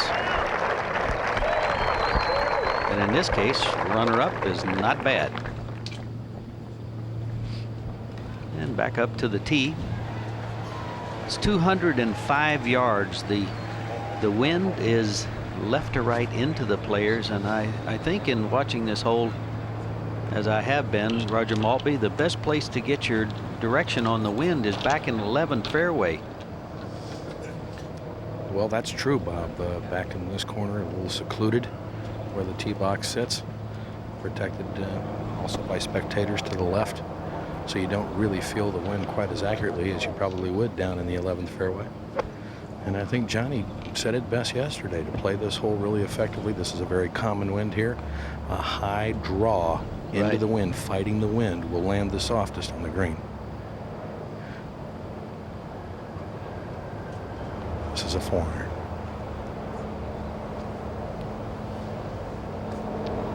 That's a lot of club for him, Roger. He's hit it very high, the center of the green.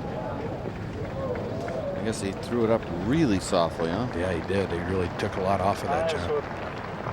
218. Moment ago, second shot for Notah Begay the third. You want to see a shot that Tiger would be impressed with? Check this out by Notah. It's an impossible hole location. It's tough enough with a wedge. He's going with a 3-wood. So Begay will have an eagle try from above the hole. That is some shot. Back to his former teammate at Stanford. Tiger set to play, Roger. This is a 5-iron. Think this might go high, Raj? Real high.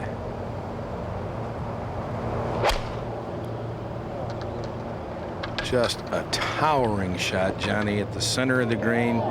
What a beautiful looking golf shot. Advantage Tiger. Boy, is it wonderful when you can hit it that high. and landed on that green that softly. And I think it's very obvious that's why Mr. Woods is where he is.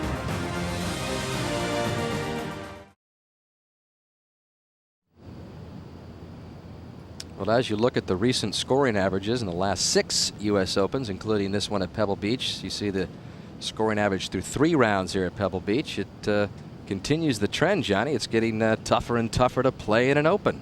You know, it's interesting. I think the USGA has got this setup down to an art form. They're doing it in a way that is fair, but it's beguiling. It's really fair, but it's tough, and the courses really are set up great. They're just uniformly great. Pinehurst had the shouldery greens that were impossible. Pebble Beach, of course, is armed with weather a couple days, and the bottom line is each one brings its own little challenge. And without Tiger Woods, everybody would be fighting just to get back to even par. That's which true. I guess is the real goal for the Open. You can't Tiger-proof anything right now, unless you maybe don't have any holes out there. Yeah, make the hole smaller than ball is about the only way. This putt doesn't break a lot to the left, but it does break all the way.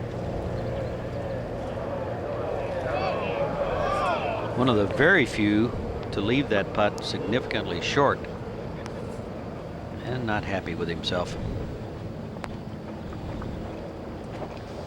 Now we're going to get a chance to see how much local knowledge Tiger has, because every putt today has been to the right of the hole. The pull is to the ocean, Roger. It is, as is usually the case here at Pebble, and the first part of the putt certainly gives the impression that it wants to move a little left, but once in the area of the hole, it'll straighten up and maybe even drift back to the right. So it's a real illusion here, Bob. You heard him say left early. Confirming with Steve that that's what he's seeing.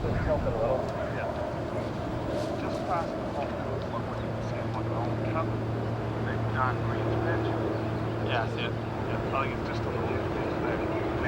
So I meant about just about a ball up. How that sort of Always interesting how a caddy like Steve can help a player of Tiger's caliber. Usually it's on the order of confirmation of what the player is thinking, what his first idea is. And you know Tiger's had this putt many times here. It's a tough read, isn't it, Roger, for anybody? It really is. It's a putt that has to be remembered, John, really. You get it outside the hole, if I remember right, that second half does not move left. Correct.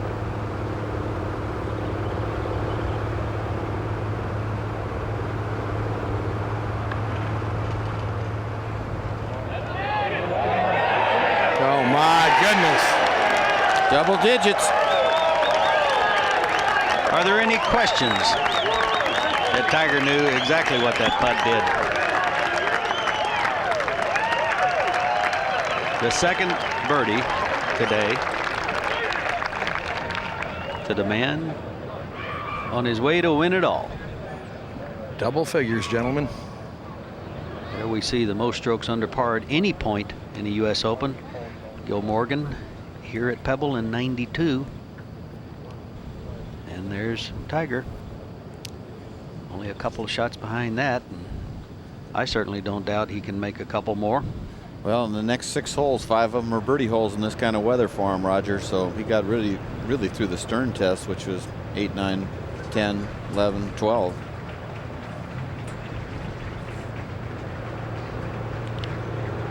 Ernie now for his par.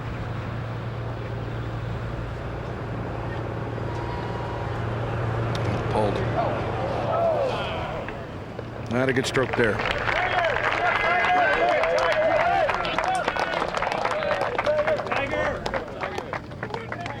Let's have another look at Tiger's putt here. The quizzical part is that it does break to the left in the top of the putt. You see that. But now look. Straightens out and goes right in the bottom. Wonderful, wonderful touch from another angle. Watch the gallery. Watch the crowds.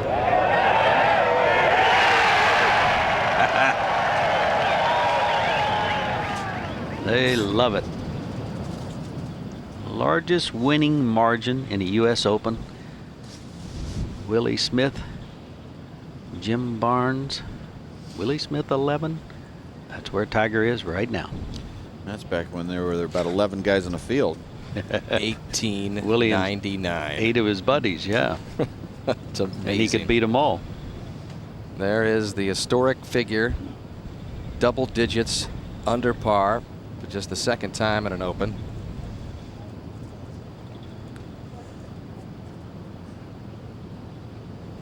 As we pick up the action again at the 13th. I think it's time to start letting the big gun go.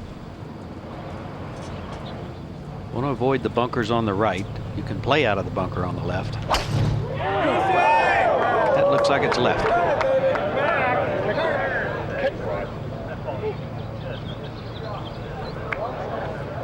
Well, we can see some golf ball, and that's the first drive that I recollect he's missed today. Hit it right there in round number 1. Remember, he muscled it out on the green. Ahead to the 13th. Jimenez for his birdie. Mark Rolfing. Big sweeper to the right. This was a very poor second shot to play it back to here from just 130.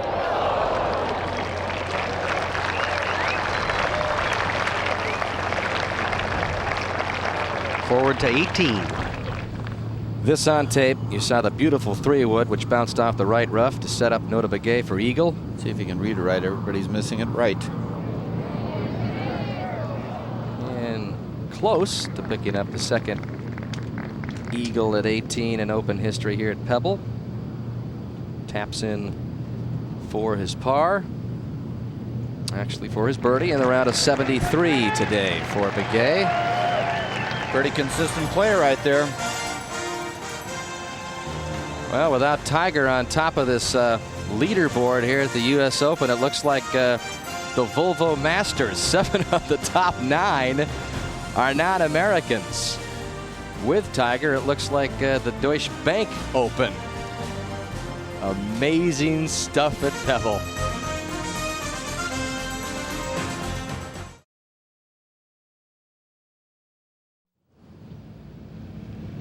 Well, this a moment ago. Third shot for Retief Hussain at the par 5 18th. We talked about eagle history at 18.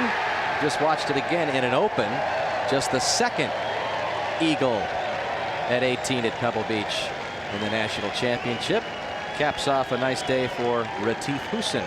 Finishes at +8 round of 71 because he birdied the 17th as well. 3 under in the last 2 here, Johnny. Not bad. That's great stuff. He was 3 over for the day going into 17. Back over to 13. And Ernie Els, a wonderful drive, Roger. Split the center of the fairway now from 117 yards, 111 front. I would imagine you haven't seen a lot of balls on the front of this green short of the hole. Either you're short of the green or long, probably, huh? Actually, if the ball lands 2 or 3 yards short of the surface, Roger, it does not get on the green.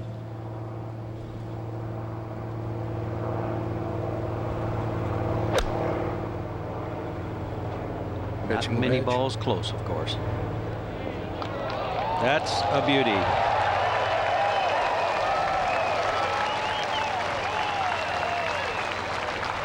That's a beauty. Tiger missed it left, but he has the correct angle, Roger. He sure has, and he's drawn a very good line. This left rough, the rough supporting the ball, so not bad at all. 102 to the hole.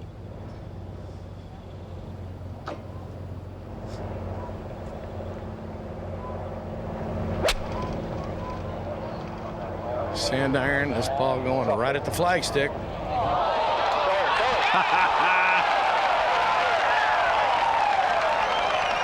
Wow. Is this really happening? Is this really happening? Play some golf, young man.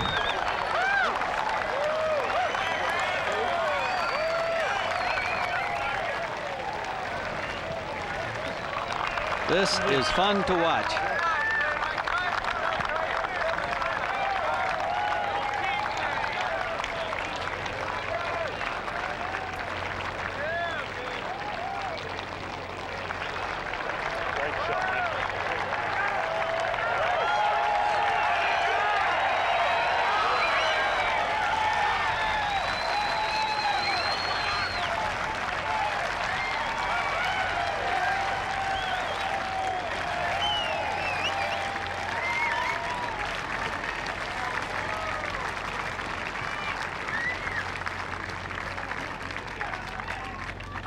Ernie Els just has to smile and say, nice shot. I finally hit one close to the hole, and what does Tiger do? Knocks it inside.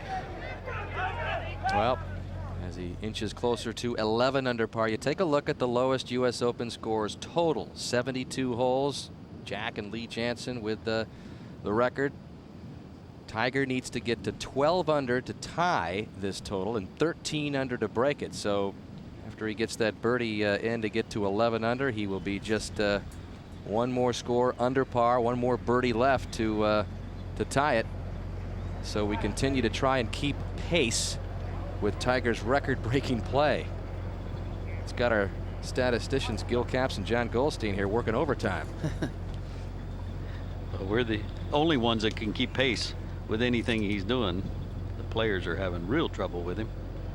Well, on the way up the fairway, Ernie Els looked over at me with a smile and just kind of threw his hands up in the air and shrugged like, what are you going to do?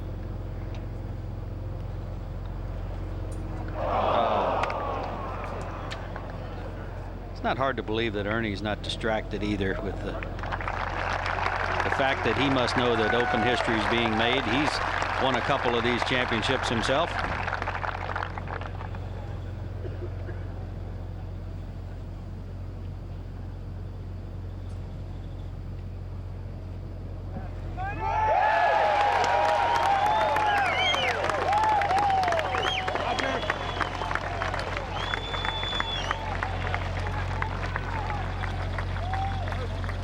Well, the lead is now 12 as Tiger Woods moves closer to being crowned the 100th United States Open champion at Pebble Beach golf course, which he first came to as a young teenager, 13 years old. Took the drive up from Southern California where he grew up. Fell in love with it the minute he saw it, and he has fallen in love with it even more this week. Driving has been a big key for Tiger Woods today as we take a look at the par 5 14th. You can see this great par 5 is the longest hole in the golf course, 573 yards. You can see from yesterday where he's hit it, of course, made birdie, and that was round 3. Knocked it on the green with an iron. Knocked it on the green with an iron in round 3. 2 perfect shots. Well, Miguel Angel Jimenez, the closest pursuer at +1, 12 back for his second. Mark? From the intermediate rough on the right-hand side, just laying it up.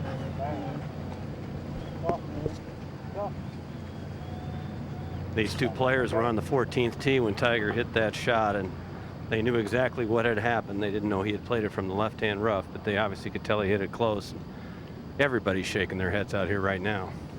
Well, again, reminiscent of the Masters runaway in '97. He won by an even 12. Can he make this a bigger win at the U.S. Open?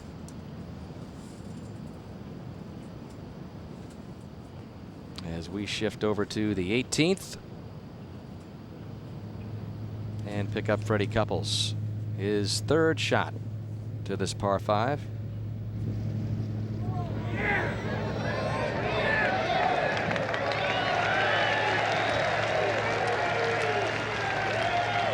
Chance for a birdie finish for Fred. Back over to the par 5 14th. Padraig Harrington going over the yardage. He's been standing there holding his driver. He's got 290 yards to the hole. I'm not sure what he was thinking. I didn't see any chance of him getting the ball on the green. And anything just 20 or 30 yards short of this green is pretty much dead, isn't it, Johnny? It is, if especially if you're not prepared to risk the chance of dumping it in the bunker. You know, if you want to try that, it's not impossible to hit that shot, but it's easier to hit a full wedge. That's the point. It's tempting, though.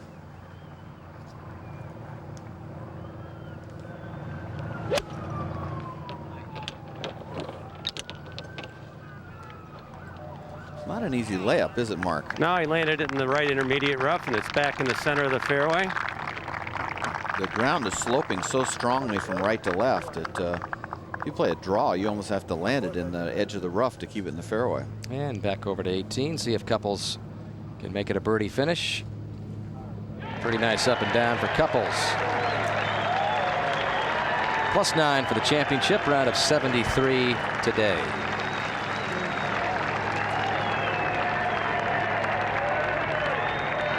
always a fan favorite. But today in the game of golf, this is the favorite every time he tees it up. Well, Tiger's got a couple good places he can line up here. He could hit it at that crane and hit a towering fade. If he's going to play it straight, he could sneak it by the tree limbs, but the spot he wants to end up is over here. So the big fade is good. If not, you got to go right over this limb right there, and I'll tell you, that's pretty scary.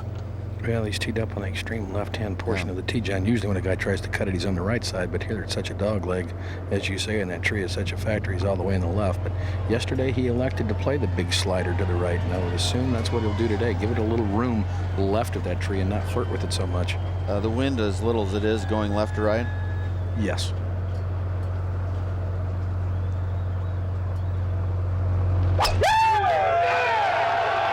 Well, he started this ball well left. It is cutting, but I don't know on that line if it'll stay in the fairway with his length. Yeah, it didn't even roll. It's right in the left center, Roger. It's perfect. Good look at this par 5. Back up to the hill. We'll return here in a moment. Now to 15. Second shot for Jose Marie Olazabal, 136 yards to this back right hole location.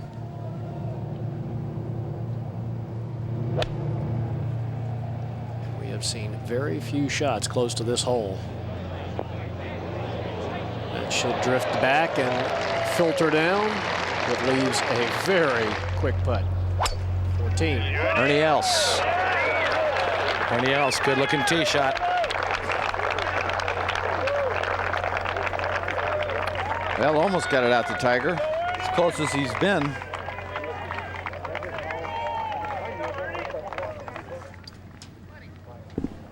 Now third shot for Jimenez. Back out into the fairway. Mark? One of the toughest third shots, I believe, in golf on a par 5, Johnny. 114 yards in the fairway, but hole location right behind that bunker. Well, you can't hit it here. Oops, a little late there, John. Can't hit it 12 feet left, and you can't really hit it more than about 14 feet right. It's like sort of a Pinehurst shot, isn't it? It really is. I'll tell you, it's a lot easier calling shots for Harrington and Jimenez than it is for Woods, because back there you have to worry about saying it's a tough shot. It'll make you look bad. This is short. Well, that was the third option you don't want to do, and that bunker can bury, and it is so deep. I mean, the bunker must be, what, Mark, 8, 9, 10 feet deep? It is, and of course the USGA has softened up the sand just a little bit in these bunkers. That's their theory now. They want to make it a little more of a penalty, and his ball is sitting just slightly down. So it's a good one if they cut up. Harrington now has 89 yards. Perfect shot's about 3 feet right of the hole, and it will kick left slightly and spin left. If you want to be real technical about it.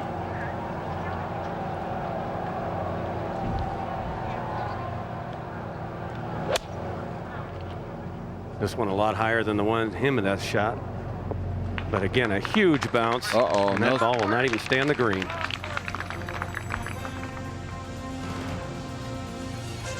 Padraig Harrington, one of the few who had hopes of catching Tiger Woods, but that was a long time ago.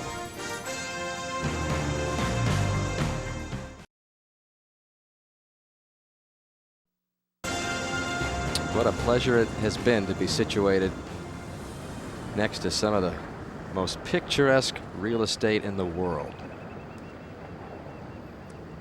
Yep, that'll put you in a good mood of appreciation for a lot of things. Back over to the par 5 14th. This is Harrington coming up. Mark? He's got the putter. Shot we saw a lot last year at Pinehurst.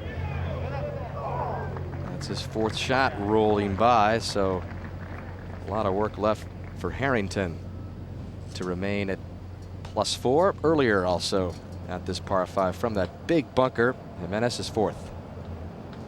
Very good bunker player. His whole short game is just, I tell you, it's as good as anybody's almost. He can putt, and he's good around the greens, and he seems to be fairly fearless. He's got the mentality to win a major someday. Yeah, U.S. Open, it could happen. You know, maybe not when Tiger's on this game, but 15. That's the birdie putt for Phil Mickelson, and yes, finally, first one of the day. +6 now for the championship.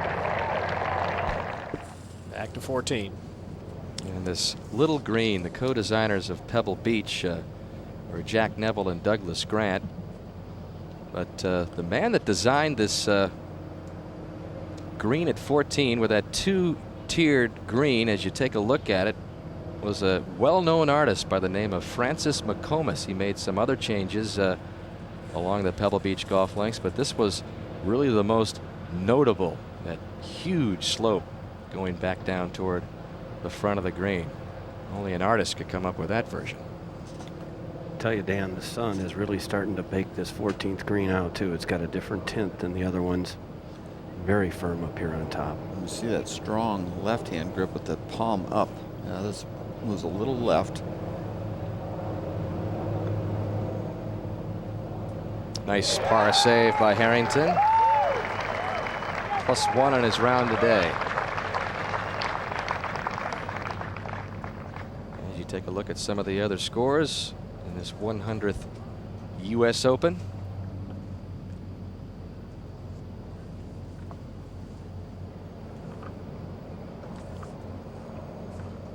By the way, as the scores roll by, it's probably worth noting that for the second year in a row, Vijay Singh shoots the low final round at a U.S. Open. A 68 today for the Masters champion to finish +7. His final round 69 last year at Pinehurst also propelled him up the leaderboard into a tie for third.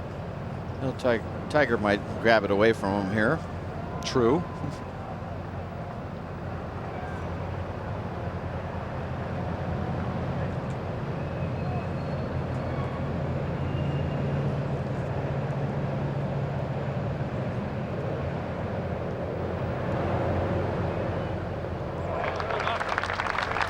Nice Sandy, good par.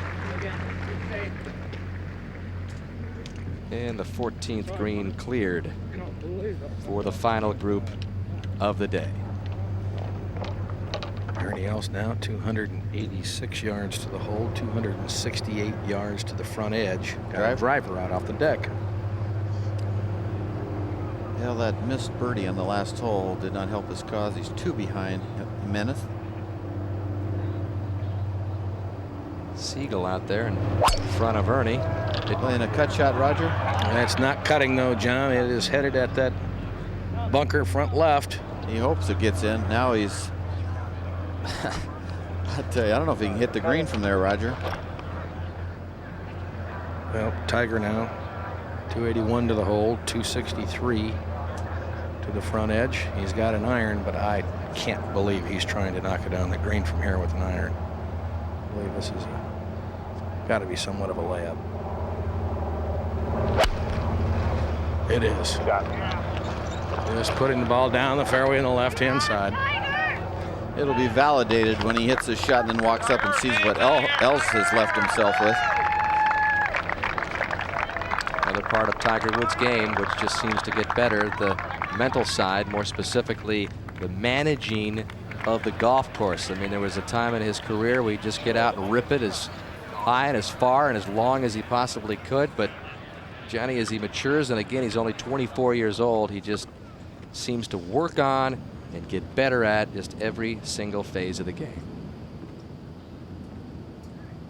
Well, let's update our Tiger record board. Golfers to win 3 different USGA championships. And he's already won the amateur, he's already won the junior, so now he's trying for a 3rd different one. Tiger would become the first player to win the U.S. Junior, the U.S. Amateur, and the U.S. Open. I guess he does have to wait, Johnny, until he's 50 to win the Senior Open. I would think so, yeah. No special exemptions there. We'll be waiting for that. Once again, special thanks to the folks at MetLife and the Blimp, looking down through just some scattered high clouds in the Pebble Beach area. Placid conditions here, very calm. Yeah, it was a scoring day. If Tiger was going to get that record, he needed a day different than yesterday. I'm not saying he couldn't have done it yesterday, but it would have been really special then. But this is a great day for the galleries. Everybody's enjoying it. Nice sunshine, short weather, short sleeves weather, and Pebble is showing off. Again, with a 12-shot lead, you see the huge galleries as you take a look at Tiger's scorecard today. Parring the front 9 out in 35, and then he began to light it up. I really believe that this is almost according to game plan. I think the front 9 was supposed to be very conservative, sort of see where he's at. He needed to do something. He had put it down a little bit, and as soon as he cleared the first 9 holes, it was like, get the good drive at 10 and let's go to it. 21 holes without a bogey, and now set up for his third. Raj? 84 yards left of the hole. I'm sure this will just be his lob wedge, John. A little close to get to the green to really get a lot of spin on it from here. You can do it. Just play it forward. You can just be a little lazy on this one. Keep it just right of the hole.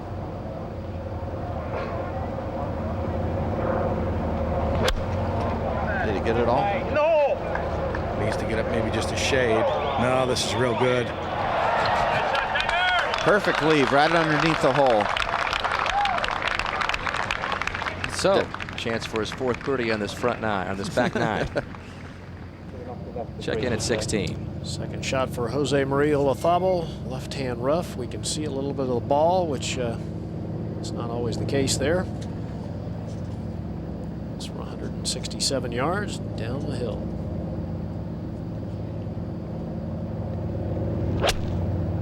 This green has been very firm.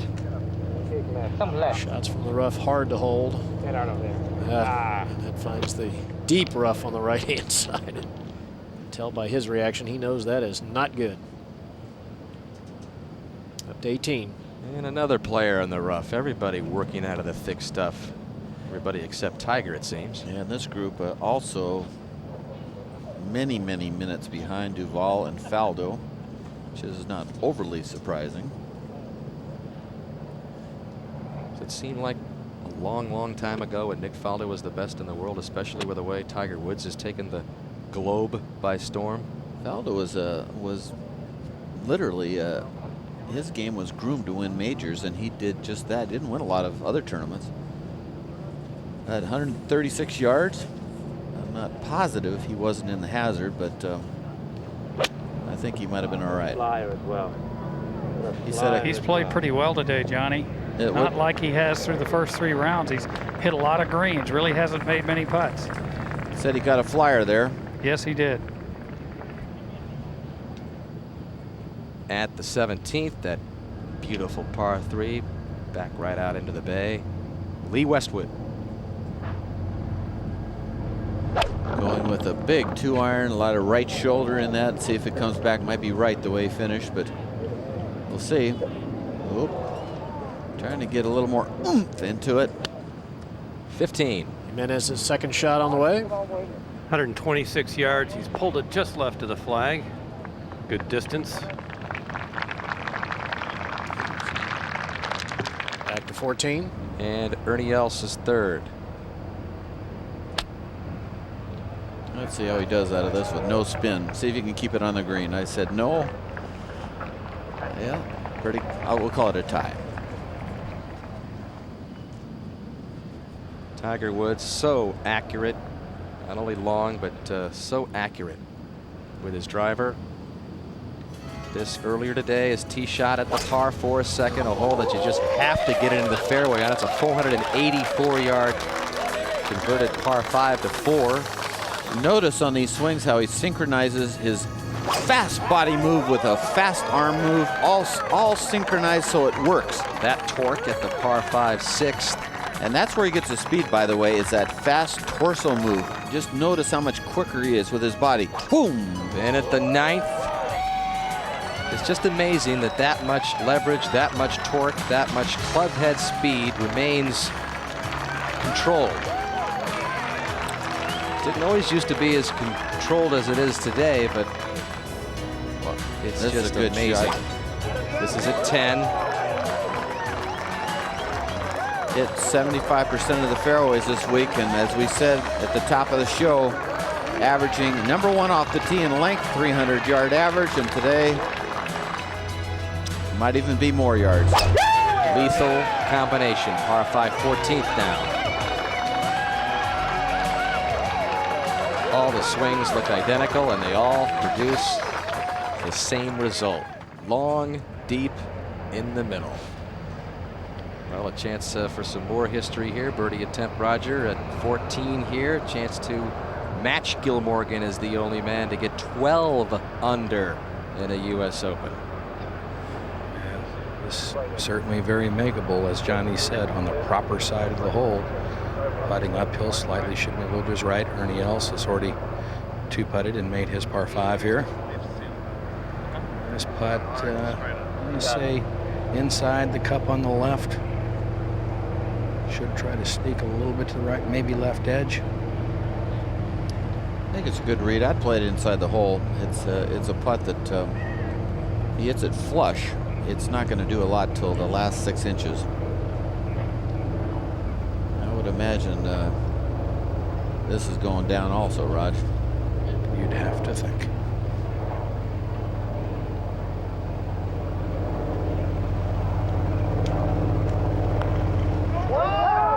And yet never in question. History by Tiger Woods. 12 under in an Open. What a back nine he's having, huh, Roger? Just every shot is just right where you want it, John. 4 birdies in 5 holes on this back nine at Pebble Beach in the U.S. Open. Let's check in with our record tote board. He matches Gil Morgan, most strokes under par at any point, and of course Morgan finished at +5 that year. Well, let's take a look at that firm stroke that he hit. Keep it from breaking. This ball really didn't do hardly anything. Look at how it comes off rolling. He said early in the week he didn't like the way the ball was coming off the club face, and he hit that so solidly. Hit it, played it inside left like Roger read it, and that thing just went in right inside left. It just dominated the break. And this really, I think, is the easiest hole in the back nine. It's just without those trees that were lost on the left, Roger. This is sort of for the plucking, so to speak. And he could hit a driver, but he's going to go with that 2-iron that you like to call. What was that again? The Stinger. The Stinger. Yeah, once that tree came down, it took out the fear factor in the drive in this hole. Well, guys, through 3 rounds, it has ranked as the 3rd easiest hole on the golf course. Not much to it anymore, huh, Gary? No, it really isn't, John. The only thing, you cannot see the actual fairway from the tee, so you have to just pick out a point that you want to try to aim at. But certainly you can take it down the left side now where you could not before.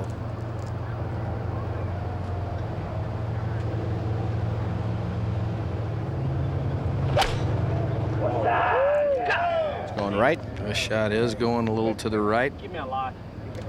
Well, he thinks it's going to be in the rough. It is, and it is sitting up. Everything seems to be going right. Well, I'll tell you, Gary, walking off this 14th green, he looked more focused than he has all day to me. 18. And that's a man with a 13-shot lead now at the par 5.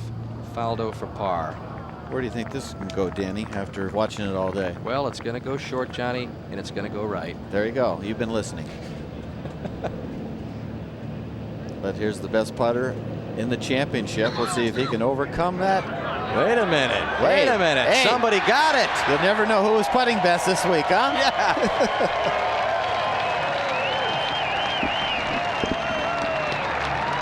Has not had a top 10 in a major in 4 years since the British Open in '96. But he'll finish in the top 15 in this Open, ensuring a return next year at Southern Hills. So the grind continues for Nick Faldo to get it all the way back. He's tied for 8th. He ought to take that unusual putter to bed with him, I can tell you that. Well, at 17, we saw the tee shot of Lee Westwood to the par 3 17th. This is his 2nd.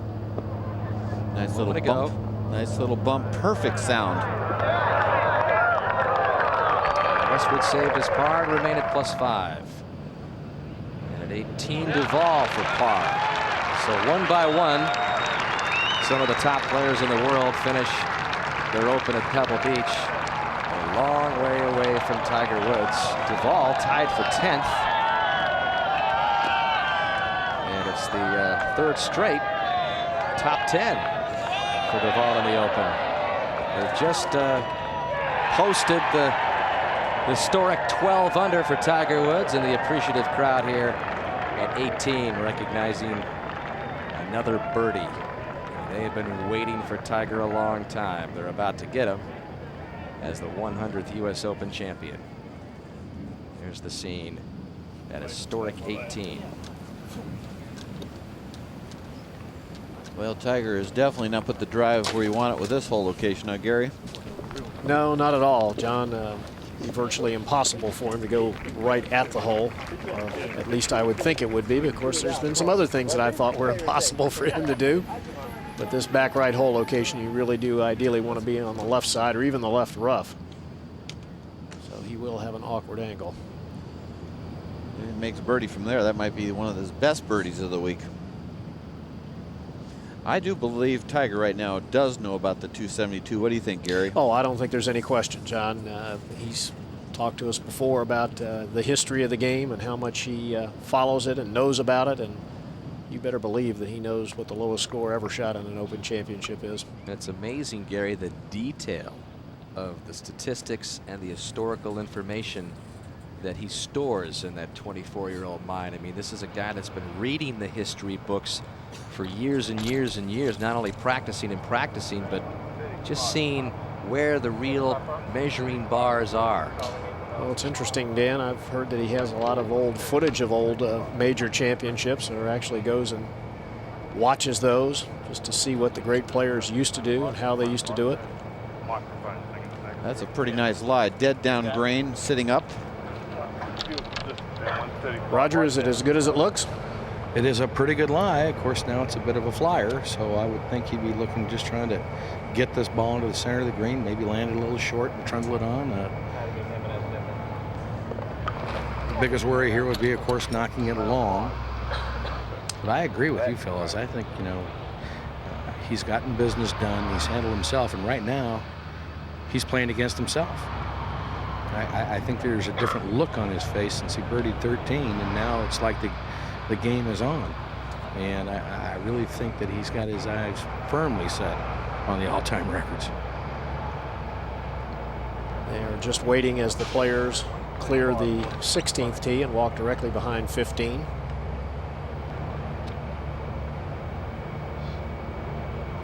Of course, this was the hole that Tiger Woods made an eagle on earlier this year when he won the AT&T. The wind is probably 130 to the OM.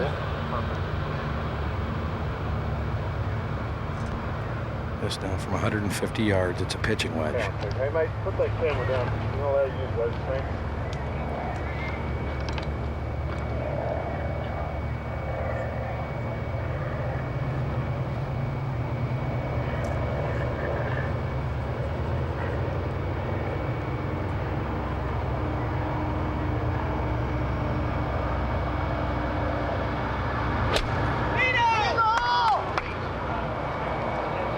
Going just left of the hole. And to the center of the green, if it'll hold. Well, it should come back a little bit. That's really a very good shot, Gary. That's right where he had to try to put the ball. On the correct level of the green. A lengthy putt, but in that position, very acceptable. Yeah. Ernie Els will be next to play. 115 yards. Pretty good angle. He can try to get this close, but is that green taking one hop and stopping, or is it spinning back in that back right corner? Well, it just depends where exactly the ball lands. Roger, if it lands just short, it'll catch that ridge and come back. Most that have carried up on top have had a hard time holding it there.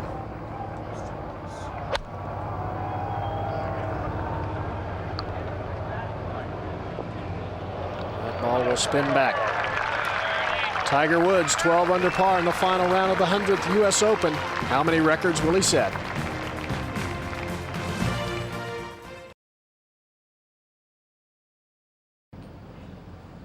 Welcome back to the Tiger Woods Show here at the 15th green with yet another putt for a birdie, Roger. Well, this one certainly from the proper side of the hole. About 25 feet uphill, and will turn hard to the right at the end of its course. Most players from this position, A, have not hit the putt firmly enough, and B, have not played enough break.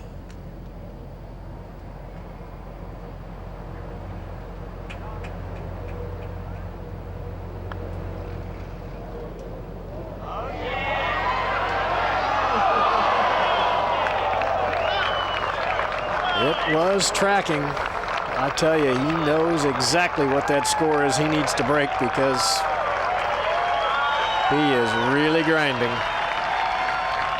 really focused.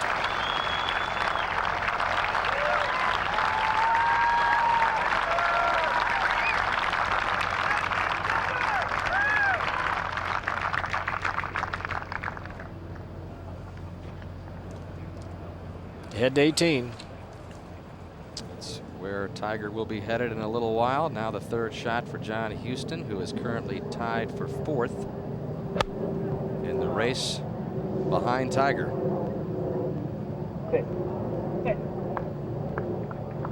That was a moment ago, and now live to Lee Westwood. Not the lie you want to this front right hole location if you want to stop it quickly. I think it almost can't stop hole high unless it just barely clears the bunker.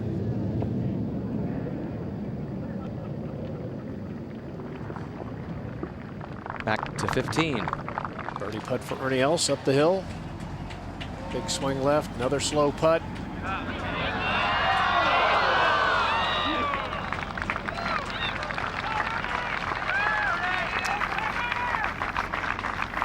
Just has not been his day.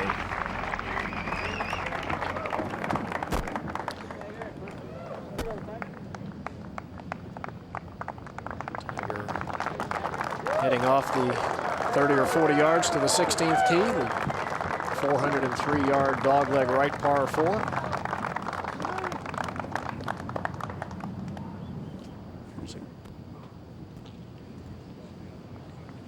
And up at the green at 16. Third shot for Padraig Harrington. Difficult one out of the bunker, front right.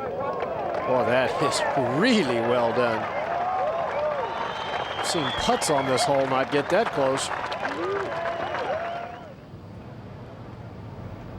Back on the tee, Tiger Woods.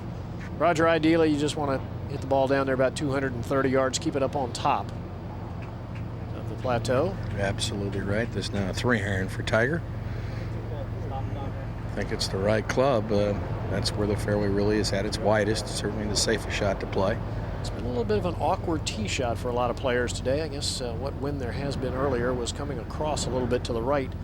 Players have only been able to hit this fairway 56% of the time. Quite surprising on a hole where most are using irons or fairway woods.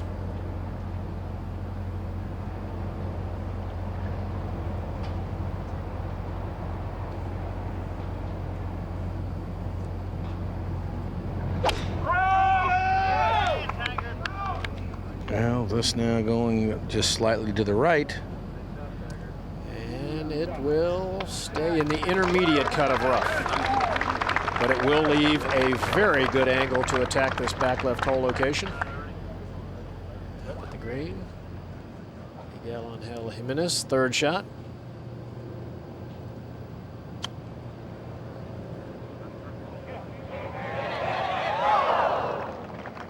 Well played. Back on the tee, Ernie Els.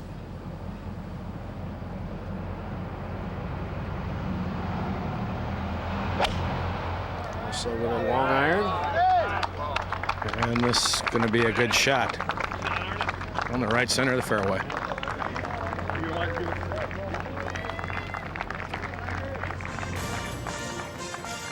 Well, a beautiful scene here at the Pebble Beach Golf Links, Pebble Beach, California.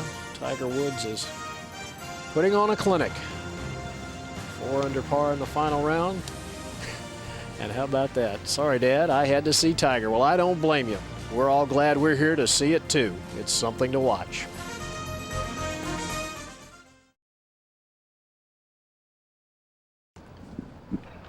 Beautiful shots from above. Looking down at Pebble Beach. And at the 16th. Tiger Woods getting ready for his second shot. Roger. Has 172 to the hole, 153 front edge, and that's got to be the yardage he's looking at, because this ball, although in the intermediate cut, has settled down a little bit. This one is going to be a little tougher to spin, I think. Be interesting to see if he can control the distance coming out of that intermediate cut that the ball carries. If he can land it in the front third of the green, it's got a chance to chase right back to the hole.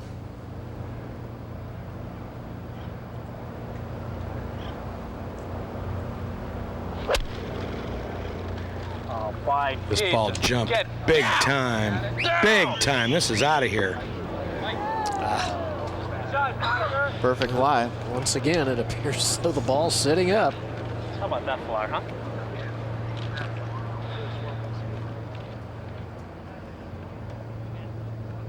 And while we were away, this was Jimenez's par putt here at 16 to remain at 1 over. And in second place, that's a great up and down.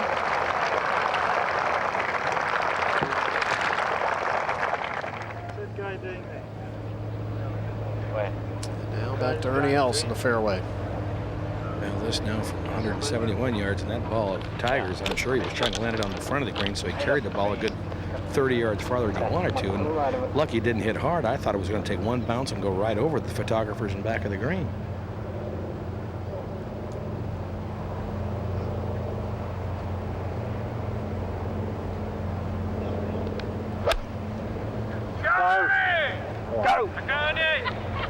Wants it to get up. Looks like the wind's holding it back a little. Well, it does pitch forward, Roger, and just trickles off the green, but actually a pretty good position to putt from up the hill. Maybe below it on the left. Up to 18. And Houston for par.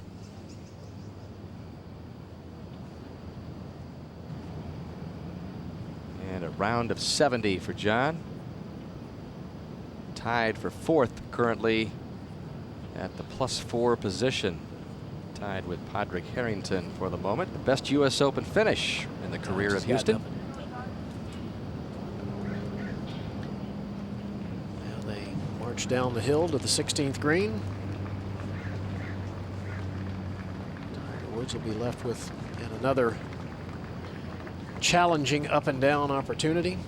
It appears as though the ball is sitting pretty well. He's not going to have a lot of green to work with, and the green will be running away from him. It has been a remarkable performance. He's really done, Johnny, everything you could imagine. Driven the ball well, good iron shots, great putting, tremendous short game. I totally agree. It's just it's been a clinic in perfection in almost every category of the game, including his short irons, which a lot of people, including myself, have critiqued a little bit, but he's had good distance control, except for this shot we just saw. And composure's been pretty darn good. A couple little hiccups, but very good.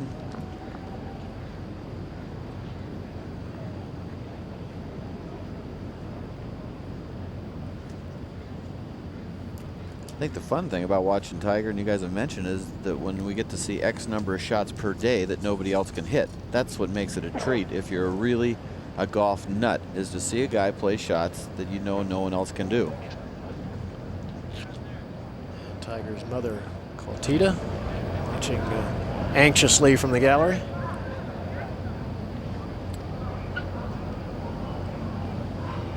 And according to people who know her, may be more driven than Tiger. Well, I'm sure she's been there for a long time for him, and she's like most moms, probably transported him all over the place when he was playing golf as a youngster. Roger, you close by? Yes, I am, and it's not a very good lie. This is the area where everybody walks off the green. He's looking left. The ball's sitting down, John. The grass is kind of twisted. It's not real deep, but the ball is sitting down, so this is going to be a very tough one to control here. Bunker shot?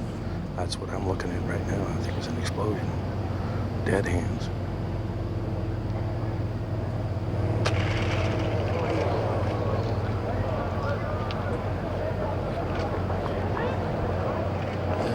a few times he really just kind of hit it in the spot. He couldn't do much with it. Was he trying to throw it way left, Gary, I and think just drop so. it dead and then trickle right? Trying to get it to utilize the slope in the green, John. I think the other thing, at least by going that far left, he makes sure he kind of leaves himself an uphill putt.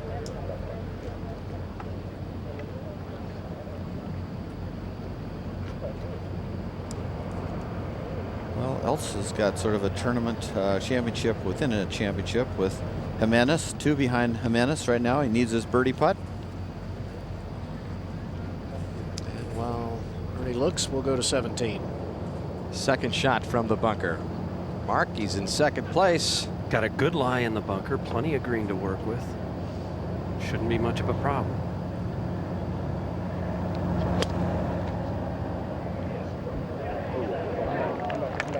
For the moment, a 2-shot lead over Ernie Els, who occupies the 3rd spot by himself, back to 16. Uphill birdie putt for Ernie Els. About 18 feet uphill putt. Should do a lot. Might try to go a little left.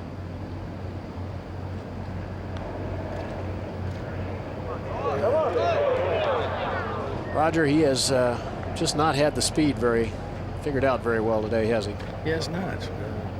Most of them have come up short. Just has been a little tentative, I guess, or doesn't have a lot of confidence in his stroke right now.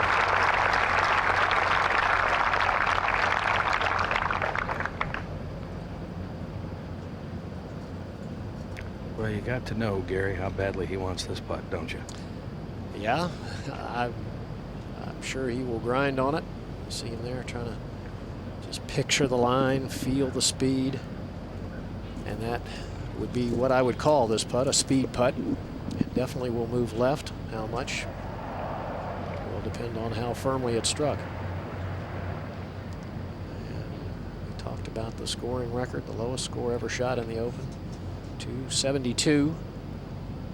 He is on pace to tie that right now if he were to par in. Of course, he does have the 18th hole, the par 5, which he can certainly reach into. So this a huge putt.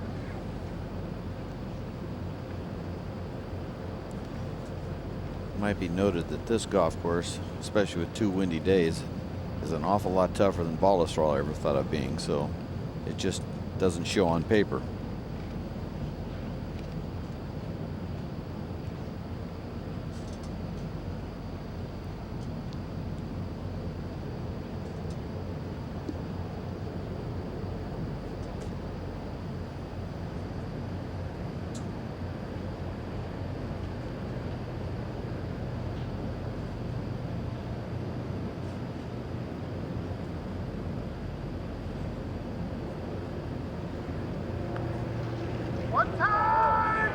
How about it? Oh, my goodness. You see that look of determination when that ball went in the hole? Tiger Woods moves to the 17th. He's got the record in his sights.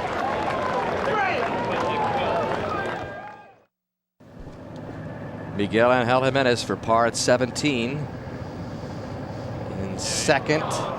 Good looking Drops a putt. shot. So now his lead over Ernie Els for second, just 1.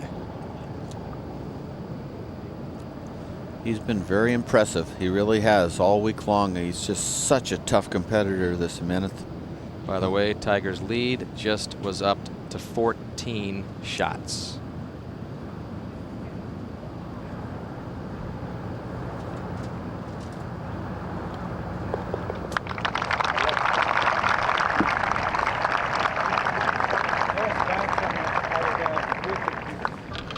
Tiger getting ready to hit at the par 3 17th. Here's another look at the focused eyes of Tiger Woods, so geared into that save at 16.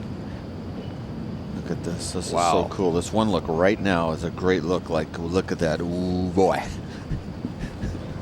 Now in the tee at the storied 17th, where Open champions before him, 72, 82, didn't have near the cushion that this young man has. 215 yards. Whole location's way over here. It's hard to see it. That's why I'm marking it.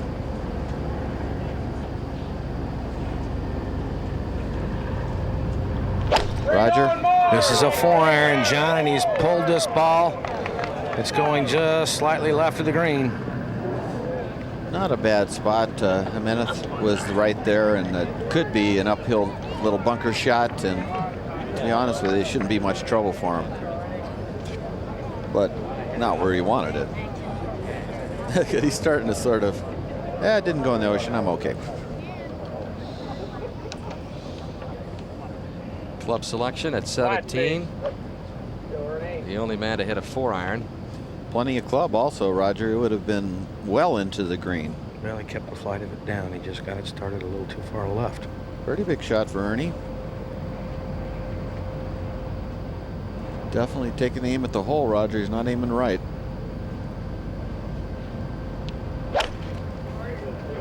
Three-iron here, John, and this is a good-looking shot. Well, this now turning just slightly left at the left edge of the green, and that comes up short as well. It might be literally touching Woods' ball. It looked like from when it entered the bunker.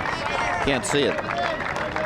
Tiger Woods, look at that bicep on his left arm. I mean, Tiger Woods has proved to us that this game is more just about talent and mind. I mean, he pretty much got everybody, all the top players in the world working out. It was Tiger, Johnny, that would get up at 6 in the morning, still does, and prove that you could get up, lift weights the day you played a round of golf, the day you played a very important round of golf. He's the guy that was proving to us that I may have the talent, may have the mind, but I'm going to make myself better. This guy bench presses 300+ pounds.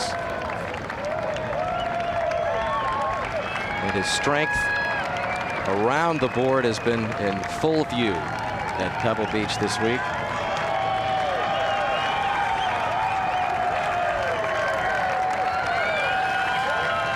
Not a lot of fear in this guy. It's been rumored that the only fear he has is marriage and kids.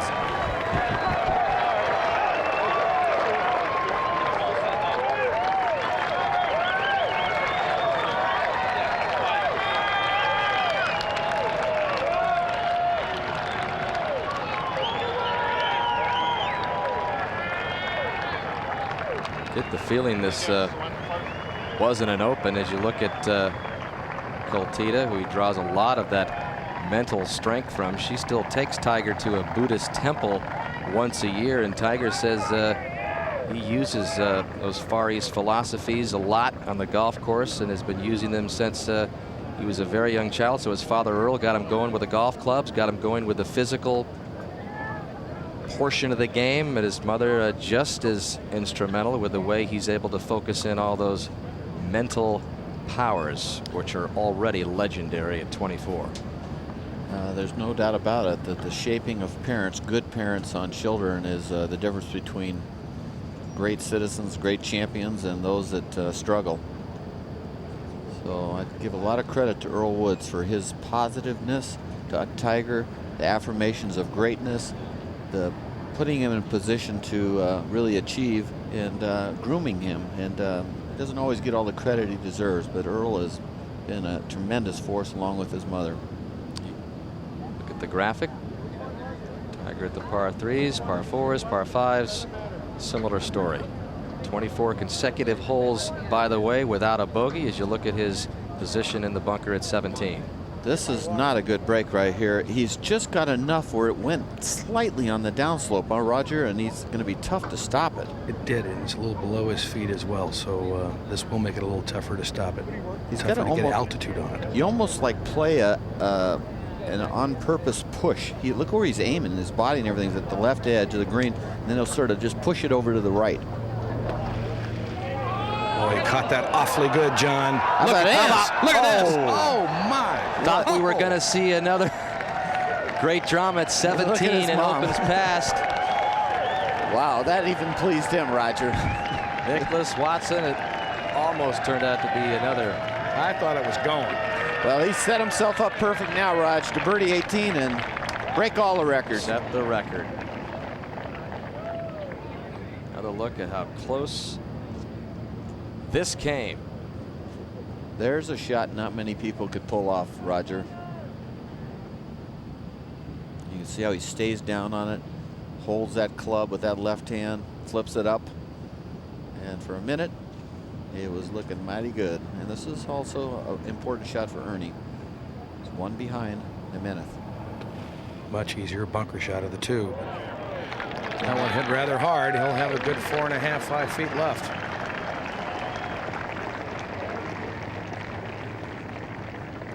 You know, every once in a while I pause, Johnny, in this championship and say to myself, is this really happening? It's that amazing. I mean, you try to think back to a single dominant performance in the past, and of course you could look back to the Wayne Gretzky in hockey or Michael Jordan in basketball, but those are team sports. And even to emphasize it more, I mean, he's just not winning these championships, he's just destroying the rest of the people in the field. It's going to be a lot of stepping up that needs to be done to keep this real exciting. Otherwise, it's going to be the next 10 years the Gulf War and Gulf Wars in golf, and that you got Tiger and then the rest of the golfing world trying to beat him. This wasn't an open. It was closed the second Tiger teed off.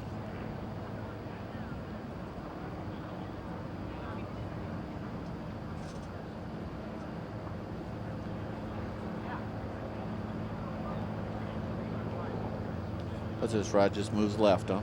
Moves a little left, yes, John. Back down the slope. See if you can put some pace on it. It's just, like you said, been very tentative all day, just sort of cozying it up there. Even the putts that have looked like they might go in just have lost steam right in front of the hole. Just break right across the cup. He is 1 over for the day, 3 over for the championship.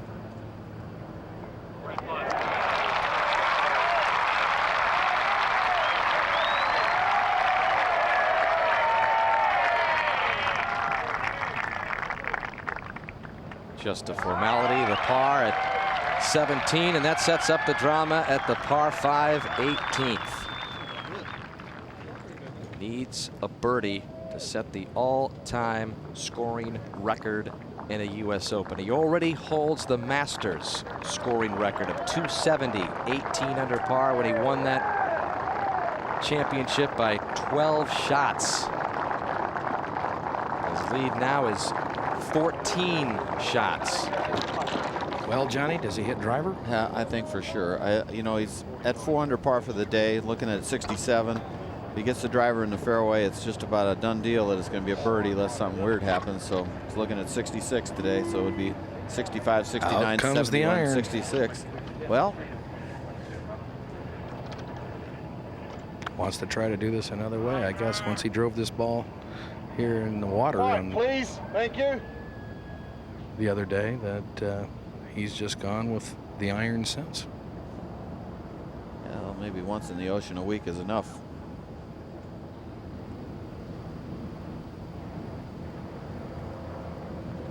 Probably gonna rip it though. Shot, Tiger. Beauty, mate. Thanks. Good looking play.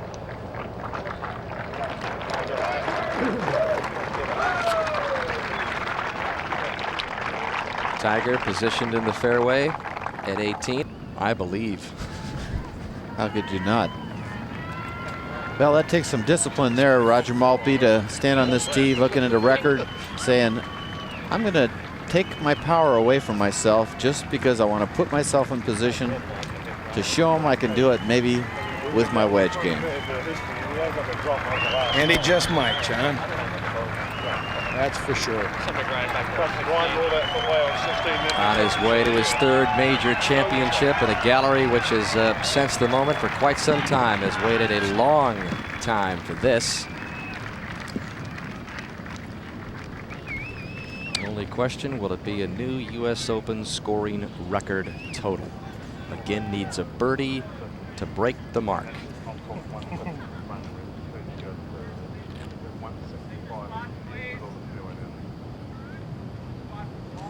Yeah, it's not an easy layup, is it, Raj? It never is. Well, no, it depends just how far you want to try to get it up the neck. And the further you try to get it up the neck, the narrower it becomes. And the worse angle on that hole location. Absolutely. If you leave it further back and further left, you'll have a much better angle at this hole. 280 yards to the hole. I'm sure he's going to try to leave himself a shot of, in the area of 100 yards.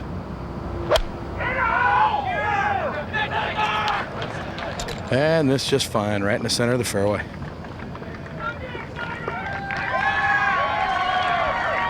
Up ahead, near the green, fourth shot for Jimenez. Buried. This is almost impossible. This is going to be an expensive hole for him, Johnny, if he doesn't get this putt down, perhaps. Only had 77 yards from his third shot. Trying to stay in second place. Second would be the best finish ever by a Spaniard in the U.S. Open. Something Seve Ballesteros never did in his prime. Well, it might get to the point now with this small lead he has that he can check out the water and the scenery and the wildlife.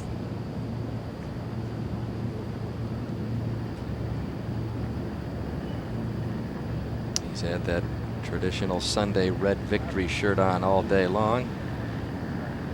And now it's just a matter of time before he gets crowned an Open champion for the first time.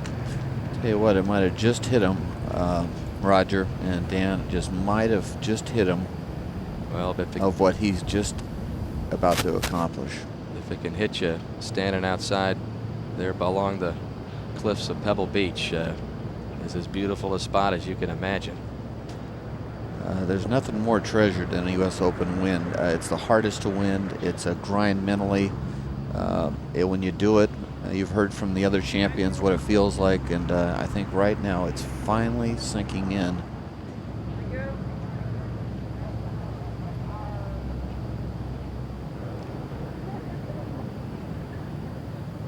Up ahead, Padraig Harrington for birdie to get to +4.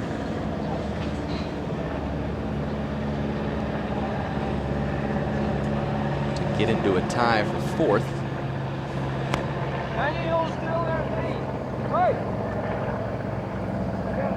Well, in the moment that's to come, some of the photographers hustling to try to get position for the Tiger coronation.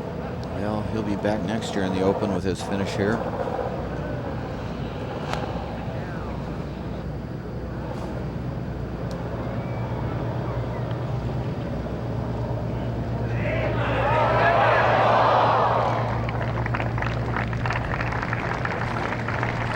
Never in history have so many people from Great Britain and Europe played so well in this championship. It's almost a signal that the European Tour is closing ranks with the U.S. Tour, I think. Really? Yes, I believe that. For a time, all the talk was about all the young, talented Americans, the Justin Leonards, the David Duvals, of course, the Tiger Woods. You just got to be impressed, and this is going to give them more sort of opening in their mind that, hey, we can do this championship also. Johnny, I'm impressed at this stage at how tough some of these European players are, particularly a guy like Jimenez. Really doesn't seem to fear any shot and can shake off a bad shot or a bad hole. They are grinders. Yeah, for years they were very comfortable at the Masters, thanks to Seve and the boys, but in Faldo. They are tough, but not the best today. No, I mean, we're not taking anything away from Tiger.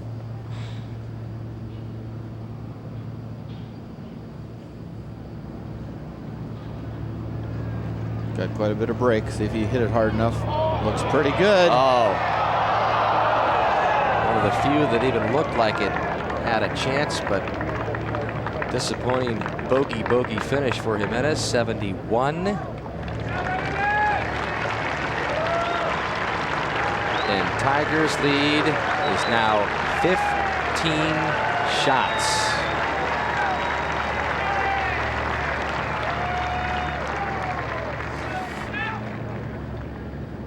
Harrington for par.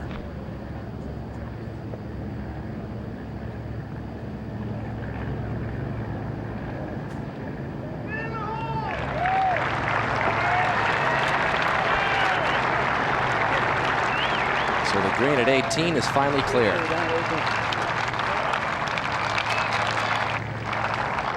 And Ernie Els now tied for second is going to give it a go out there, Raj.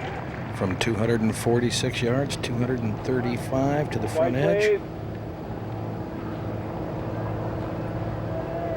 No question he can get it there.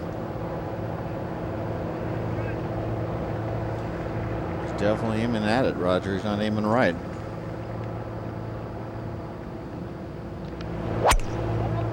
How's it look? Come off of it? Well, he came off a little bit, John. It's headed at the bunker, the right side of the bunker in front. Catches the tree and drops back in front of that bunker with not a lot of green to work with. And you can see where that ball went in is a real lush patch. Very thick. Well, we've been digging up the records in this championship, but perhaps the most impressive is going to be the record margin of victory for any major championship. Before today, it was 13-shot victory in the British Open back in 1862 by old Tom Morris, 138 years ago in just the third British Open played. Put it even further perspective, golf hadn't even begun in this country back then. Well, for years they said it would never be that another dominant player like the likes of even Watson, of course, Nicklaus, and the great players of the past. But he's here, and it's now. Well, Roger, what do we have? 123 yards left of the hole, John, and this is, well, not a full pitching wedge for him, just a nice one. Just slightly open. See that flag out the boat with. See, it's just fluttering its way along. Barely. Alright. Feel the distance now.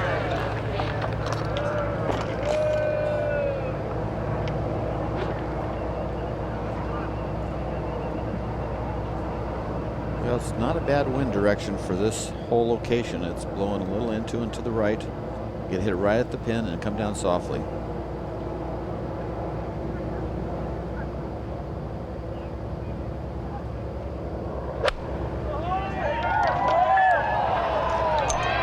This shot a little left of the hole. Needs to get down a little bit, it looks like. They'll have a crack at another record.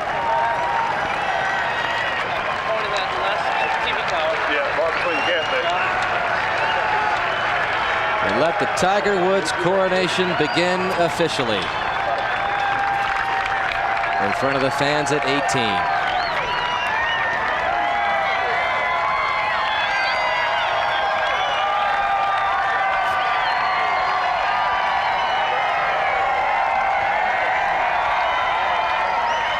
.36-hole scoring record tied earlier. 54-hole score to par record. 36-hole lead.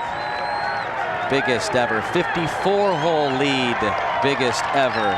72-hole lead, the best. 72-hole score to par. Ties other champions as being a wire-to-wire finisher.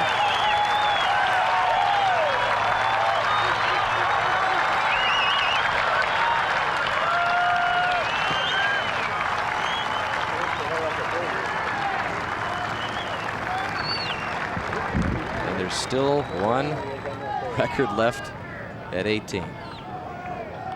Be interesting to see this live. Ernie Els, that ricocheted off the tree and came in backwards according to the way the shot is going to be played. Sometimes those are the worst lies. Roger, can you see that lie by for the Els ball? Well, it's really thick, John. Grass kind of growing over it, but it is running a little bit with him. So not all that bad, but for this shot, obviously, it's just not going to give him a whole lot.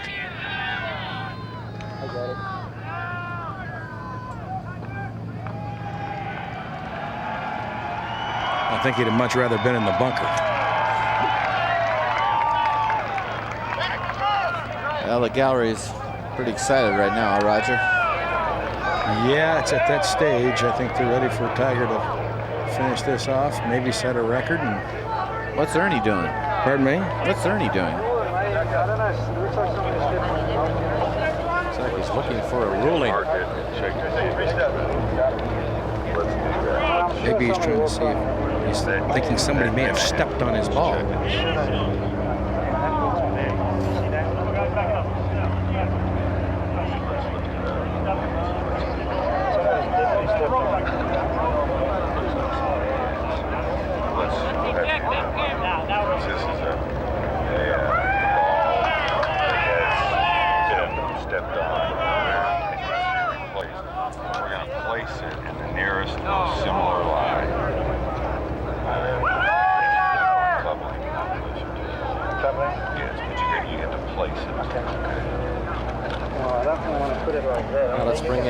David Fay. No, I understand. Okay, so we're going to try and recreate this. Okay. I just heard Trey say we're going to recreate, which means the following, that somebody must have stepped on his ball and altered his lie. And what Trey is walking him through now is recreating as nearly as possible the original lie.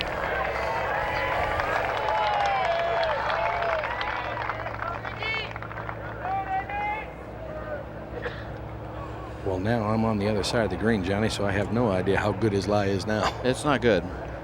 You know, like I said, when you hit something and it ricochets backwards, you know, a lot of times it'll burrow itself sort of under the direction it's the opposite way, and then now you got to hit it from out of that, and then it looked like it probably did get stepped on because it was really pressed down. Now he's got to play that little, either a lazy sort of flop shot or possibly that lazy bunker shot. Easy to dump it in the bunker, though.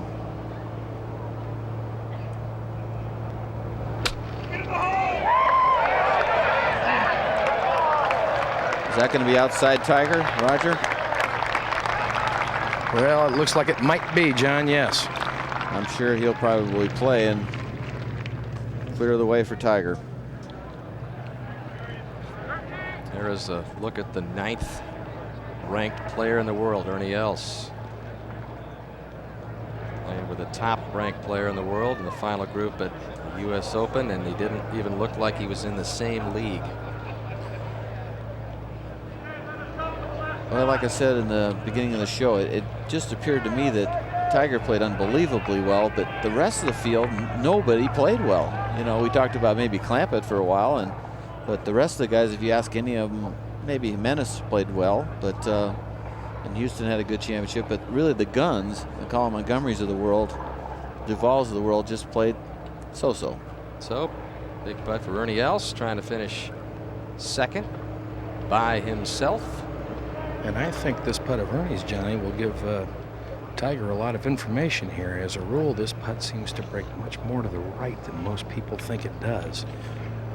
Yeah, we've been watching it all day, Roger, and it's the big thing is that people are leaving it basically short and right, not just right. Appears to be quicker than it is. Of course, Ernie's been leaving them sort of short all day.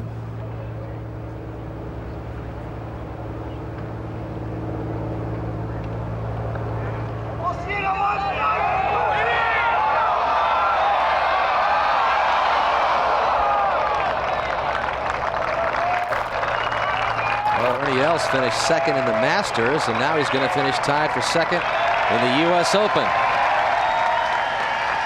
72.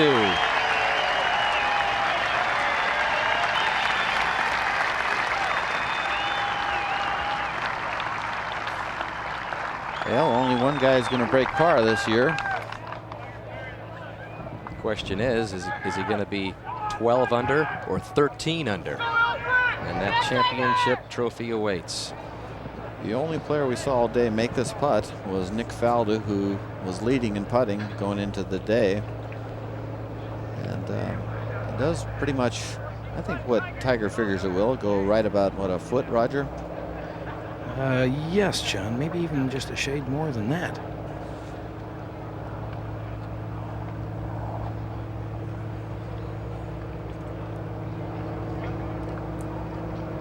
Well, he made the great par save at 16, Roger, and the unbelievably good bunker shot at 17. So we might as well do 18 equally well. Is there one more record left in his magic putter?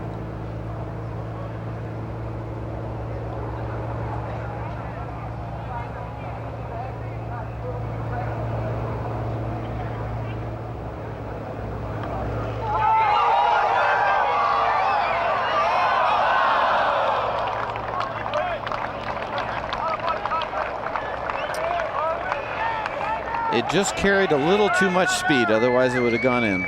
You can see now it's actually behind the hole and a little to the right. So he had the right line, Roger, a little too hard. So he needs this for the 272 scoring total, which would tie the record. Record shared by Jack Nicklaus and Lee Janzen.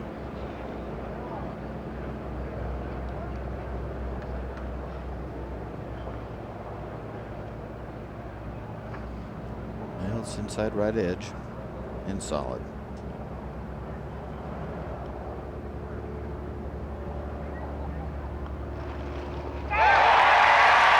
And Tiger Woods is the 100th U.S. Open champion in history.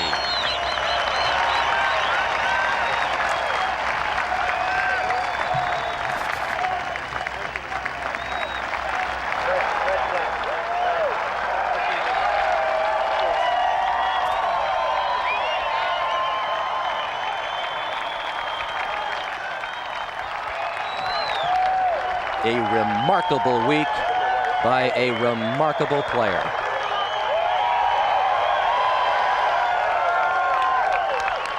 On a remarkable golf course.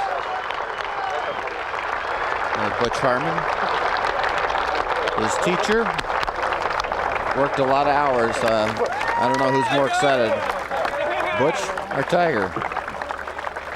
There's the total, 12 under at a U.S. Open. 72, Jack Nicklaus. 82, Tom Watson. 92, Tom Kite. The year 2000, who else would it be? Tiger Woods atop the U.S. Open leaderboard at Pebble Beach. Chance to look at some of the other scores. Everybody else over par. Tiger Woods 67 today.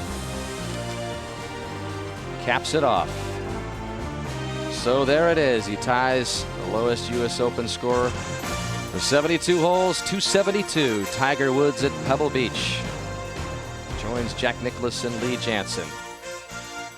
Just the particulars of the scorecard left for Tiger before he comes back out on the 18th green, and that's where we will have the presentation of the cherished trophy for Tiger Woods.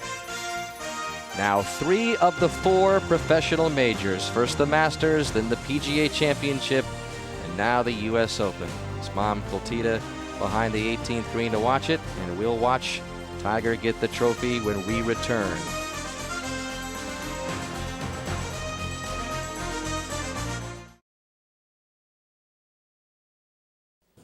'99 U.S. Open champions before him. Tiger Woods, number 100. And we'll be back with a presentation for Tiger Woods in just a moment.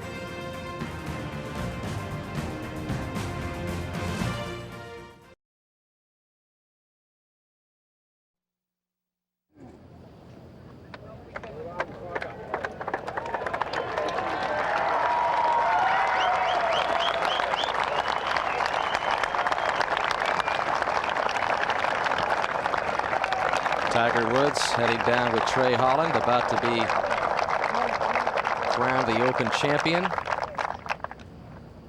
at the 18th Ladies and at gentlemen, Pebble.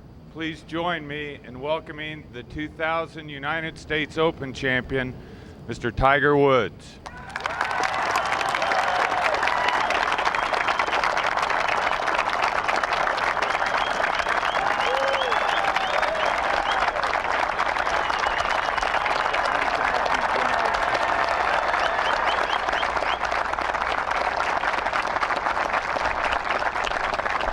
Well, for those of you who've been watching at home and those people here at Pebble Beach, rest assured this course is nowhere near as easy as Tiger Woods made it look the last 4 days.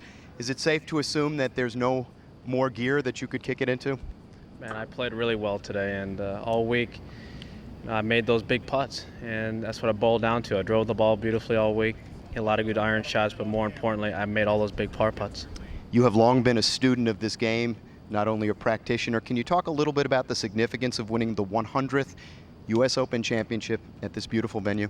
You know, coming into this event, you know, that's what I had in mind, and this is the well, I'm honest. It doesn't always work out that way, though, does it? No, it doesn't. But you know, today today and all week, I was telling Stevie walking up 18, I said, I've had a sense of calmness that I haven't had in a while. Very reminiscent to how I played at Augusta in '97. I felt very tranquil, very calm, even amidst, I guess, the stormy conditions yesterday. I still felt very peaceful inside, and for some reason, no matter what happened out there, I was able to keep my cool and my composure and focus 100% on each and every shot. Like many people watching, I'm sure, your dad taught you the game of golf. Today, of course, is Father's Day. Your dad's not here, but I'm going to make a wild guess and say that I'll bet you he's watching. Any thoughts you'd like to share with him today? Well, it's not too bad a Father's Day present, is it? No, I don't think so. Tiger Woods, congratulations, the 2000 U.S. Open champion.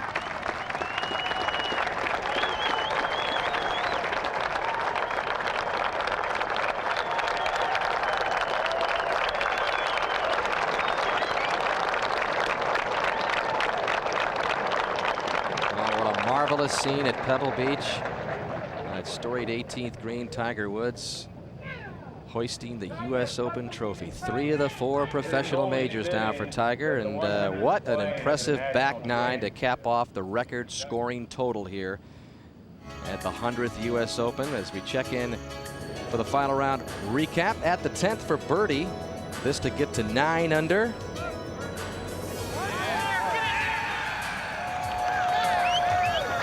And then at the 12th for birdie to get to 10 under, and this was just the second time that a player had reached double digits under par in a U.S. Open. As you see the numbers go up, there's the double digit, red 10, and then the second shot at the par 4 13th from the rough. Pretty good lie, though.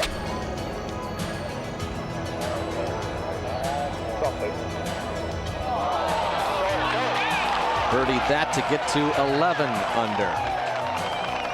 And then he was on to try to match Gil Morgan as the only player to go to 12 under in a U.S. Open, and he got that done at the par 5 14th.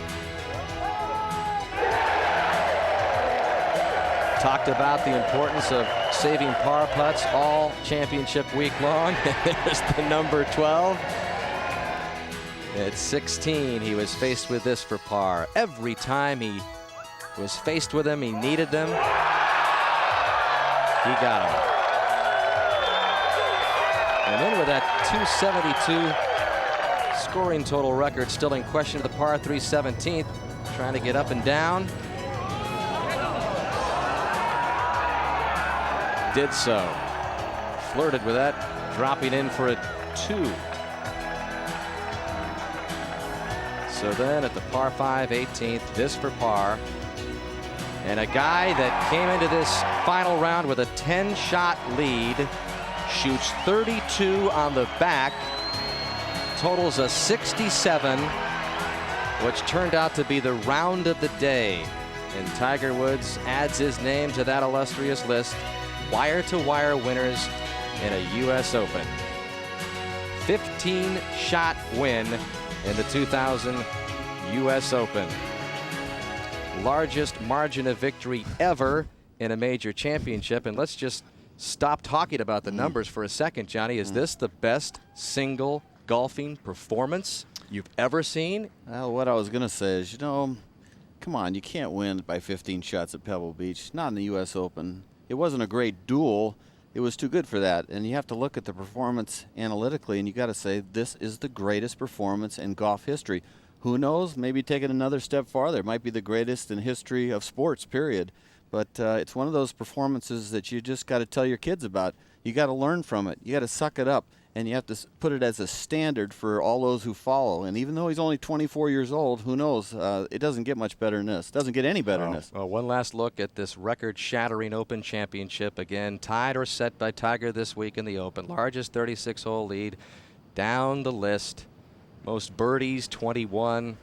Lowest 36-hole total, and then tying the lowest 72-hole total of 272. So what does this say for the rest of the golfing world? For a long time, they've been talking about, well, Tiger's raised the bar. I just think he might have raised it out of sight, at least this week. Well, you know, you just can't really talk about it too much, but it was so clinical today. In his mind, he said, okay, I'm going to play the front 9. I'm going to do everything right. I'm going to just try to make pars, keep it underneath the hole. He played the 9 holes, got that done. As soon as he teed off on 10, hit that great drive there, I think he said, okay, it's time to put the hammer down and go for the record. And he played just that way. The only thing surprising about the whole round to me, after the great bunker shot at 17, he didn't go ahead and turn it loose on the tee at 18. I would have liked to have seen him do that, but the bottom line is, it was unbelievably. It was a great performance. Well, the second youngest to win 3 of the 4 professional majors. Jack Nicklaus, the youngest to do it, but at age 24, Tiger Woods continues to amaze. A most appropriate Open setting to say goodbye to the best ever and welcome today's best as the 100th U.S. Open champion at Pebble Beach. What a week.